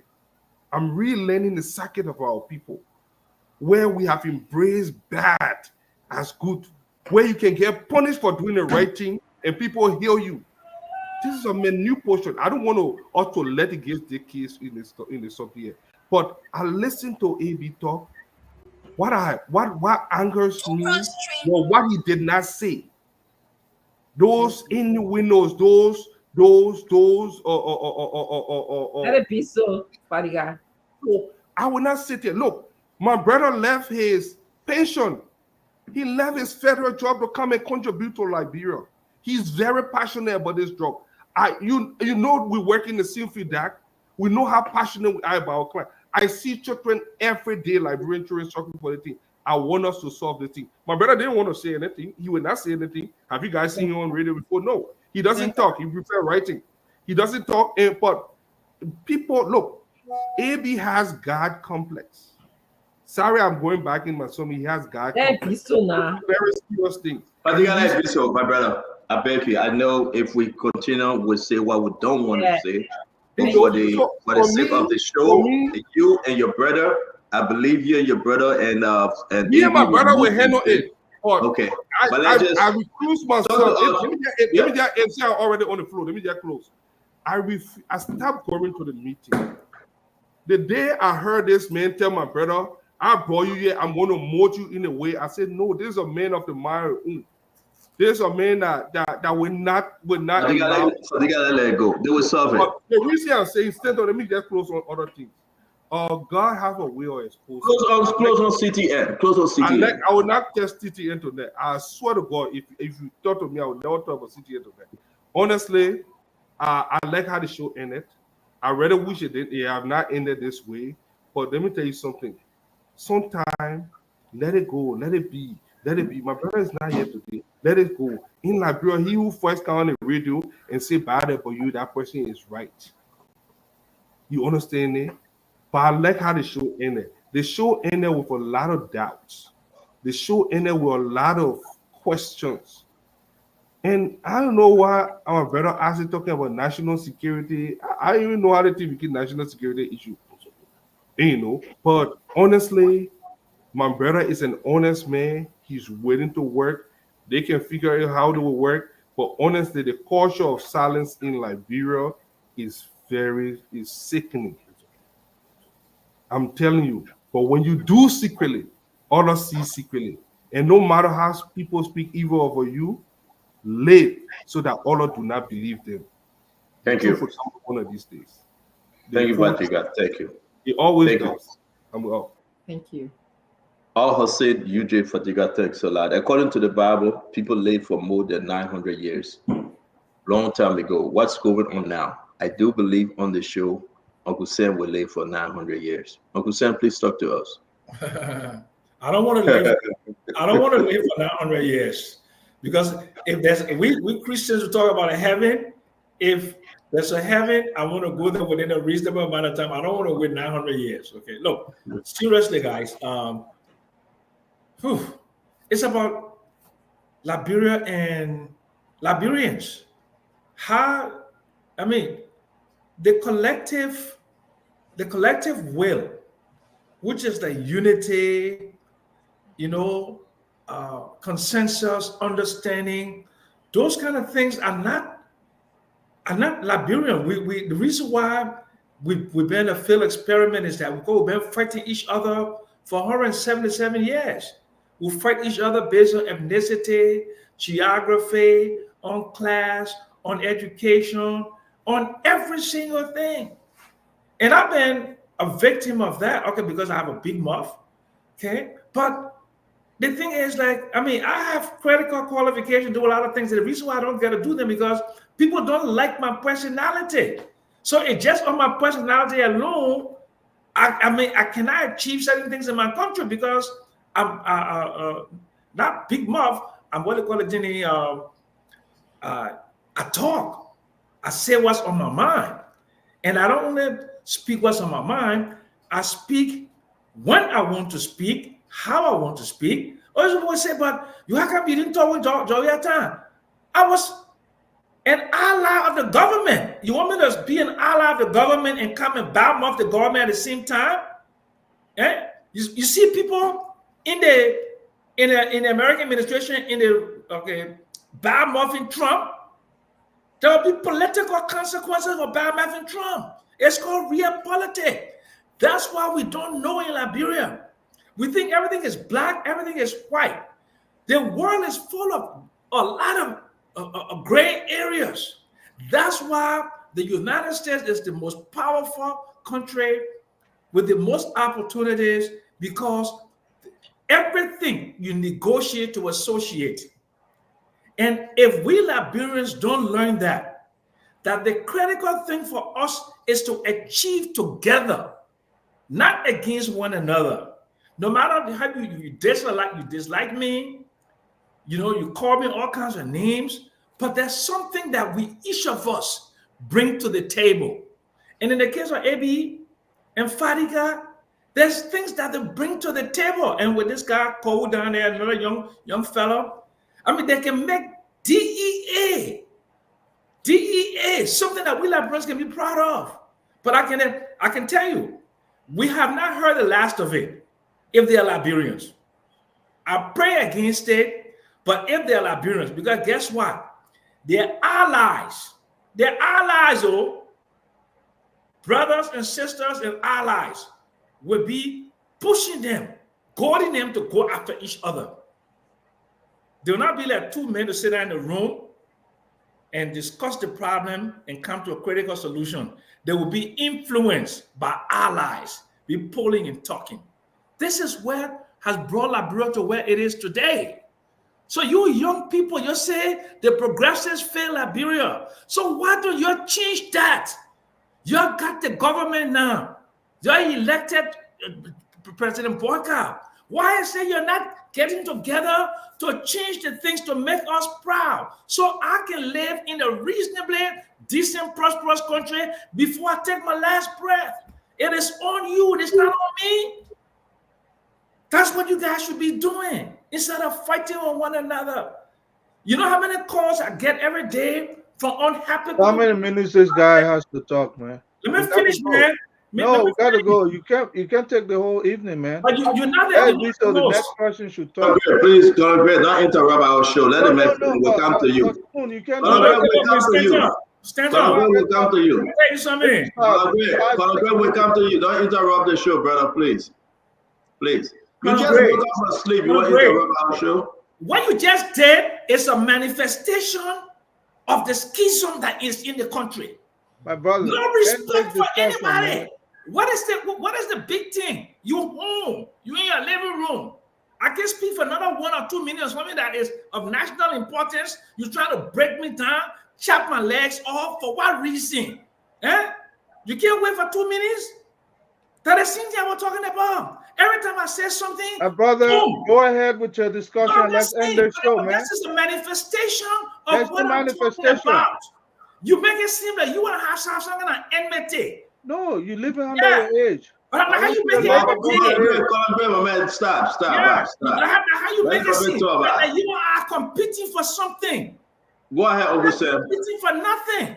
Uncle Sam, please go ahead. Okay, so bottom line is the two of these guys got to come together.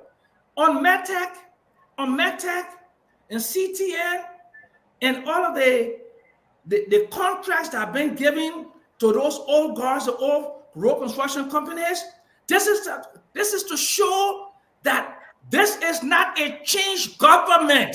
It's not. Because if it was a changed government, we will see new names in the road construction industry. We will see new names in the trade industry. The fact that you're using Metech, using CTN, using SSF, using West African Construction, you're using all the other companies, it means that it is business as usual. Have a good night. God bless you. Thank you, Uncle Sam. I like your last line. The Liberian people didn't vote for rescue to keep the old guys in place. You are quite correct. We'll discuss that tomorrow. You are quite correct, Uncle Sam. SSF is a failure. They took 200 million, they ran with 8. They are taking money from the same group 12 years ago that was circling around. We'll discuss it tomorrow. Sister Glenny JJ, my only sister, Chairman, talk to us. I thought you finished closing, you still talking. I'm coming to you. Hello, they're coming to you. Or I'm a walk to you without even saying something. You know the distance between you and Sam Jassy? I beg you, leave Uncle Sam, finish closing. I beg you, leave Uncle Sam alone. You're already not close and bless our Jesus. I think it was quite an interesting show. So my brother Fadika, who is on the show, I want to re-echo what Dr. Francine has said. And if the sacrifices that you and your brother have made, if the primary source of your sacrifice is Liberia, I already not text you. I beg, for whatever it's worth, make amends, work together to promote the interests of Liberia. I know your brother, you say your brother is not the talker. You're the talker, he writes. But I think from this show today, we can clearly see that there is a problem and you can be instrumental in helping to mend fences. I'm sure there are great things that they can do together. This other Mandingo Bassa blood has a little bit of crew in it. Leave the crew out and try to mend fences. Let's work together. I think AB and the other two, your brother and the other guy, I think they make a great team. Everybody have their own line of experience, and Liberia needs to benefit from this, tap into the experience and benefit from this collaboration. We only hope that things can be better. Sometimes we do things in our defense. It's okay for you to also air out some of your stuff because you know your brother. But if your interest is Liberia first, I would hope that you consider what Dr. Francine has said and that you all will make this work. Please let it be. Let's move Liberia forward. Thank you. Thank you very much. Colonel Brave, can you please speak? You know, when this thing before we hit the ground, when inauguration came by, I warned Fadiga not to abandon his job. Yes, I'm a living witness. Fadiga was making over $10,000 every 2 weeks, and it was rising up. I warned him. I said, "Look, you know about this Fadiga? This Fadiga, $10,000 every 2 weeks. Every 2 weeks. Say it again. Let it get it. Yeah, like bro. No, some of those, I sign up on them Fadiga was making over $10,000 every 2 weeks. So when you say he was making $20,000 a month, if you like, don't believe him, but it's true. But one I say, look, it's a bigger sacrifice you'll be making to just abandon all of this and just go move to Liberia. Maybe I'm not there anymore. I used to. But I'm not there. But everybody will have a time to serve their country. I said there's no way I could have reached that stature here and just leave and go sit down in Liberia. What I heard tonight is a macro manager, somebody who everybody has a TOR. I like Jemima what she was pushing at. Every position in Liberia has a TOR. There is no Lord say one, Lord say all. And I believe Fadiga had his TOR, the director has his own TOR. When you're operation, it completely look when you're the director, you're like titular, you're the figurehead. The operation is what controls the movement out there. The administration is what controls personnel.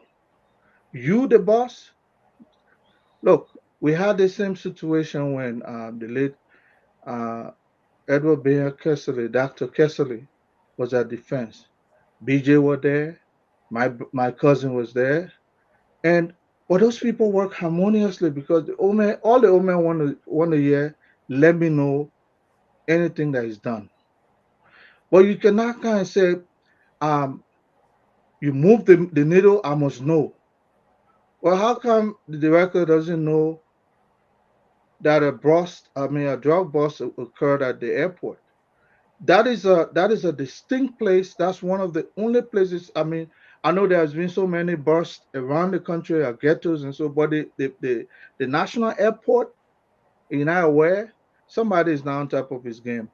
That's how I see it. But the bottom line I'll say is, I know the director. He comes from that CID background, but I didn't hear that investigative attitude in him tonight. Maybe I'm making a mistake. But yes, these days you don't even need to allow cell phone in the room. I'll use my button and record everything. I'll use my glasses. I record anything. My watch will record anything.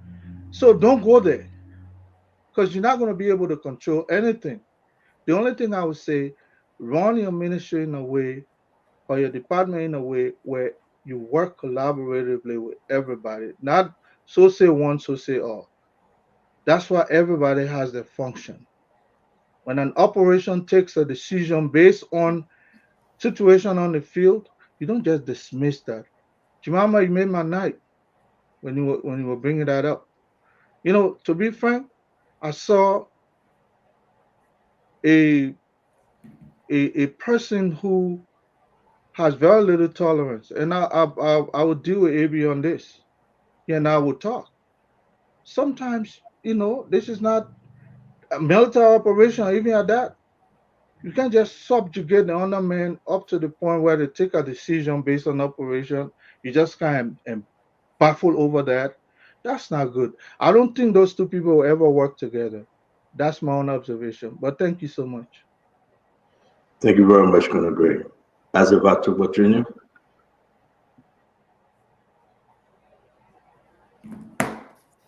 Yeah. Thank you. It's been an interesting show. There's a lot more to the CTN. I just received another study on the CTN and we'll discuss it further. We can get to it. The story about the CTN in Sierra Leone, I share some of the information in terms of why they got, relief of their contract. And just from the exchange in terms of answering the public accounts committee questions or whatever came from the Senate, it indicates a lack of transparency on their part. That's MedTech you're talking about. Huh? CTN is different from MedTech. Yeah. Right. Thank you for the correction. MedTech. And the fact that other people have now come forward to say this is the BVAC, shifting their clothing and coming in different form. It just tells the rottenness of government in terms of how contracting goes on, how these, concessions are signed, how there's no real oversight, how our government revenue is being siphoned and, to individuals or to those companies that, have the concessions with us. So if the president is really serious about transparency and accountability and good governance, there will be action. There will be action on this, whether it's hairs rolling of people who are currently in position and not seeking the best interest of the country, or whether it's for those who actually can be proven to have committed crimes by not directing government's revenue to government and directing it to their own pockets or to other interests. Those things should be, I don't know. For me, I don't see it as complex in terms of auditing these things because the numbers don't lie. It will show once you get under the covers, it will show and you can track it. Most of the experienced auditors can uncover those things and get us there. So hopefully the GSC will be given that opportunity to expose, or maybe the exposure is already done. But I just hope the recommendations that people are just making, it should be very clear what are those changes that will happen before there is a continuation of any of these two institutions. As for CTN, they have a bad reputation coming from Sierra Leone. They have done some of this stuff now, exactly the same company, but there's a lot of duplication and overlap. And we can share some of those in terms of what the functions is, what's expected, what other areas are doing. Yes, there's one key thing I didn't know, that before the whole CTN came, there was not transparency into what was coming into the country on these ships until they had submitted the bill of lading and other documents. So with all the different things that are happening around the world with regards to drugs and terrorism and other stuff and arms, maybe it's a necessary thing. But the way it's implemented in Liberia, according to the report I read, is not proper. It's not correct. It's not efficient. And the government needs to look at that, maybe that specific report, and see if they can correct some things, because sometimes process matters. Process determines how things flow. If they're not flowing the right way, it's a disadvantage to the people who things are supposed to benefit. So hopefully there can be a deeper look into this CTN and the MedTech situation. Now, what we saw yet? Continue. What we saw here tonight with regards to Conor Krumah and Al Hussein is not a good representation.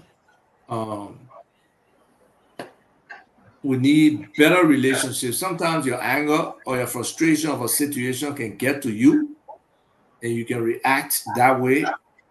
But after, observing yourself, I'm sure you receive information from other people, and people on this panel try to speak to you.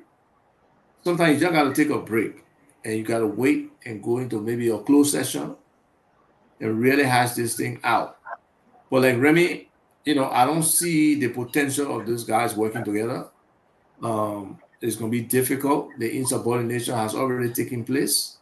People are hurt, except they have real high emotional intelligence, to be able to move past, whatever hurt, whatever disrespect, whatever has happened, then they won't work together. But this thing about term of reference that you're speaking of, Remy, I disagree. Somebody's the boss. And that's what happens in government here. Oh, I got green letter too. So if you got green letter from the president, he appointed you and I'm the minister, you don't respect me, or you don't respect my authority. You say your own thing. That was not the argument. That is not a problem between AB and something. So don't mislead the public. That is not the argument between AB and Hassan. It's not Thank you, Hassan. Thank you, Fadiga.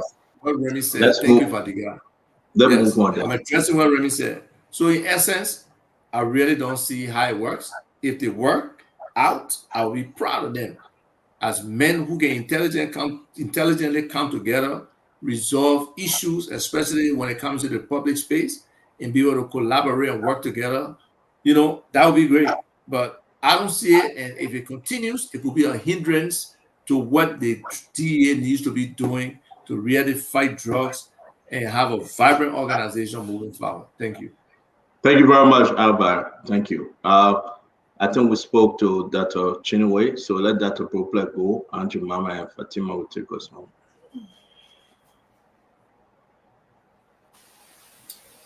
Thank you, Stanley.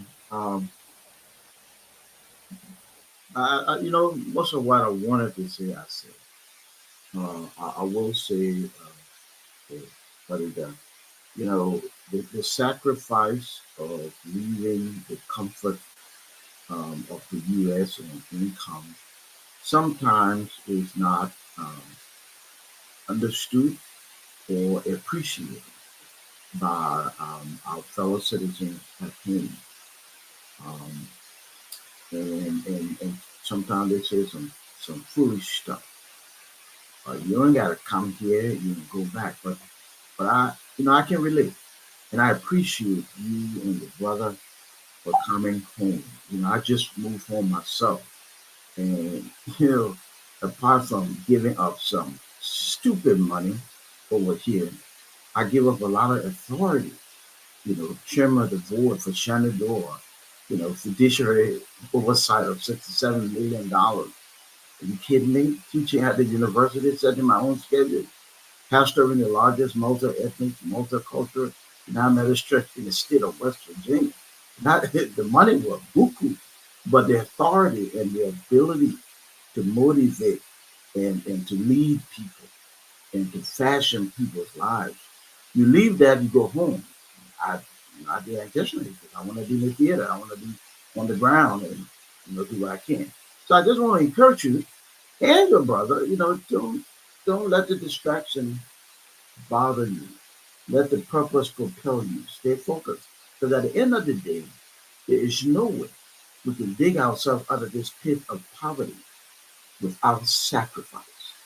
Fortunately, we have leaders like Senator McGill and Senator Snow who think they're underpaid and entitled.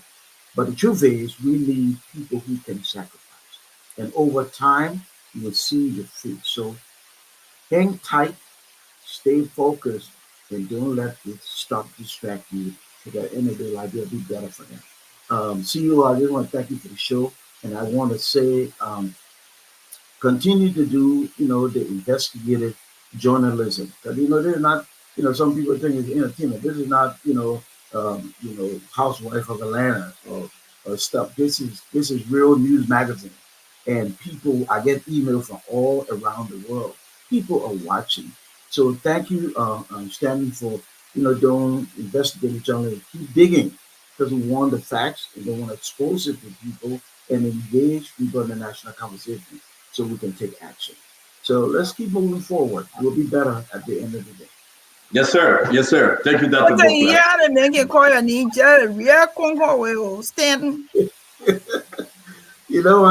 I got nothing to say to you.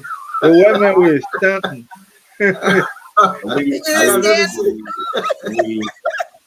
I got nothing to say. I'm not going to listen to you, Glennie. Me, you from the same place. So everything I know you're doing. So I got to say. Hey, you want to bring travel. I mean, anything you say, I can say. Real man, I can eat a color. What Dr. Francine can eat. Auntie Mama, are you still there? I told you live, Auntie Mama. I'm right here. I like to say why you can't go home at 11 o'clock? I like spoon talk. We like you, Auntie Mama. Don't mind. Thank you, Auntie Mama. I'm not married. I ain't got no grandchildren yet. All my children are married. I ain't got no grandchildren. So I like. You got a woman who say, "Ava." What? What the guy about the woman say she got nobody? But the man watching. What? The man why you watching. Why you coming out in July. He coming. What? Oh, And what? Oh, you What funny have I got hustle to do for with your a woman being sister. single? no, that one of my man with a man hot for energy, mama. You know, I've the woman get mad too, you know. But when I joke, somebody owe 100,000, they say, okay, carry it. I joke. Yeah, she got Now I mad. remember. But however, I like to The say woman naked first, building. first of And all, mama, they make it run like about The 5, woman 6 naked miles a building. day. They make On fit. top Yeah. of Boulevard. I think she has. $10 million. Auntie Mama, Auntie Mama, Fala you isso, own the, Angel, mãe, fala isso. Auntie Mama, you own the Blue Crest, right? The Blue Crest Yes. too, right? If for her. That building, yes. $100 million building. If for I her. remember when that building was not even complete. We're on the top floor. You're on the top floor. I want to see her one time. so you running your mouth. You Sorry, have Mama. running your mouth. Okay, I will catch you. But however, I like to say that what is happening between AB. I spoke to AB. AB is like a brother to me. I've known AB for many, many years, and then we from Nima County also. I got the Nima block, half of it, half Congo, half Nibanian. So when you're going, I told you, I say, small brother, you got to fix that stuff. You got to take the leadership. You are the leader. You got to call him and say, small brother, this is what we need to do. This is what we need to do. I talked to him. He promised me he's going to do it. When AB talks to me, when I talk to him, he'll listen. So he already gave me a word that he and Fatiga, they will fix everything. So I'm not worried about that. When it comes to the CTN, CEO, that's CTN, and the, what you call this? Because we didn't discuss city and medtech. MedTech. Yeah. Well, we didn't talk about CTN today. Okay, MedTech. We need to remove those stuff, or the government can operate those things, create jobs for our people, and then the money be coming to the budget or money be coming to the Liberian people. I think so. Or they reduce the price to the level where Liberians can afford to pay, because it's too much strain on our people. But can they pay the 3 years that we never saw that money? It was going to the individual friends. George, we are to reduce price. money, or George, we are people ate that money. You don't forget about that one in the breeze. Right now, we need to correct things that were done wrongly in George Weah's government. We need to take hold of it, like Uncle Sam said, and correct it now. What are we waiting for? We need to correct it. We can't sit down here and say, oh, George Weah ate the money. George Weah did this. George Weah, yes, that's what we've been preaching. But now the ball is in our court. We need to now try to change things around, fix it, so that Liberian people can be happy with us. This, we are delaying too much. And we keep on delaying, Liberian people will get first. And I'm just telling Liberian people, you're way small. The paper will correct it. Because what I noticed is that, Stanton, what I noticed, most of the government officials now, most of the people, they're doing the same thing that happened in Man's government, in George Weah government. They're putting a ring around the president. Most of the things that are happening, they don't even want to tell him. They don't even tell him. One or two of them can tell him, I guess. I'm not sure. So the message need to get to the president. Most of the things need to get to the president. And I'm sure you're going to take stance on that. But it's not getting to him. So, Stanton, you're close to the papi. I'm close to him. I'm going to be going to see him soon. So we need to tell him. We need to get the info out there to him, so he can start changing these things, because the Liberian people are waiting. And they can't wait no longer. So that's all I have to say for tonight. And I want to say thanks to everybody. But don't worry about Fatiga. Everything will be all right. He'll be that good man. Thank you. Thank you very much, Andrew Mama. Thanks. Okay, thank you. Let's talk to, let me be very professional. Let's talk to Madame Fatima. I think it was a good show to the panelists. It was good being your company tonight. To all of the viewers around the globe, we say thank you for watching Spoon and keeping us honest. And as it pertains to the MedTech, I just think that all those agreements need to be looked into. And then, I mean, why should two different companies be monitoring our cargo on the ocean? I think they should get rid of them. Period. I really think they should go. And I know, according to Angie Mama, money from the back door has been gone. We cannot do anything about it right now. So moving forward, in order to move our country forward, some of the people, those loopholes that strangulated our economy. Where monies were going directly into pockets of individuals. I think we need to let go of those things. We need to start a new day in order for Liberia to move forward. My people, we need to have serious ideas. We need to hold people accountable. When this rescue came into being, we talk about accountability. That was one of the agendas that we were going to hold people accountable. And this is the time for us to hold ourselves and each person accountable in order to move Mama Liberia forward. As it pertains to the DA, I'm a strong, passionate person as it pertains to children, women issues, the elderly, and those that are vulnerable, the most vulnerable in our population.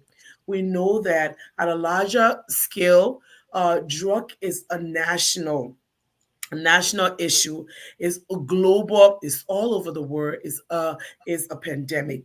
As it pertains to Liberia, it's an epidemic. All mothers, I mean, if you see the amount of mothers that will call me on a daily basis to talk to me with regards to their children using drugs.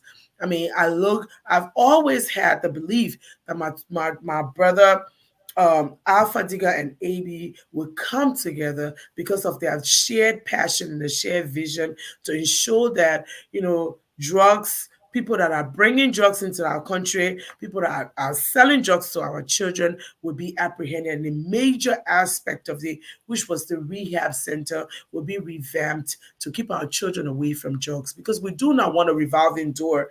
If you just catch somebody, you put them in jail, and then they come back on the street, it will be a revolving door. But if you catch somebody and you make sure that those that are using go and seek treatment, get better.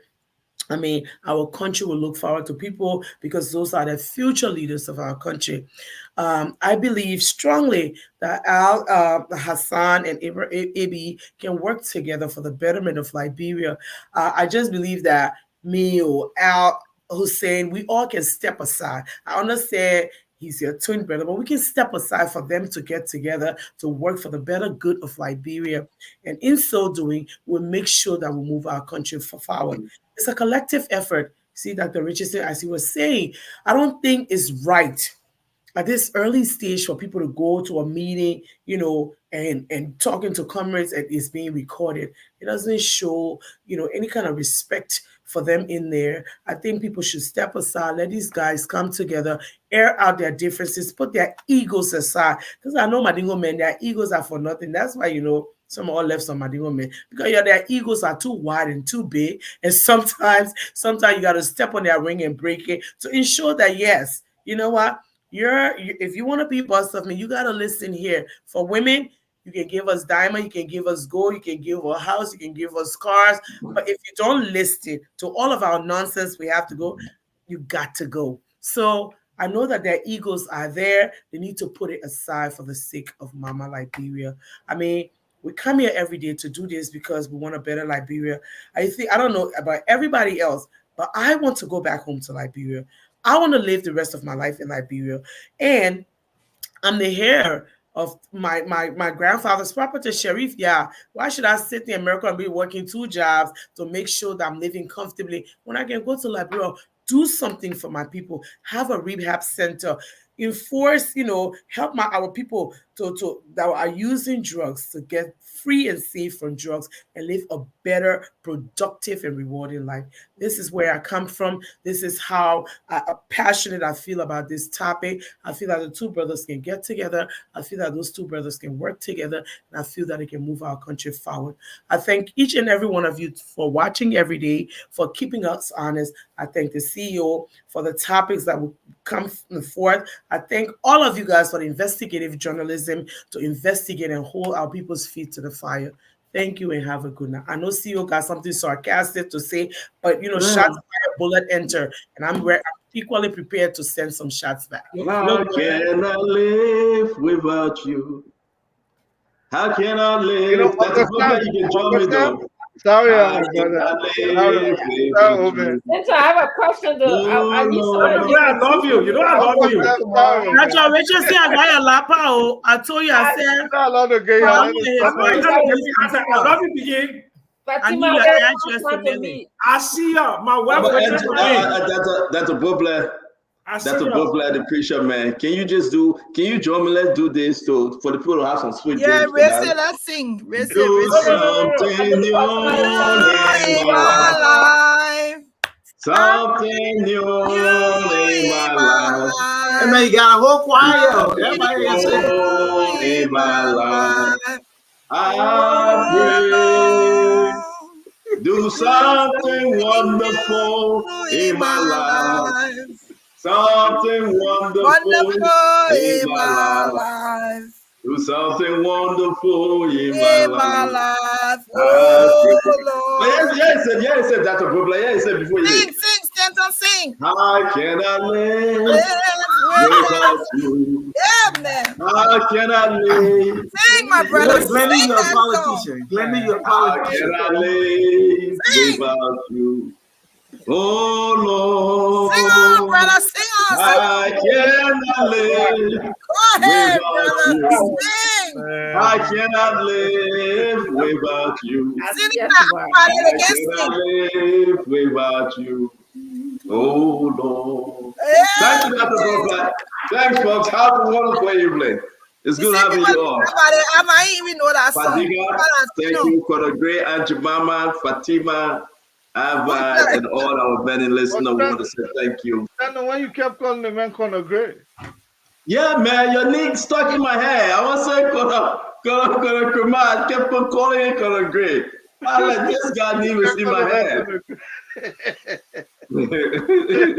But I want to say thank you very much. Listen, guys, it will be very interesting tomorrow. And I can't wait for Amara Corner on Wednesday. Woo! Woo! I can't wait for Amara Corner. It will be fire. We want to say, come man, join us early. Let's have a wonderful show. Nelson, are you there? Now, who's there? Just hold on some of the privacy at that place, my man. If you get any, just hold on to it. You're a man. Yeah, now who's there? Andrew Mama. Yes, I'm here, sir. I'm coming out shortly. All right, Andrew Mama, thank you. Yeah, we want to say thanks a lot for your patience. Good night, Dr. Copeland. We got all the ministers, all the folks from Liberia in Washington D.C. to the spring. I call it spring training. They are all there having good time in the hotel. I was invited by 2 of them, but I said no, I'm not coming. But I want to sing, man. I'm in the spirit of singing. Wait. No. Before you go on. You say that people working, they're attending meetings, you say they're having good time? They're having spring training, not good time, man. That's spring training. Okay. But at this time, the meeting is over and they're just engaging folks. And Moda arrives today. Burma Kamara is there. Roland Guinness, and all of them. They're coming to just chill and take a break, They will go for the meeting and do the business and then do what they have to do. They're on spring training, But wish them well. We hope they can take something back home. My brother, I the show over that all, but I was going to talk about that medtech. Yeah, let's do it about. Yeah, let's do it about. When people had the ability to make some of the people get their first gig, their first rodeo, they didn't advocate for Liberian business. Nothing. It's all about them, bro. They probably were looking for 100-day deliverable. Yeah. So people who got history of doing something were the ones that made the bid. So how can I live without you? How can I live without you? How can I live? Come on, Nelson. Without you. Oh, Lord. I cannot live without you. How can I live without you? How can I live without you? Oh, Lord. Do something new in something new in my life. Do something new in my life. I pray, oh Lord, do something new in my life. Ooh. Do something new in my life. Ooh. Do something new in my life. Oh Lord. That's it. This thing is hitting home. That's it. Ellen L. Johnson is hitting home. That's what I I'm want, saying. I want to come in with a barrington. I want to come in with a Don't mess barrington. this one up. I'm feeling something. Don't mess this thing up. I'm feeling something. How can I live without you? Amen. How can I live without you? Oh God. How can I live without you? Oh Lord. Oh Lord, I cannot live without you. Woo. Yes, Lord. I Somebody cannot say the live king. without you. Somebody say How the can king. I live without you? Oh Lord, oh Lord, do something new in my life. Do something marvelous in my life. Do something wonderful in my life. I pray. Come on, Nelson. Do something wonderful in my life. Whatever your trouble are, just connect right now and just say, do something wonderful in my life. Do something wonderful in my life. I pray. Whatever your trouble are, whatever your situation, only God knows. You go to bed tonight after watching Spoon Talk and listen to the radio. The news will be discouraging, but your God is not. I want to leave something with you tonight, my friend. Just trust the Lord. Just trust the Lord, it will be okay. Every evening, Spoon Talk, we run to your radio, you're watching us, you believing that one day Labrador will be better. Just connect and just believe. And just tell the Lord, how can I live without you? Amen. How can I live? How can you live without God? It's just impossible. Just meditate as you go to bed. Believe in. Always hope for the hopeless. God is still on his throne. He's the God of yesterday, today, and forever. He will do it for you. So just we're going to sing the one line. Just sing with me. Just sing with me. Listen. Somebody said the potato green's talking. I don't know how you know I just ate red or potato green. But let's go. Do something new in my life. Do something new in my life. Do something new in my life. I pray. Do something wonderful in my life. Do something wonderful in my life. Do something wonderful in my life. I pray. How can I live without you? How can I live without you? How can I live without you? Oh Lord. So Nelson, I leave you with the word of God. In the word, the Bible says in John chapter 16, verse 33. In this word, you will have tribulation. In this word, you will have trouble.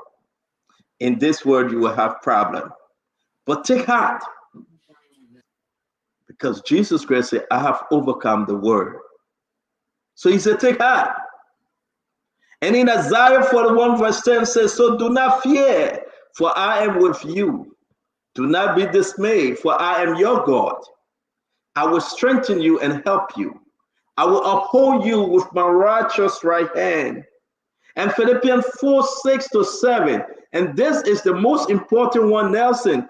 Do not be anxious about anything, but in every situation, by prayers and supplication, with thanksgiving, present your request to God, and the peace of God, which transcends all understanding. And this is beautiful. It transcends all understanding. Will guide your hearts and your mind in Christ Jesus. And we know that for those who love God, all things work together for good, for those who are called according to his name. So I leave you with those verses. I leave you to meditate. Have a good night. Join us again tomorrow. Same station, Spoon FM, 107 point what? Nelson? 107.5. 107.5 Spoon FM. Then we got Fabric FM. You understand, you got to remember them. 101.1 Fabric. You have Super 95.5. We want to say follow us on Facebook, follow us on YouTube, on Instagram. Follow us and be part of this network. Because of you, we have tapped 507,000 followers. People that like us, people that follow us. Join us every evening. Yata Smo, thank you. May God bless you. Join us every evening, and let's celebrate. Let's talk about Liberia. Let's talk about some of the hidden things that you don't know.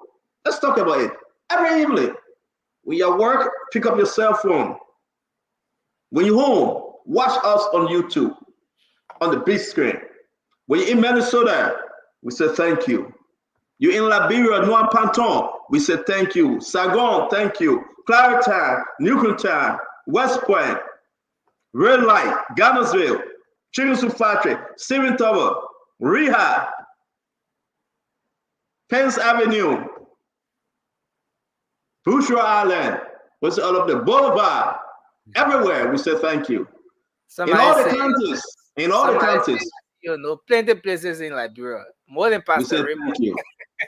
Yeah, I know a lot of places been with Pastor Raymond. I don't call Pastor Raymond name. Pastor Raymond don't even know Liberia like that. But I want to say thank you for joining us. As always, we will give you nothing but the best. We got a lot of story together. If you see something, say something. If you hear something, say something. This too will make Liberia better. So if you're from Grand Crew, we say thank you. Sano, thank you. Maryland, thank you. Grand Bassa, thank you. Bombing, thank you. Buffalo, thank you. Lofa, thank you. Monserrato, thank you. Grand Cape Mount, thank you. Bon County, thank you. Nima, thank you. Grand Jida, thank you. River says, thank you. River G, thank you. Mike Gibby, thank you. Did I call them all that fast? No, you're not finished yet. I'm finished yet? You sure? Should I call it over? I know my 15 counties now. Should I call it over? Grand Bassa, thank you. Grand Bassa, thank you. River says, thank you. River G, thank you. Grand Jida, thank you. Lofa, thank you. Nima, thank you. Bon, thank you. Mike Gibby, Monserrato, we say thank you. Bombing, thank you. Grand Cape Mount, thank you. Buffalo, thank you. We want to say Sano, thank you. Greenville, Maryland, thank you. I just called it all. That's it. Oh, you call Buffalo? I call Buffalo, man. I said Lofa, Buffalo, Grand Cape Mount, Bombing, Monserrato.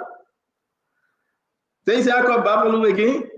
You forgot your own Sino County. I call Sano. I call the states of Eastern County. Maryland, Sano, Grand Jida, Riverside, River G. You get them? Maryland? Yeah. Sano, Grand Jida, Riverside, River G, and Grand Crew. 6. Yeah. So I got it, right? Yeah, you got it. All yeah, man. It's complete. But man, listen, you have a good show. Who you got tonight? We have a guest that should be coming on, but we have to conclude something in the background. But this entire week, the late night show will be jammed. We're reaching out to lots of folks, and that's nice. Heated. Yeah, it's gonna be. But try to name it after you. Late night with Nelson Collette. Take my picture from there. Take my name from there. Late night on Spoon with Nelson Collette. That's your show now. Or you can put you and Emmy picture up. Yeah, I'll call moderator. But you know, there are many panelists, so that's where the sticker issue is. Then put your picture up. That's your show. The late night with Nelson Kulai. Yeah, you're doing extremely well. Thanks to you, Dama, Chokon, and all the other staff. Thanks to you guys, man. You guys doing extremely well. Want to say thank you and have a wonderful, wonderful evening. Okay. Yes, sir. Barbara Zina White. Have a good one, Barbara. Good to see you. Yeah. Well, folks, we want to say thank you for being here tonight. We appreciate all of you for your contribution. Thanks for calling in. Thanks for just watching the program. Thanks for your feedback. Your contributions in the comment section. We appreciate you for that. Thanks to our folks on YouTube, on Facebook, and in Radio Land. We'll be back tomorrow with another edition of Spoon Talk. Of course, this is where you get authentic information about all of the happenings across Liberia. Thanks a lot to all of you who always make up time to be here with us on Spoon Talk. Till we come your way again, my name is Nelson Collier. Have a good night. Coming up shortly is the late night show. You can make up time to join us. Until then, bye-bye for now.